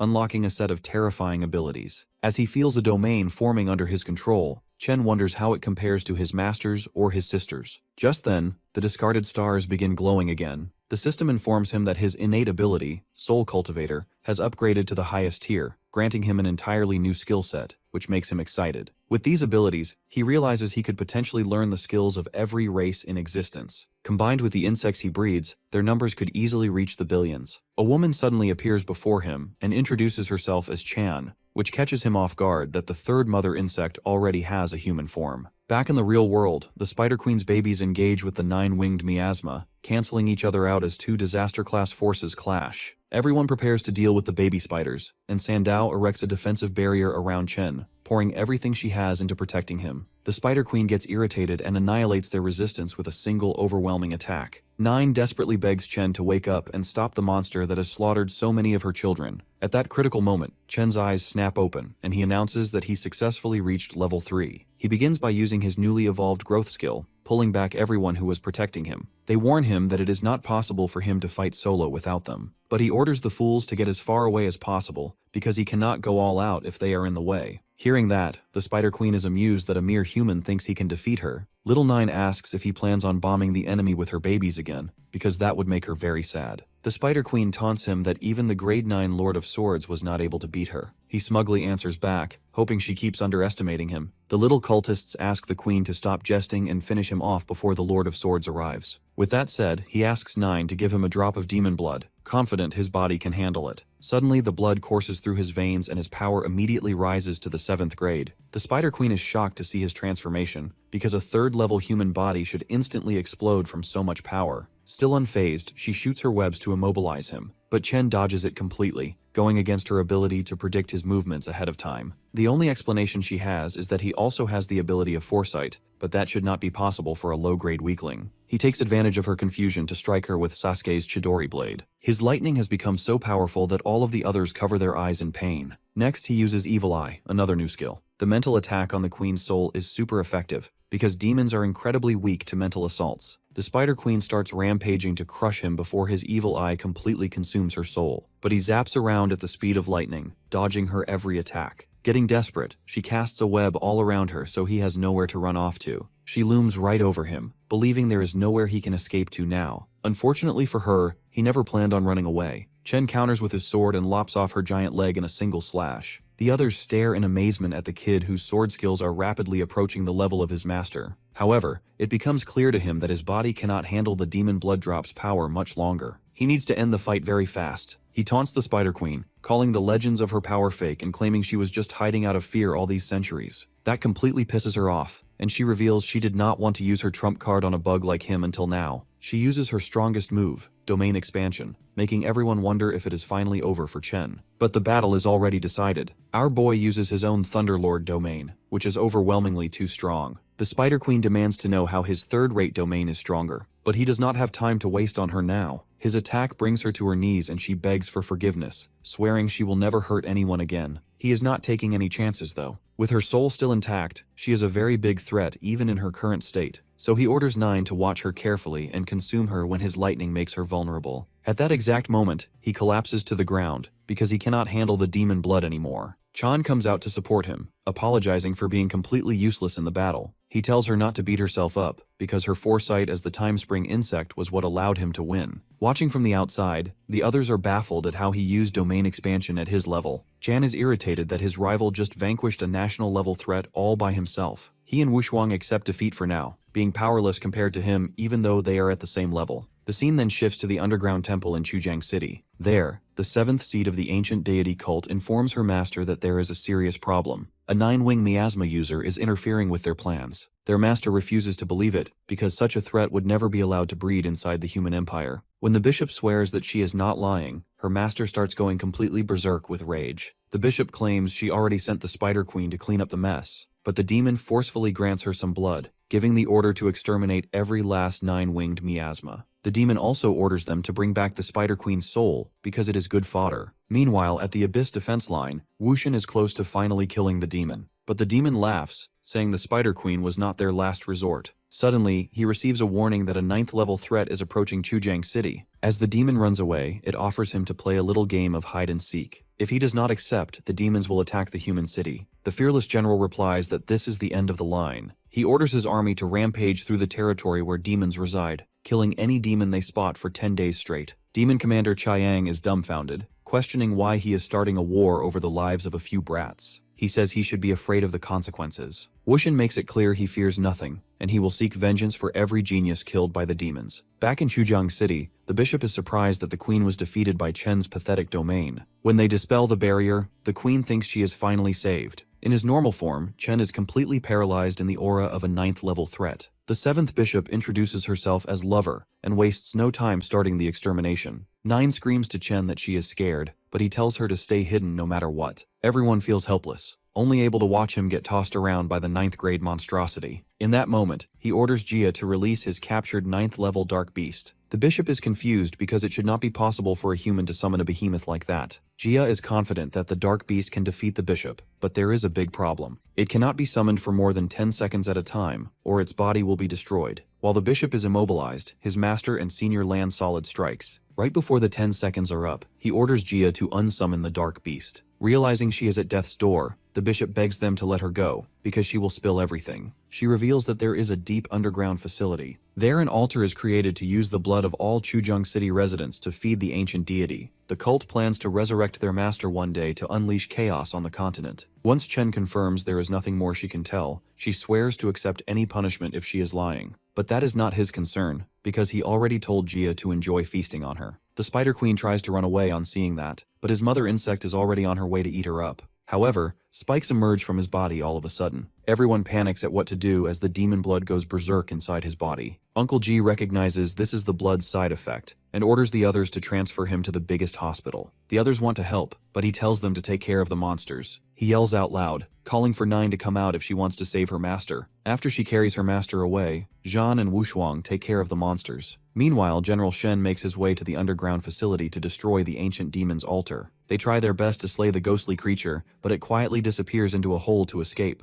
The scene transitions to Chen in a hospital. Confused, he wonders why he is in a water bath, and 9 keeps annoying him, excited that she can reproduce again. He tells her to wait till he can arrange a bigger home for the offspring to stay at. With his upgraded evolution ability, there will be at least 1 billion insects he is going to have to house in the near future. Jia also bugs him to find him a bigger place to live in as soon as possible. He tells the poor guy to move into 9's place after she gets a much bigger one for herself. He is not happy though, always getting her hand-me-downs and never something new. Moving on, he remembers he never got a good look at all of Chan's powers during the previous battles. The only one he knows is the skill that lets him see into the future, but the other ones are still completely hidden from him. Curious, he asks her to come out and explain things properly. He asks her why she is able to go from bug to human form without any evolution at all. She shyly mentions that growth takes time, and she grew fast because she controls time itself to some extent. Hearing that, the dunce suddenly realizes he still has not even evolved her to her final form yet. On using it, the system gives him the choice to sacrifice 4 items in order to advance her evolution. But in his mind, he does not recognize even one of the strange items on the long list. Putting that aside for the moment, he decides to finally get out of the bath and stretch a little. Right then, a priestess walks in and calls him Major Chen with a respectful tone. The top 10 people in the tournament were all promoted to the rank of Major after the event ended. The priestess calls his recovery miraculous because every single cell in his body was near death before this treatment began. She is glad to hear he is doing well, and says she would like to drain the soul essence from the tank since it is more valuable than liquid gold. When she questions where all of it went, my guy tells her he was so thirsty he chugged all of it without leaving a drop. He feels a little guilty, since he was the one who gave Gia the permission to drink it. When he gets out, his master wraps an arm around his shoulder, giving him a job well done on drinking the life essence. It is said just bathing in the stuff can make you live 100 healthy years longer than normal. The man explains it is something so valuable that money cannot buy it anywhere, but true geniuses can trade it for merit points. Excited, our boy asks him about the light water he needs for Chan's evolution right away, but his master explains that it is far too rare. He name drops all the other extremely rare items, and his master immediately recognizes the time fragments among them. He asks Commander Duan for confirmation. The man makes it clear they are incredibly hard to come by, and the only 2 available right now cost 150,000 merit points each. Chen says he needs both of them, but Duan explains he can only get them from the dreamer herself. He immediately asks where she is at the moment. The commander says she will return after patching a dangerous rift in Chujiang City. The scene then shifts to his home where he decides to finish his insect's pending level ups before meeting the dreamer. He freaks out when he sees the insanely powerful attack his crimson beetle gained after evolving. Then, he prays hard to the RNG lords that the ancient tree's fruit is an insect nest for 9 billions of baby bugs to use.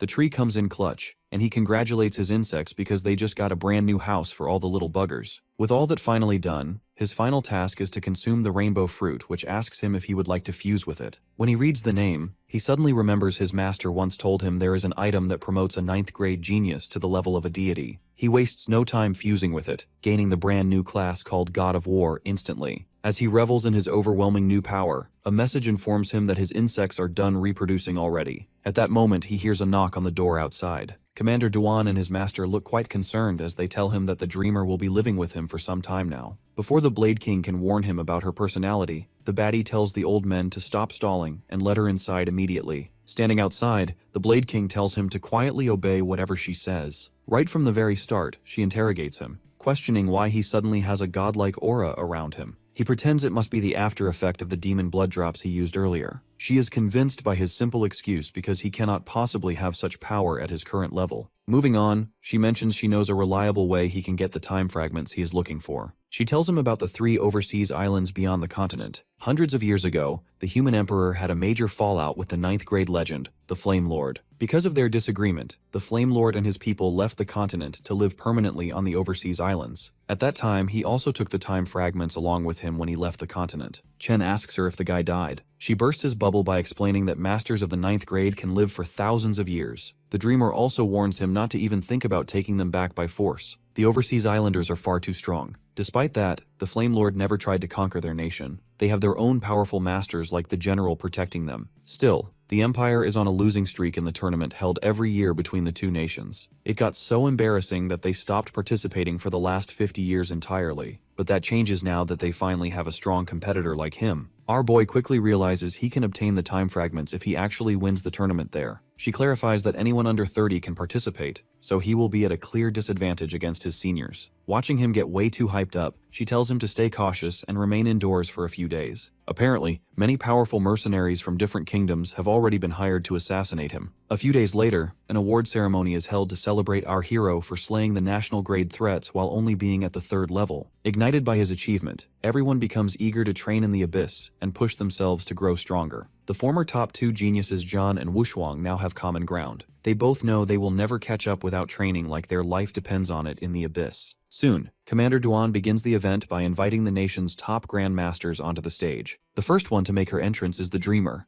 The baddie immediately starts teasing Chen with her aura energy, watching him farm aura with his fresh outfit. Every girl at the venue gushes with excitement. Moving on, the announcer asks the crowd to build hype for Chen's new title. Our boy dies of embarrassment when he hears the crowd loudly chanting Insect Demon. He feels disappointed that he suited up for a formal event just to receive such a dumb-sounding title. However, the dreamer then reveals that he was actually awarded the title of Plague Monarch by the military command. Adding to that, he also gains significant political influence over the sea regions as the newly appointed king of Zhenhai. She continues by saying that his current status now stands equal in rank to the grandmasters like Wushan and Lingqiu themselves. The Night Watch leader's jaw drops the moment he sees his rookie receiving such an incredible honor at the age of 18. However, making him the ruler of the sea regions clearly means there are future plans of engaging with the overseas islands. The Swordmaster is then asked if he is not concerned about his disciple being thrown straight into the fire this early, but the old man firmly believes his boy can accomplish things that absolutely no one else can. Next, our boy receives a gold play button to properly honor his outstanding achievement before the entire crowd. Out of nowhere, a ninja-looking dude riding a tiger congratulates him and openly challenges him to a deal. That instantly gets on the dreamer's nerves badly. Before she deletes him from existence, however, our boy calmly says he will take out the trash personally by himself. Chen is disappointed by the weakling boldly thinking he could win against him head-on. The ninja smugly replies he will prove Chen completely wrong in the duel. One condition, he is not allowed to use his miasma bugs. Chen gladly accepts the condition, deploying his domain expansion right from the very start of the clash. The Thundershock completely blasts off all the confidence the ninja and his beast came with, but it turns out to be only an illusion that slowly fades away. Just then, the real beast suddenly attacks him from behind without any warning. He smacks it straight in the face with lethal force, and that also turns out to be nothing more than a projection. At that exact moment, the real ninja finally appears from above, revealing that Chen had been fighting fakes this entire time. The ninja proudly declares that he specializes in assassinating lightning users, and no lightning user can ever move faster than him. Gu and the dreamer both become completely infuriated as they watch him get struck by several poison darts. Even then, our boy tells them to stay exactly where they are because he still needs to prove his true greatness here. The ninja keeps taunting him, asking if he is going to act like a coward and use his poison insects or secretly dope himself with demon blood drops. His arrogant attitude seriously gets on our boy's nerves, so he decides to punish him using his newest trump card. The ninja is completely taken aback when he sees that Chen can still move freely despite the deadly poison spreading. Chen then attacks him with the Spear of Hades, which now carries a brand new attribute of pure darkness. Seeing that terrifying attack, the ninja immediately decides to run away and live to fight another day. But the spear curves midair and completely shatters his entire escape plan. It ruthlessly pursues him and punches a massive hole through his body, finally getting rid of the pest for good. Everyone starts losing their minds when Chen takes down such a high-level assassin without even using his 9-winged miasma insects. Xuan Yu's father lightly teases the Heavenly Blade King for briefly losing his composure, while the old man pretends like it's nothing. His master asks him what he knows about that ability, and the old guy explains that it was a dark attribute skill. That revelation stuns him, especially when he realizes Chen now has 3 professions despite only being level 3. The dreamer congratulates Chen on defeating the assassin, and the tension finally breaks as celebrations erupt. Voices rise as people begin chanting for their new monarch, filling the area with excitement. Sandao and her father step forward first to present their gift, personally congratulating Chen. The other clans are annoyed that they were beaten to it. Sandao's gift turns out to be an ominous-looking sword radiating hostility. The moment Chen picks it up, he senses the blade is trying to attack its wielder. Without hesitation, he offers it to the ancient tree to assert dominance and show it who is the real boss. With that, he successfully suppresses the sword and declares himself its new master. Her father is completely stunned that Chen masters the blade so quickly and feels relieved that the gift went to the right person. He reveals the sword's name is Divine Sin, a 4th-grade weapon that consumes its owner if it fails to kill the opponent. He explains that the blade was once offered to the Heavenly Blade King, but the old man was not too fond of it. Sister Yue recalls that the sword actually attacked him back then, making Gu briefly embarrassed. He simply laughs it off, saying the disciple surpassing the master is every teacher's wish. Next, Hankyu and her father step forward and announce their gift, a sea deity pearl capable of summoning an ocean. The moment Chen accepts it, the geezer bluntly asks him when he can expect grandchildren. After that, the remaining clans step up to present their gifts one after another. During this time, the Night Watch can only observe since they lack the wealth to offer expensive treasures. Leader Ji eventually steps forward and announces a collective gift from all Night Watch members, a string of faith. Hong Yao wonders if such a gift is appropriate, but Gu immediately states that faith is among the most precious gifts of all. Leader Ji explains that the strand can unite millions and even block an attack meant to wipe out an entire nation, leaving Chen visibly moved. The squad realizes their leader worked tirelessly to prepare such a gift. At last, the Heavenly Blade King presents a sword talisman containing a stored divine sword strike capable of protecting the entire country. Chen asks if he can use it however he wants. After getting the green light, he immediately hands it to Leader Ji for the upcoming Abyss expedition, which catches everyone by surprise. Chen admits they can call him ignorant or rude, but he cannot accept losing his family. Ji accepts the talisman but forces our boy to keep the string of faith in return. With that settled, he offers most of the valuable gifts he received along with his old equipment to the Night Watch. The squad is pushed to tears by his generosity and vows to work even harder. Suddenly, a red aura fills the area, putting everyone on edge. The Lord of Swords makes a dramatic entrance and announces that he wants to present the level 9 blood dragon he defeated to the new monarch. Everyone starts celebrating since that means that the forbidden blood dragon pond is finally at peace. Hong Yao jokingly asks how she can become that awesome, and her master plays along, telling her to train harder. The Lord of Swords then raises his blade and the crowd begins chanting for the Empire's greatness and prosperity. Meanwhile, deep within the abyss, leaders of the various races gather to observe the situation. Taeyong starts the meeting by mentioning the 9-winged miasma and the Martial King's decision to attack Abyss cities. He attempts to manipulate the others into forming an alliance to destroy the nation. Yunshu of the Immortals rejects the idea, stating that the demons were the aggressors and that his people seek peace. Taeyong starts raging and accuses the Immortals of scheming, claiming he knows about their plans involving the Sea Islands and overthrowing the nation. Yunshu denies the accusation, and the two continue arguing until Kang of the Dragon Clan interrupts, reminding them why they gathered. Chang agrees that an alliance is necessary, but asks who will fight on the front lines. The Great Dreamer has broken abilities that can rival the ancestor deities. Even if they all attacked her, hundreds of level 9 fighters will lose their lives, so no one is willing to step forward. Another demon lord, Ju Yi, reminds them that anyone above level 9 would be annihilated by the heavenly Tao if they fought. However, the 10th seal has partially opened and will fully loosen within a year. Once that happens, all 10,000 races will be able to freely unleash their power. The human nation, with only 3 level 9 fighters, would be at a severe disadvantage. The group agrees to quietly support enemy forces within the nation over the coming months. They then turn their attention to Chen, dismissing him as a minor threat due to his low level. The demon clan has already hired elite assassins to deal with him, and prepared contingencies in case he reaches the Qianyun competition on the islands. Kang adds that he has shared his power with the Sea Clan of Yuan. He announces that since the Dragon Genius will participate in the tournament, so Chen is as good as dead. Coming back to Chen, he asks his master if he can finally leave the house. The old man replies that most of the assassins have already been dealt with, though an 8th level one is still on the loose. Chen questions why he cannot just hunt them down himself with his broken abilities, and complains that all this protection feels like a waste of time. To prove his point, he suddenly pulls Tang Ying out of a hidden portal, leaving her scrambling for excuses about sneaking around. His master demands to know how he even noticed her, and our boy calmly explains that he can sense energy fluctuations. He then casually reveals how he defeated Chang'e, who turned out to be an ancient deity. After hearing about Chen's sight ability that lets him view everyone's stats, his master finally agrees to leave the remaining assassins to him. He gets visibly excited at the thought, though his master immediately tells him to calm down and not get carried away. At that moment, Hankyu steps forward with tea, catching the old man completely off guard. Chen then reveals that Sandao is also staying behind to help manage the house, while Xuan Yue is busy grilling food using her fire abilities. Gathering all the girls together, he assigns them a new mission to hunt beasts so he can grow stronger. Meanwhile, far away in the Gobi Desert, an armored man announces that most of the assassins have failed, but at least their target has gone public. The Knight Templar states that cooperation is now mandatory, and that every group present will be given a key capable of unlocking 9th level power. Someone immediately complains that deploying so many members makes the reward distribution unfair. Before the argument can escalate,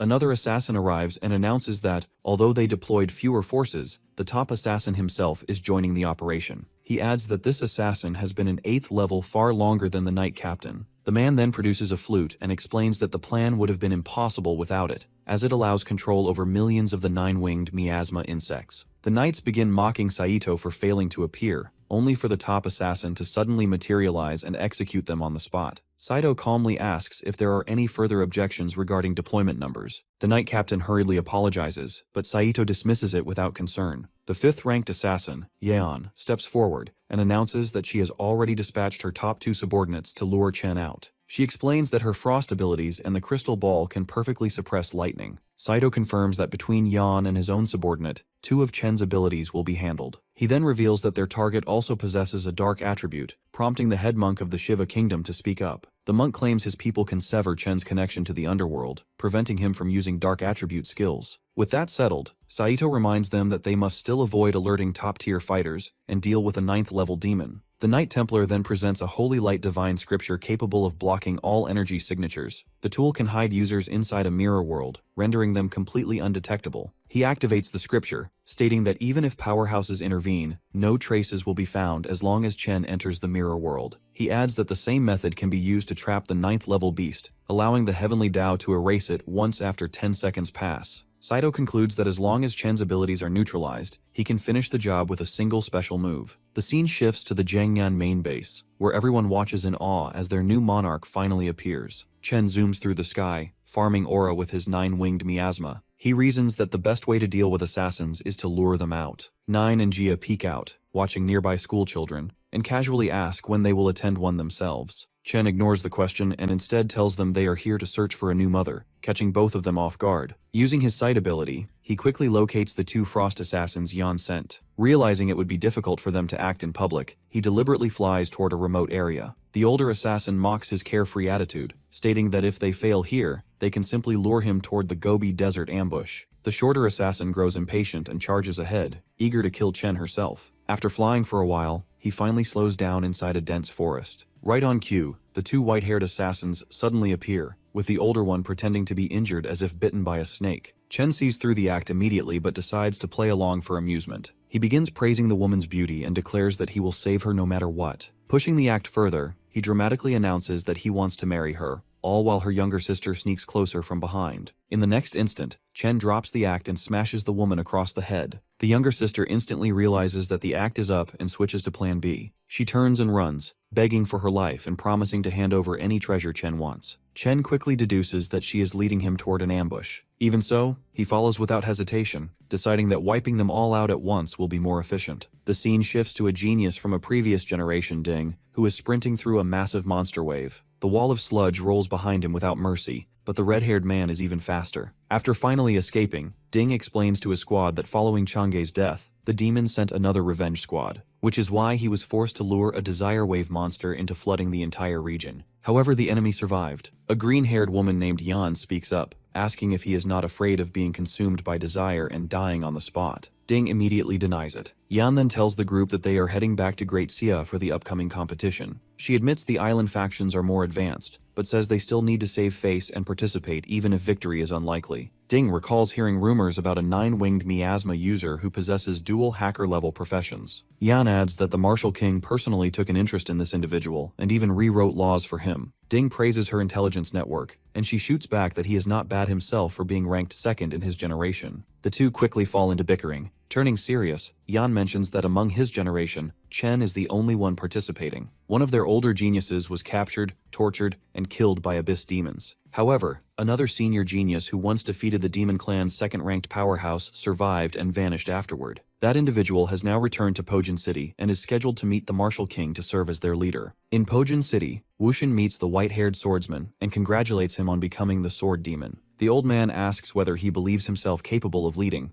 then simply tells him to do his best. When asked about Chen, the Martial King admits the boy is troublesome but essential for securing dominance over the islands. The white-haired swordsman declares that he will protect Chen no matter what. Wuji adds that since the Martial King favors Chen so heavily, he also feels obligated to ensure his safety. As their talk concludes, Wushin advises the sword demon to pass through the Gobi Desert, sensing that an ambush is waiting there for Chen. The sword demon asks why Wushin did not stop Chen outright. The Martial King replies that Chen possesses many hidden powers, and they need to support him. However, he refuses to elaborate further on the matter. The scene returns to our boy, who has chased the younger assassin all the way into the desert, only to lose her trail completely. Chen summons Chan and asks her to activate her future sight. The vision reveals multiple hidden assassins lying in wait. Chen realizes they have already set up a barrier, making it easier to eliminate them quietly. Inside the barrier, the assassins grow uneasy when Chen fails to make a move and begin to wonder if they have been discovered. Unluckily for them, Chen is standing just outside the barrier. The assassins begin debating how to lure him inside. At that moment, the Knight Templar notices movement in the distance as the geniuses from earlier rush toward the area, shouting about an ambush. Annoyed that his plan might collapse, Chen decides to jump straight into the barrier and end things quickly. The arriving geniuses are baffled when they see him deliberately walk into a trap and instinctively try to follow. Upon reaching the barrier, they realize they cannot enter and are forced to wait outside. Inside, the assassins mock Chen for throwing his life away so carelessly, but Chen just tells them to stop talking and attack already. The assassins respond that they will simply sneak up on him, but our boy finally loses patience. He releases the 9-winged miasma insects to locate and strike them. The flute assassin immediately starts busting some tunes, disrupting the swarm. Little Nine panics and warns Chen that she is losing control over her children. Our boy tells her to increase the insect numbers until her control becomes impossible to suppress. He releases over 1 million insects at once, causing the flute assassin to panic as his skill gets pushed to the max. Just then, dark energy blasts slam into Chen, directly damaging his soul. In response, he activates the Crimson Beetle Body Enhancement, sending several assassins flying. He then unleashes his lightning abilities, but Yeon steps in instantly, using her crystal to absorb the attack. Without hesitation, Chen summons his spear, only for the monks to activate suppression seals that block dark energy entirely. The head monk reveals that his 2 subordinates have already sacrificed their lives to sever Chen's connection to the underworld. Chen bursts into laughter and asks who the hell told him that his spear is even made of dark energy.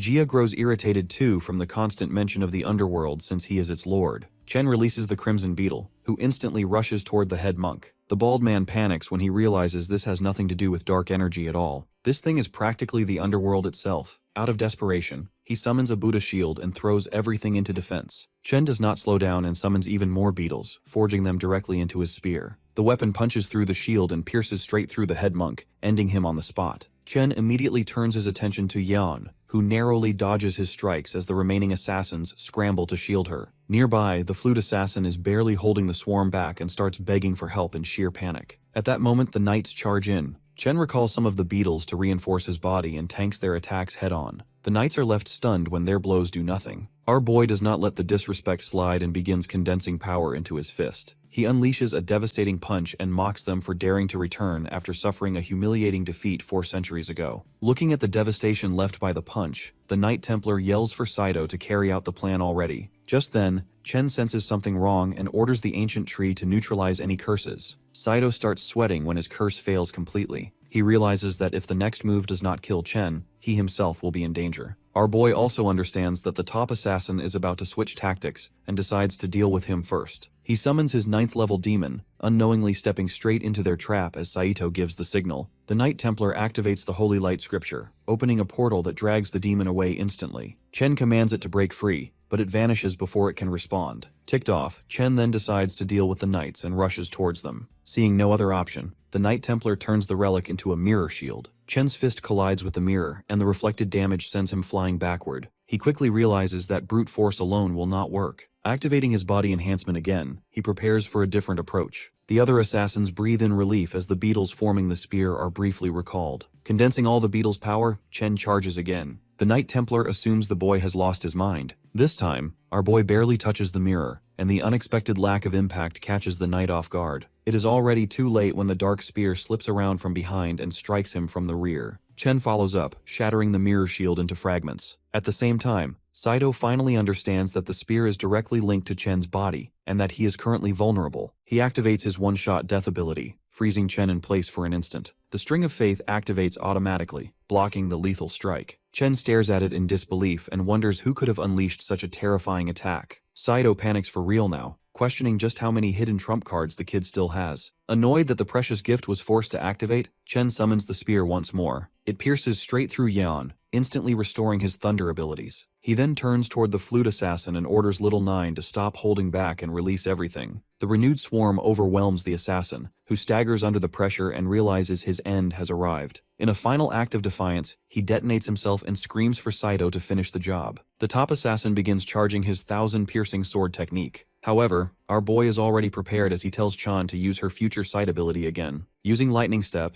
Chen cleanly dodges the curse and lets the ancient tree neutralize it. The assassin is completely shaken that even this plan fails. At the same time, Little Nine finishes off the flute assassin. Our boy immediately commands his dark spear to lock onto Saito and end it once and for all. Saito narrowly avoids the first strike, stunned that the spear can still track him despite his broken stealth ability. Chen does not let up and begins chaining his attacks non-stop, giving the assassin no space to recover. Outside the barrier, the geniuses start discussing whether Chen has already been killed inside. The sword demon comments that Chen is only level 3 and far too reckless, adding that it might be for the best if he does not make it to the island tournament. Disappointed in the Martial King's judgment, he decides to leave and signals the others to follow. Just then, the barrier violently shatters, and the swordsman instantly senses the killing intent of an 8th level fighter. Everyone braces themselves, only to freeze when they see the top assassin kneeling before Chen. Confusion spreads as no one understands what they are looking at. Moments earlier, Saito had chosen to surrender. Our boy mocks him for his cowardice and warns that any trick would cost him his head instantly. Chen summons a binding scroll and tells the assassin to sign it if he is truly sincere. He casually adds that if the old man complies, he will help him break through to the 9th level. Saito is stunned, but Chen cuts him off and summons the pillar he stole from Yunmeng Lake, briefly opening the gate to the 9th level. He shuts it immediately, leaving Saito desperate for more. Seeing the hunger in his eyes, Chen knows the bait worked and asks what he intends to do. Saito slams his head to the ground and declares absolute loyalty, signing the scroll without hesitation. Chen is satisfied, knowing he can kill the assassin with a single thought if betrayal ever occurs. He begins to assign Saito a task, and the old man eagerly declares that he will help him take over Sakura country. Chen plays along with that idea, though his real intention was to only use him as a spy. As the mirror world barrier begins collapsing, Chen asks what happened to the 9th level beast. Jia casually replies that he ate it instead of letting it die. Chen shrugs it off, saying it is better than wasting it, while Saito is left speechless that such a powerful being even exists. Our boy then orders Saito to head to Sakura country and prepare for his arrival. Back to the present, the sword demon and Chen quietly size each other up. Wuji confirms Chen's identity and questions the old man behind him. After a brief exchange, it becomes clear that Saito is now Chen's retainer. Our boy then asks the swordsman's name and confirms that he will indeed be joining the island competition. Nearby, Ding and the green-haired girl are caught off guard by how calm and precise the conversation is. From their perspective, it looks like a fight is about to break out, when in reality, the two are simply talking like comrades. After a short silence, Chen and the sword demon complement each other's strength and hype one another up. The swordsman warns Chen to be careful during the tournament since he will not be able to rely on his insect swarm and promises to protect him if needed. As the sun sets, they decide to head back. Chen tells Saito to leave for his mission as well. Watching them go, the assassin realizes that the rest of the group has no idea just how terrifying his master truly is. Meanwhile, Chen reflects on how absurdly strong Wuji is for his age, and notes that he needs to improve himself quickly. Just then, Chan informs him that the ancient tree has produced a rainbow fruit. Chen remembers that the last time he consumed one, he unlocked the Heavenly Warlord skill set, and wonders what it will be this time. He is surprised that the fruit ripened naturally, and finds out that the ancient tree gathered souls on its own. Without waiting any further, Chen absorbs the fruit and unlocks a brand new ability. Brand of Faith. His new ability is truly bone-chilling in effect. It allows him to brand a specific type of creature, or even an entire race, making them his loyal subordinates for eternity, even future generations. But the strict condition for that is to first subjugate that race's monarch in battle. When Chan asks him what is really on his mind, he reveals that the first human emperor was betrayed by his own people, but his brand will permanently erase any chances of betrayal. With that, he returns home to his master, who is clearly mad at him for destroying the Heaven Punishment Squad's morale. They devised the perfect strategy to save him safely from the ambush, yet he went in and soloed the entire enemy team alone. The Blade King questions how he can even manage that so casually. He assumes it is because of the 9-wing miasmas and keeps guessing how many millions he currently has. The old man goes quiet when our boy does not confirm the number even at 80 million. Anyway, he informs Chen that the Dreamer created a seal over the country's communication channels, so the outside world only knows he has 10 million insects for now. Hearing that, our boy casually asks him how many bugs it would realistically take to defeat the Flame Lord. His master reminds him that the Overseas faction is capable of crafting powerful divine artifacts. For someone that well equipped with such gear, he would probably need around 100 million just to weaken the master. Just then, the old man realizes that he might already possess 100 million if he is asking this so calmly. He questions just how our boy bred so many in such a short time. Chen reveals his secret is simply feeding them fresh monsters constantly. His master gives him some golden advice about properly mastering that simple trick. He even offers to issue an order for everyone in the country to kill monsters and gather their bodies for him efficiently. Regardless, that still will not help him much in the competition since his miasmas are strictly not allowed there. Chen assures his master that 2 months are enough for him to grow stronger, and his true power does not just lie with his insects alone. After that, he pulls out his status screen and notices he needs to reach the 4th level before the tournament begins. That will be tough with his 3 classes active, since his XP points will be split evenly 3 ways. The condition to level up his weakest skill is to personally hunt 1,000 beasts with his own hands.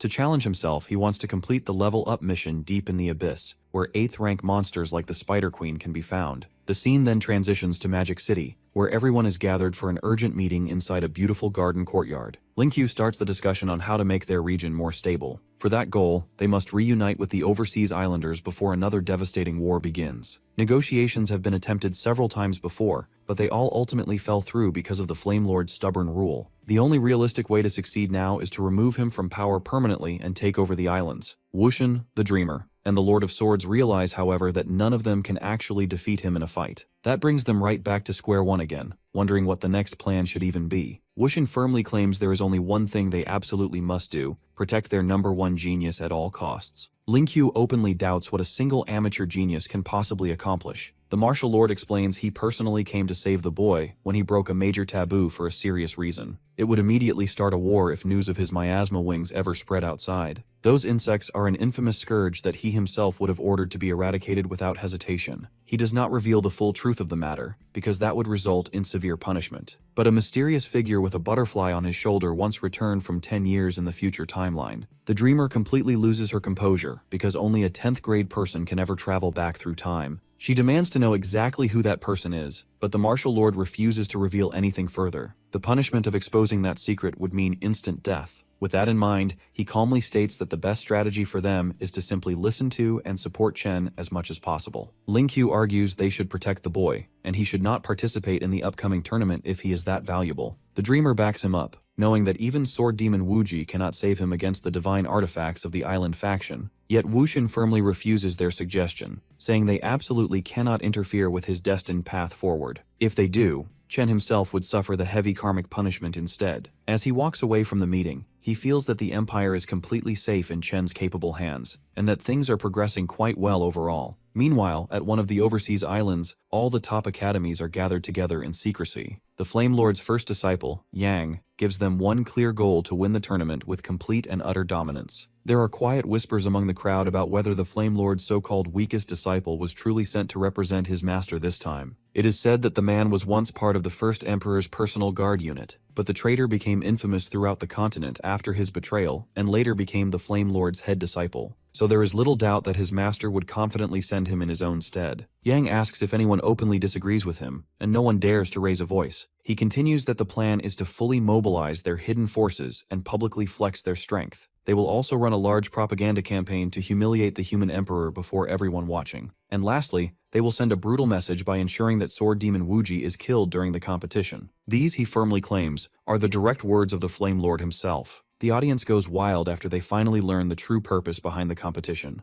A cautious man from the side questions the risk of retaliation afterward. Yang claims people have grown weak during such a long era of peace. He boldly declares that Great Xia has been in the spotlight for too long. Now it is their turn to rise up. Some people raise the point that while their top warriors are individually stronger, the Xia Empire still heavily outnumbers them in foot soldiers, and continues to have the Dreamer's support. Yang finds their constant worrying rather amusing, and reveals that the Flame Lord already has plans set in motion for everything important. As they speak, he mentions that his master is currently negotiating with the Sea Tribe for warriors in the upcoming Great War, and the tournament as well. Not only that, but every participant from their side will be equipped with a powerful divine artifact. The scene then shifts to an official order broadcasted to every genius within the Xia Empire. They hear Chen bluntly asking everyone to hunt monsters and bring their bodies back so he can level up faster. All of the academy students go absolutely wild when they hear that, because the merit point reward for each monster is insanely generous. Later, Chen's master gives him the good news that their warehouse is completely full just 12 hours after the announcement. Inside the massive room, our boy spots thousands of beast corpses stacked high on top of each other. When he brings up the financial burden, the Blade King explains that every major family in the country stepped up to sponsor him. Moving on,